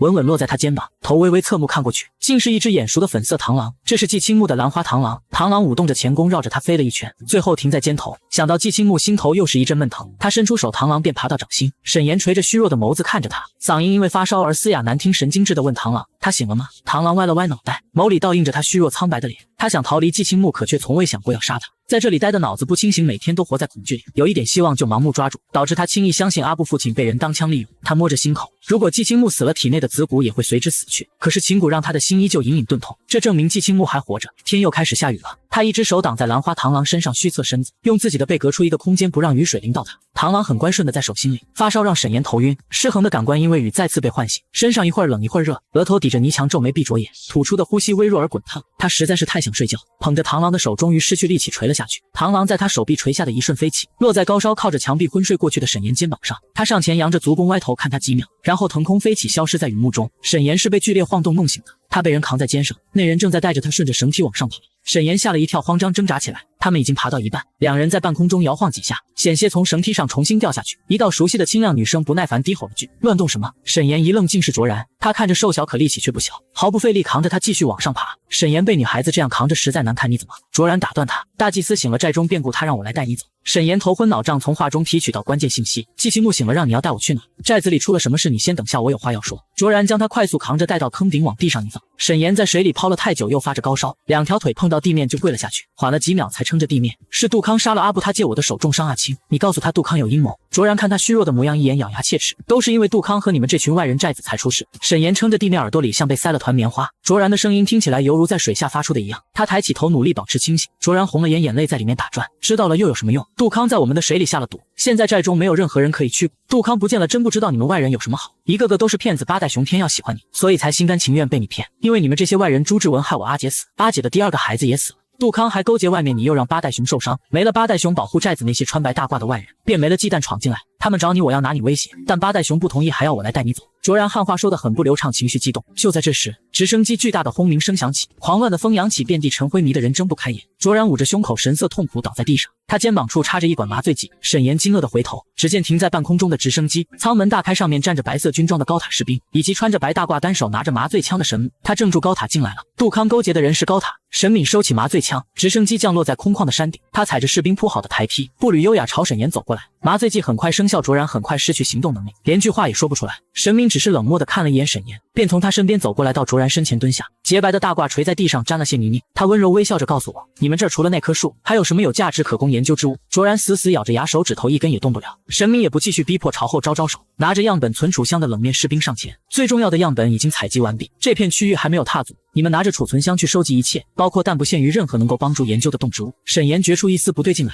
他当初带着样本走时，并没有将定位装置打开，所以高塔是怎么找到这里的？沈主任，您是如何找到这里的？又是什么时候跟杜康合作？他被士兵扶着从地上站起来。沈敏终于看向他，开口却是冰冷的责备：你以为我只给了你一个定位装置？我在你戴的手表里装过定位，将它跟被你损坏的那枚绑定，一旦后者遭到破坏，另一枚备用定位装置就会自动开启。这本来只是个以防万一的备用定位，我并没有想到它会有自启的一天。备用定位开启后，我一直在等你主动联系，但很遗憾你没有那么做。沈岩，你没有全心全意为高塔服务，我对你很失望。沈岩一僵，他将那块手表送给了阿布，他死后杜康又将他的尸体带上生寨。在失联的这些天里，沈敏每天观测那枚备用定位行动轨迹，却没有选择联络他。怪不得杜康说自己身份特殊。沈岩沉默不再发言。白衣士兵取到样本陆续回来，沈敏先上了直升机，卓然倒在山顶上，用恨恨的眼神瞪着他们。沈岩被人搀扶着一步步往直升机上走。踏上飞机的那一刻，他脚步微顿，回头看向这片不再静谧的森林，这片宁静终究是被打破了。样本拿到，他终于能离开，可他没有一丝喜悦，心里一片死寂沉寂。他与季青木的恩恩怨怨会随着时间慢慢淡去彼此的记忆。山高水远，岁月绵长，季青木留下，沈岩离开。在他们离开后，这座寨子会恢复从前的宁静，不复相见，自此诀别是两人最好的结局。沈岩收回目光，垂下眸子，转身上了飞机。在直升机准备起飞，舱门关闭的瞬间，沈岩看着窗外的眼神忽的一怔。季青木脸色苍白，站在一棵树旁，赤裸的脚上有斑斑狮子划破的血迹，身上穿着单薄里衬，站在一棵树边，一头披散的乌黑长发与银饰随风飞扬，明明是站在眼睛都睁不开的漫天尘土中。季青木却身姿寂寥，目光平静而哀伤，无声追随着愈来愈高的直升机，眼中光亮一点点熄灭，最后变成一滩失去温度的余烬。他没有动用森林中任何可以迫使沈岩留下的植物，那双漆黑的眸子里只有一片荒凉，哀莫无声地仰望着沈岩，直到他们的直升机飞离寨子，再寻不见。是我解不开的情网。当你满心欢喜的离开时，却发现自己早已深陷其中。炎炎再睁开眼，入目是刺鼻的消毒水味，还有医院的白色墙壁。沈岩打量了一遍病房，空荡病房里只有他自己。明明是熟悉的现代物品，他却意识恍惚，以为自己还在那座吊脚楼里，眼前的一切只是他的一个梦。他半天回不过神，直到病房门被人从外面推开，陈诚和周雅提着水果走了进来。周雅见到沈岩，眼睛红了，带着哭腔：“沈教授，太好了，你终于醒了。”闻言，沈岩瞬间回过神，笑笑被陈诚扶着坐起身，哭什么？周雅吸了吸鼻子，当初我们先走了，你一个人在寨子里，你说你拿到了样本让我们接应你，结果怎么也联系不到你了，我们都以为你出事。陈诚觉得他在刚醒的沈岩面前哭太不吉利，于是打断：“沈博士，这不是醒了看你脸都哭花，你去给沈博士洗点水果吃，顺便把自己脸洗洗。”周雅乖乖拿了2个苹果和1串葡萄去洗。陈诚问沈博士：“你好点了没？你在寨子里都发生了什么？怎么会联系不到你，还病得这么严重？我们都以为你遇到危险，多亏了沈主任说你身上有备用定位，我们才找到你。”沈岩一顿，他手表里的定位早在摧毁那装置时就开启了。沈敏骗了其他人，说是近期才通过备用定位找到寨子，他猜测在备用定位开启时，沈母就已经有了动作，但他没有第一时间找来生寨，不完全信任他是一部分，还有一个原因，应该是他们无法顺利进入生寨。沈母从不做没有把握的事，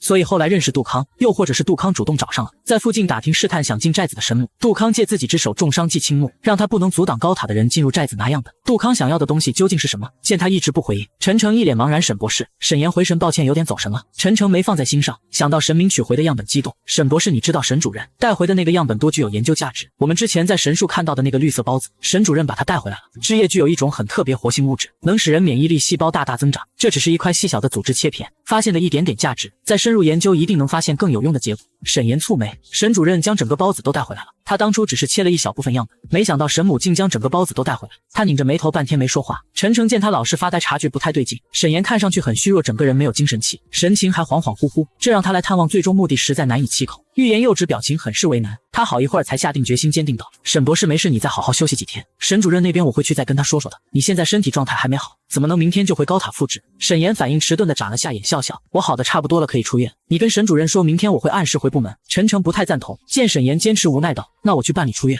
陈诚走后，周雅端着洗好的水果回来。沈岩吃了几块苹果。医院里有住院的小孩子在放风筝，有一只紫色的蝴蝶风筝断了线，挂在沈岩病房窗边的树上。沈岩侧目盯着风筝出神，那只蝴蝶与那天季青木吐血倒在地上时吸引来的蝴蝶颜色一样。周雅喊了好几声，沈岩都没应，望着他空洞的瞳孔，后面的话戛然而止。只是沈岩不愿意说，他也不好多问，便温声道：“沈博士在屋里躺了好几天了，办出院还有一会，不如我推你出去走走吧。今天外面阳光很好。”蝴蝶风筝被够下去，沈岩出神的眸子缓缓聚焦，反应2秒后点点头。外面微风和煦，阳光暖洋洋洒在人身上，带来久违的干燥暖意。周雅见他又走神，无奈的叹了口气，推行着走在医院院区中。沈岩正在走神，这时余光里一抹紫色衣袍伴随着银饰的叮当一闪而过，他浑身一僵，犹如被人点了定穴，呼吸都忘了，直勾勾盯着某处走道。周雅发觉他的状态实在是不太好，顺着视线看去疑惑：“沈博士，你看到什么了？”沈岩心间忍不住发颤，手指发凉发抖，那些刻在身体中本能的反应越来越严重。我看见紫色的苗符，被季青木找来的惊慌瞬间将他从头到脚包裹住，窒息感犹如一面密不透风的墙，将他围困在里面。闻言，周雅环视一圈，没有人穿苗服啊。沈岩的脸很白，身上抑制不住的发抖。不会的，季青木怎么会找来呢？他不知道自己住在哪，况且那座大山没有现代交通工具，轻易出不来。他死死掐着胳膊，强迫自己冷静下来。阵铃铛声又传来了，沈岩下意识往声源处看去，是2个穿着紫色古代长裙 cosplay 的女孩。铃铛声是从女孩手腕上的手链发出，大概是刚从漫展回来，手中拿着很多物料，怀里抱着个果篮，来探望住院的家人。错乱的心跳渐渐平复下来，沈岩缓缓松了口气：“沈博士，你还好吗？”周雅差点就要叫医生来了。沈岩白着张脸摇了摇头。办好出院，陈诚开车送沈岩回家。沈岩住在高塔附近，每个隶属于高塔的工作人员都住在这里，分配有宿舍或者单独的房子。临走前，周雅和沈岩告别时嘱咐到明天见。沈岩下了车，笑着摆摆手。回到家，笑脸慢慢垮了下去。他没有立刻拿出钥匙开门，而是疲惫地坐在自家门口，坐了许久。沈岩才拖着无力的身子用钥匙开门。家里还是他走之前的样子，家具被防尘布盖起来，屋内色调黑白简单也空旷。明明早已经习惯的冷清，沈岩却怔愣了一刻，不知不觉习惯了2个人重新回归原来的生活，却让他有种难以言喻的戒断反应。他蹙眉，不喜欢这种感觉。想了想，大概是子骨离开了母骨，所以他才被影响，心绪烦躁，无法集中注意力。洗澡时，沈岩看到脖子上的红色挂坠，这个坠子让他想起死去的阿布，想起与季青木种种事情。他握着坠子看了很久，然后将坠子取下，放进了明日带去高塔研究的密封袋。坐在床上，用笔记本电脑敲完申请书，看了眼时间，晚上11点，这才合上电脑，关灯睡觉。辗转反侧，沈岩一直到凌晨4、5点才睡着。刚进入睡眠，便做了梦。他梦到那座苗寨，梦到带领他们去景点的阿布，梦到季青木，梦很乱过去发生的事，碎片式的一幕幕穿插插着在他脑海里播放，梦到自己发誓永远不离开季青木。再后来他梦到死去的阿布，阿布的脸惨白，浑身腐烂，脖子上有2个蛇牙硬咬出的窟窿。混乱的梦境让沈岩出了一身汗，他猛地睁开双眼，大口呼吸着，盯着天花板足足5分钟才从梦境中抽离，双眼酸涩难忍。失眠和噩梦带来的疲惫感让他看上去很萎靡，捏着隐隐作痛的眉心慢慢平复。明明已经回来了，为什么还总是做关于过去的梦？看了眼时间，7点30该去高塔了。洗漱完，沈岩拿上那条坠子前往高塔。高塔矗立在城中央，像个巍然不动的守卫，外表的银色内米金属犹如将军坚硬的盔甲。高塔四周是与卫星实时连接的信号塔，正是这4座塔台守卫了地心数百年，安居乐业。进入高塔，身着白色士兵服装的守卫腰间别着离子枪，2名士兵伸手拦住沈岩，机械道：“请出示您的工作证。”沈岩递出自己的证件，守卫看了眼，右手握拳放在左肩，恭敬地对他行了个礼：“沈博士，请您验证虹膜就可以进去了。”沈岩站在门口，金属门扫描了一遍，机械女音响起，虹膜认证成功，无危险携带物品，身体机能良好。沈岩博士欢迎进入高塔。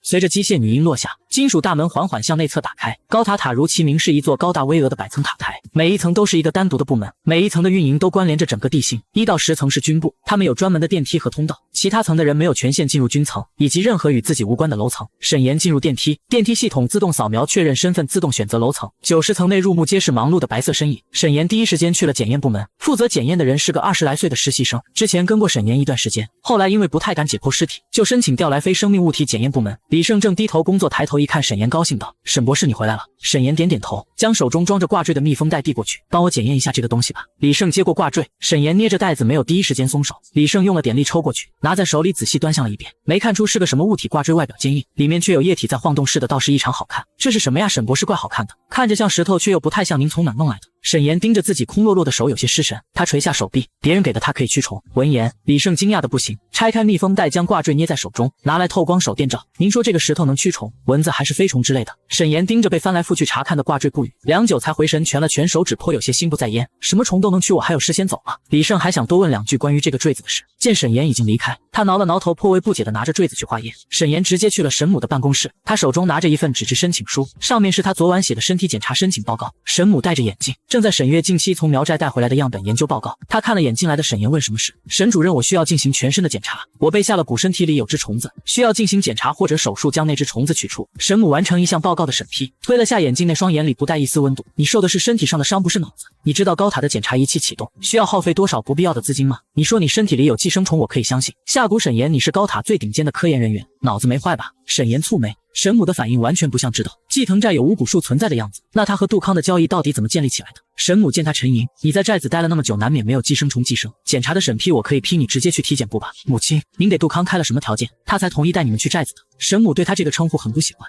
蹙眉盯着他看，像在考虑要不要说。片刻后才推了下眼镜，你的备用定位开启后，我让人在熟寨附近打听生寨的位置，但那里的人都不知道生寨地址，是杜康主动找上的我。他说他可以在生寨中接应我们，替我们打点好生寨寨民，不会让他们阻拦我们采集样本，还说知道你的身份，他可以通过你让他们的祭司受伤，所以我们才能顺利进入寨子。果然跟沈岩猜测的一样，他脸色有些难看。那杜康有没有说他帮你们想要的是什么？沈母眯着眼露出怀疑的目光。杜康说你在跟他们的祭司谈恋爱，那个定位装置该不会是你自己破坏的吧？你根本就没想让我们进入寨子，你小时候敢为了一只猫隐瞒我，长大了敢为个人拖延高塔的研究，能为高塔和新人类做贡献是他们的荣幸。我并没有对他们的寨子做出什么破坏，只是取一些样本。你知不知道因为你摧毁那枚定位，我们损失多少时间和精力？沈岩的脸越来越白，对不起母亲。沈母翘腿撑着下巴看他，你问杜康目的做什么？为了你那个苗族男友，那些都是他们寨子里的纷争，无非就是争做那个领头羊罢了。我们这一群，你觉得你男友还有可能坐稳祭司位置吗？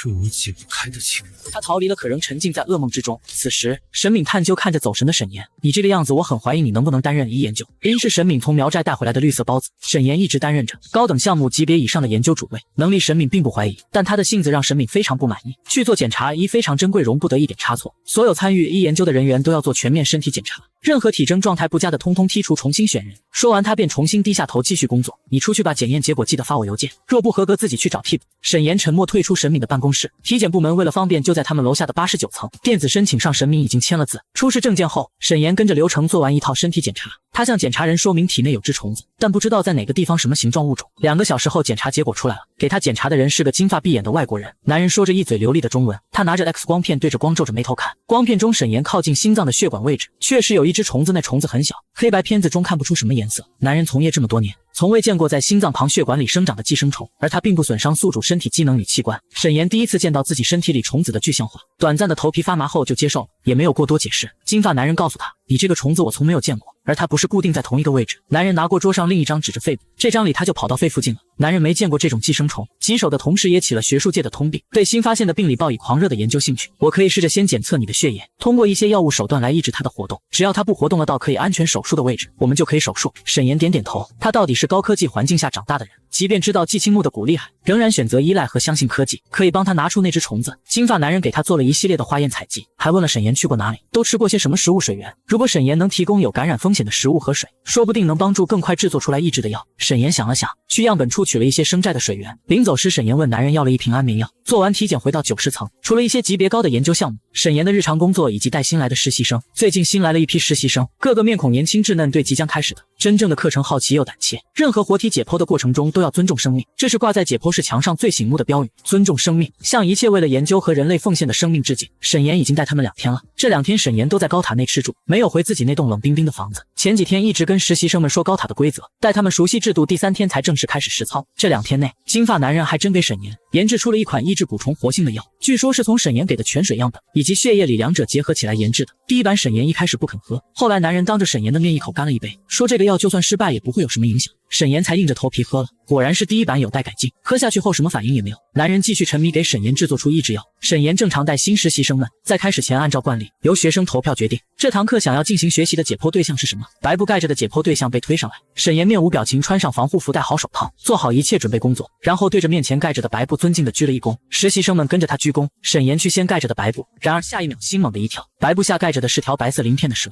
那蛇眼睛睁着细长的身躯盘根，标本保存得太好，以至于乍一看跟活着一样，胸口的蛇牙硬乎的隐隐作痛。沈岩的脸不可控地白了一个度，实习生们面面相觑，有的好奇沈岩身为博士，身为他们来到高塔的第一个老师，怎么对一条待解剖的蛇反应这么大。沈岩后知后觉，冷静下来，不好意思，强撑着想继续下去，结果拿刀的手抵在蛇的腹部时，仍止不住的发抖，像是生怕手下的那条蛇活过来咬上他一口。季青木的蛇也是银白色，他觉得自己太反常，可他怎么也控制不了手抖的频率。蛇以前又不是没有解剖过，怎么从苗寨回来以后会有这种反应？沈岩的刀划不下去，叮啷刀具掉在地上的清脆声响，他不知何时出了一头的冷汗，将两鬓的头发都湿透了，呼吸开始不畅，胸口开始心慌心悸，那只子骨又在提醒他种种过去，心悸感迟迟不下去。沈岩扶着桌子，看看站稳苍白着脸，在一群白大褂实习生不解的表情中，短促的说了句抱歉，今天的课程先暂停。他不想在实习生们面前露出什么异样，没有人相信他被下了蛊，高塔里也没有人相信有蛊的存在。沈岩撑着最后的体面走出解剖室，坐在走廊里抽了好几根烟才平复下来。他闭上眼，想着这只蛊究竟怎么样才能拿出来。他还在1天，沈岩只要一接触到跟过去有关的东西，那些回忆如同浪潮般袭来。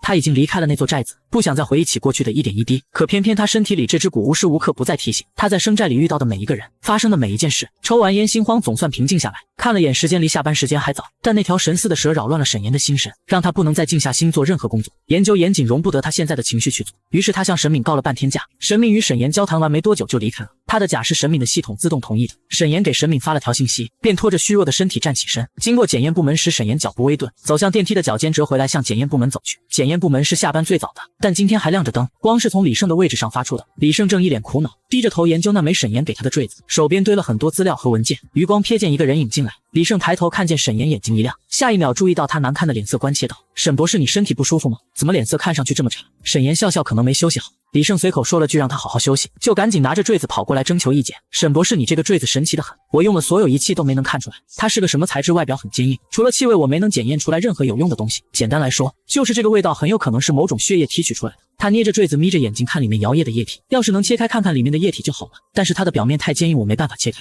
要不然这样吧，10层军用的设备应该能切开它。沈博士，这个东西对你重不重要？沈岩沉默2秒，不重要。李胜一听如释重负地呼了口气，既然这样，那我明天就送到10层去，让他们用军用设备切开。说着他把坠子装回密封袋，准备锁进待检验的保险柜中。沈岩不知道怎地叫住了他。从高塔回到家，打开客厅灯，沈岩抬手看了看被拿回来的坠子，同心结坏了可以修补，这个坠子如果被切开就再也修不好了。想到此处他一愣，旋即皱起眉，烦躁地闭着眼，想立刻将那只虫子从身体里弄出来的想法达到了顶峰。睡眠不够带来的头痛一点点敲击着太阳穴，整个头闷闷作疼，让人恨不得拿头撞墙。他太累了，身上还穿着高塔的白大褂，手臂搁在眼睛上挡住刺眼的灯，就近躺在沙发上。他想睡一个安稳觉，临睡前吃了金发男人给的第2版药，吃了3颗。随着时间，不安的心脏跳动频率一点点平稳下来，迷迷瞪瞪，久违的困意袭来，紧皱的眉头慢慢舒缓，舒适的安宁和柔软的沙发包裹着他，意识很久没有这么平静过。他想，或许金发男人这次给他的药真的有点用了。然而2个小时后的噩梦来得突然，他梦到了小时候，梦到了从垃圾桶边捡到的小猫。那只小猫陪了他很久很久，他以为玉米可以一直陪着他，可最后在神敏手里变成了一具冰冷僵硬的尸体。再后来他长大了，也成为高塔里一具活着的冰冷尸体。他接到任务前去村民长寿的苗寨，拥有意识的藤蔓，古藏节里寨民祭拜的那棵高大菱形树叶神树，以及神树下戴着面具跳祭祀舞的神秘少年沈岩，就站在虫寨民中，仰头看着跳舞的少年。上一秒风和日丽的寨子，下一秒狂风大作。场景再换到吊脚楼内，半开着的窗户外是树连着树一片死寂的黑。角落里的沈岩脖子上紧紧缠着一条银白色的蛇，那蛇欲缠欲紧，像是要生生将他勒死。丝丝的蛇信中竟吐出人类的声音，那蛇用季青木的声音一声声唤着他。阿言发过的誓为什么要反悔？他被勒得喘不过气，季青木的声音比那条蛇还要让他恐惧。他跪着，眼泪风流，喉咙里因为过度的挤压而发出呵呵声。对不起阿青，我不该骗你，我不该拿走圣果样本，求求你。胸腔内的呼吸逐渐被榨干，沈岩眼白上翻，好像下一秒就要活活被那条蛇绞死。那条蛇又开口了，他说沈岩没有骗他，他从头到尾都知道沈岩的目的，只要沈岩问他要他会给他。可是沈岩欺骗他，他还说沈岩的心既然是石头做的，那他就让蛊吃掉他的心脏，再用蛊虫重新给沈岩长一颗会软的心。就在沈岩以为自己要死了时，脖子上的力道松了，新鲜的空气猛地灌入肺里，他捂着喉咙拼命咳嗽着。接着那条蛇真的亮出毒牙，狠狠咬在了沈岩心脏位置。沈岩脑子里嗡的一声，强烈的求生欲让他肾上腺素飙升，一把扯掉身上的蛇就跑。然而还没跑2步，剧烈的腹痛来袭，他疼得蜷在地上浑身发抖，一双手将他抱了起来，温柔却又不容拒绝，带着夜露寒气的怀抱像个人体牢笼，将沈岩牢牢地桎梏在其中。季青木贴着他的耳朵，温热的吐息好似蛇在耳边吐信。阿言乖一点，不要再想着离开，你离不开的。沈岩碰到季青木就不能控制自己，他近乎魔怔地痴迷着季青木的触碰、季青木的亲吻以及所有，但那不是他想要的。尸骨在驱使着他的身体，心口处蛇咬出的伤汩汩流着血，刺痛感仿佛真的传递到心脏。季青木吻了吻满脸泪水的他，像是在给他安抚，只要阿言听话，我就不让你难受。是你解不开的情缘。男人开心离去，却徒留伤痕累累的祭司在寨中。沈岩体检不合格，沈敏没让他参与，包括本属于他带回的绿色孢子。那个项目从危急变成保密研究的 S 级，由沈敏亲自操持。周雅从实习生晋升为正式员工，跟在沈敏手下，一起参与孢子的研究。有时遇上沈岩，他就激动的想跟沈岩描述他们新的发现，但都被沈岩阻止。周雅高塔的规矩不能乱，我也不能例外。周雅总觉得要不了2天，他就会回到项目中，笑嘻嘻安慰高塔科技这么发达，一条寄生虫而已，放心，肯定很快就能解了。沈岩嘘嘘笑了下，这个场景莫名其妙，有些讽刺。他想起在生寨时，周雅和陈诚都被蛊虫唬得胆战心惊，他严厉地批评过他们，说这个世界上根本就没有蛊。现在周雅不信，他却已身中情蛊。和周雅分别后，路过靠近电梯的检验部时，一个穿着白裙子的小女孩撞到了腿上，小女孩8、9岁，摔在地上没哭，睁着黝黑而懵懂的眼睛看着沈岩去扶小女孩，没撞疼吧？动作间他注意到小女孩手腕上戴着写了编号和名字的金属牌，编号是6331。看到熟悉的手牌，沈岩愣了一下，这小女孩是树苗，顾名思义是高塔从各个地方收养来的孤儿。高塔人才稀缺，人类又寿命缩短，疾病缠身。为了解决高塔人才储备，沈敏申请在89层内建造一个提供衣食住行教育的楼层，由90层拨下去一拨人，看护和教育那群孩子们。孤儿们来到这里后不用再挨饿受冻，并且作为未来高塔预备人才幼苗培养。每个来到高塔的孩子都拥有一个自己的编号，编号戴在他们手腕。沈岩扶起他，你的看管人呢？怎么上到90层了？小女孩不说话，直直地看着他。沈岩安抚地摸了摸她的头，正要联系负责人将她带回去，就见电梯走出一个身穿白色工作服的人员。小女孩一见他，立马藏在了沈岩身后。来人正是小女孩的看护人员，解释了小女孩贪玩躲在运货箱里才上90层，致歉后便拉过小女孩要带走。小女孩似乎是不会说话，像个布娃娃一样被看护人拉过去。看护人温柔地对她说，秋秋，我们该回去和其他小朋友一起上课了，跟沈哥哥拜拜。小女孩没有动作，眼睛改为盯着自己的脚尖。沈岩看了她一眼，觉得有些不对劲，但又好像只是她的错觉。以前也不是没有，刚来高塔几天不适应，想要离开的孩子后来适应便乖乖留下。他摆摆手，从口袋中摸出一块巧克力，塞到小女孩手里，乖乖跟姐姐回去，下次不要乱跑了。看护人员拉着小女孩进电梯，进电梯后小女孩最后回头又望了他一眼，沈岩跟她挥手，电梯门合上，楼层回到了89。金发男人问沈岩 3.0 胶囊怎么样？沈岩想了下，这几天基本没有再心慌心悸的感觉。男人让他连续拍3天光片，虫3天内都没再动，一直停在肋骨旁呈休眠状态。金发男人很激动，你带回来的那个孢子真是个宝藏，它有能抑制住那条寄生虫的物质，只可惜只能抑制不能杀死。再观察3天，如果那条虫子还没有动，马上就能安排手术，这对沈岩来说是个为数不多的好消息。然而高塔还未研制出特效药，地心便爆发了比以往都要严重的疾病，且增加遗传和幼儿并发病风险。一时间地心所有医院爆满，新生儿科整夜长队，地心爆发了近年来从未有过的疾病，各个医院人满为患，一份份援助申请传真到高塔。请求高塔给予援助。一时间高塔气氛紧绷，每个人都忙得不可开交。历经这么多年，高塔仍没有研制出人类寿命缩减疾病的有效结果。这场优先爆发在幼儿身上的疾病风波，成了各个媒体头条口诛笔伐高塔的导火索。地心发生一起又一起暴乱事件，高塔出动军队才得以镇压暴乱的人群。沈岩第一时间申请去往孢子的研究项目，然而他的申请再次被沈敏驳回，理由是体检不合格不予通过。沈岩试图找到他解释，体内的虫子不具有传染性且处于休眠状态，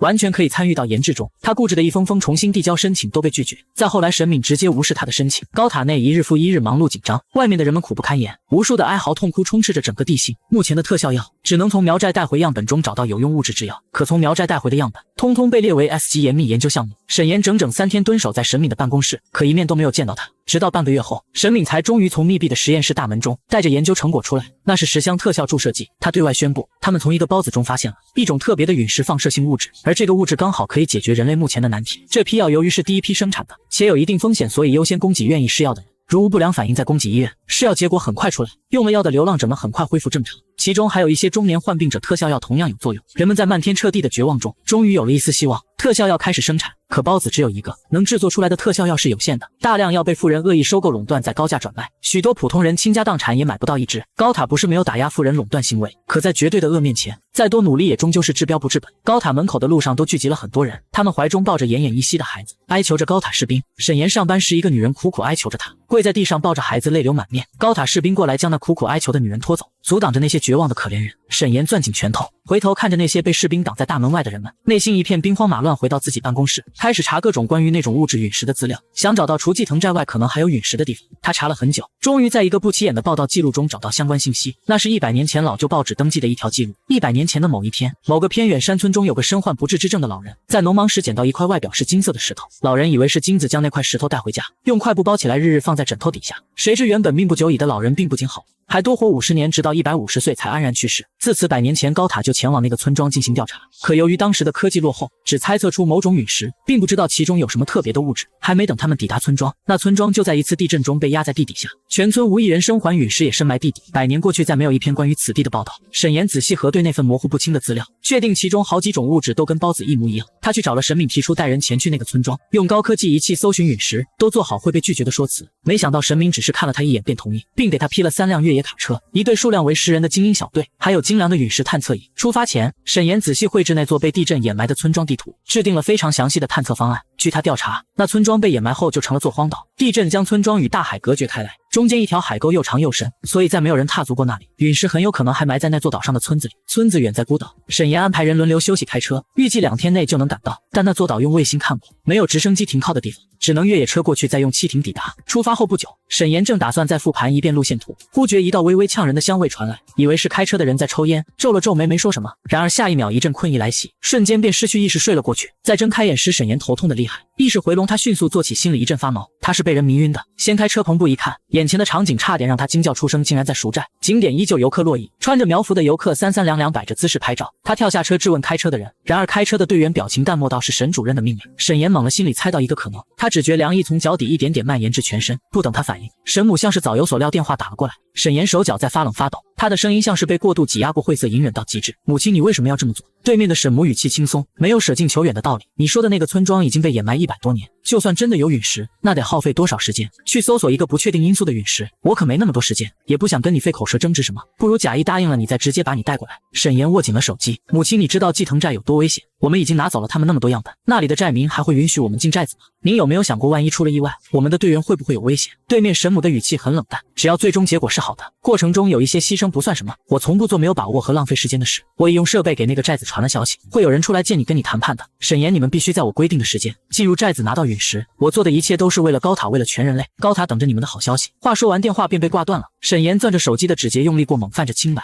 领头人会是季庆木吗？真没想到再次相见竟然是这种情形。迅速拟定了一套新方案，他打算在谈判时和季青木或者其他人有个应对的策略。然而他还来不及完善这套方案，队员就说季藤寨的人正在一家旅店内等他。到旅店门口，沈岩的心不可遏制地跳了2下。来之前他又吃了几颗抑制胶囊，那虫子在休眠状态下，季青木应该不能再用虫子控制它。呼出2口气推开了门，谁知里面竟然是长老贺卓然。还有一个4、5岁的小女孩。沈岩记得她是卓然姐姐的女儿卓瑶。怎么是您？长老直入主题，哼，我是寨中长老季青木走了，我当然得代替他管寨中事务，为何不能来？沈岩蹙了蹙眉，季青木不在寨子，你们这群卑鄙的外人，我来不是跟你谈合作的，我是来告诉你，我们绝不答应让外人进寨子。你们说的那块陨石我们寨子里没有。长老，我希望您可以听听我的意见，我们不会损坏神树，只需要拿到树根下面的陨石，不论你们提出什么要求，我们都会满足，希望您再考虑一下。你胡扯什么？我们长寿是因为被神树庇佑，哪来的陨石？长老冷哼一声，愤愤离去，留下卓然和小女孩。卓然没有立刻走，小女孩看到一只白色的小蝴蝶挣开她的手，在屋子里跑着，哒哒哒的鞋子跑在木板上闷闷响。她没有走的意思，也不说话。沈岩觉得尴尬，便随口找了个话题，上次的事对不起，我们不该对你开麻醉枪，你们不是已经拿到想要的，还回来想对我们寨子做什么？卓然像憋了一路的气，终于爆发出来，恨恨地盯着沈岩。抱歉，再来寨子非我本意。想到长老说的季青木已经走了，他有些不明白，长老刚刚说季青木走了是什么意思？他不在寨子里了吗？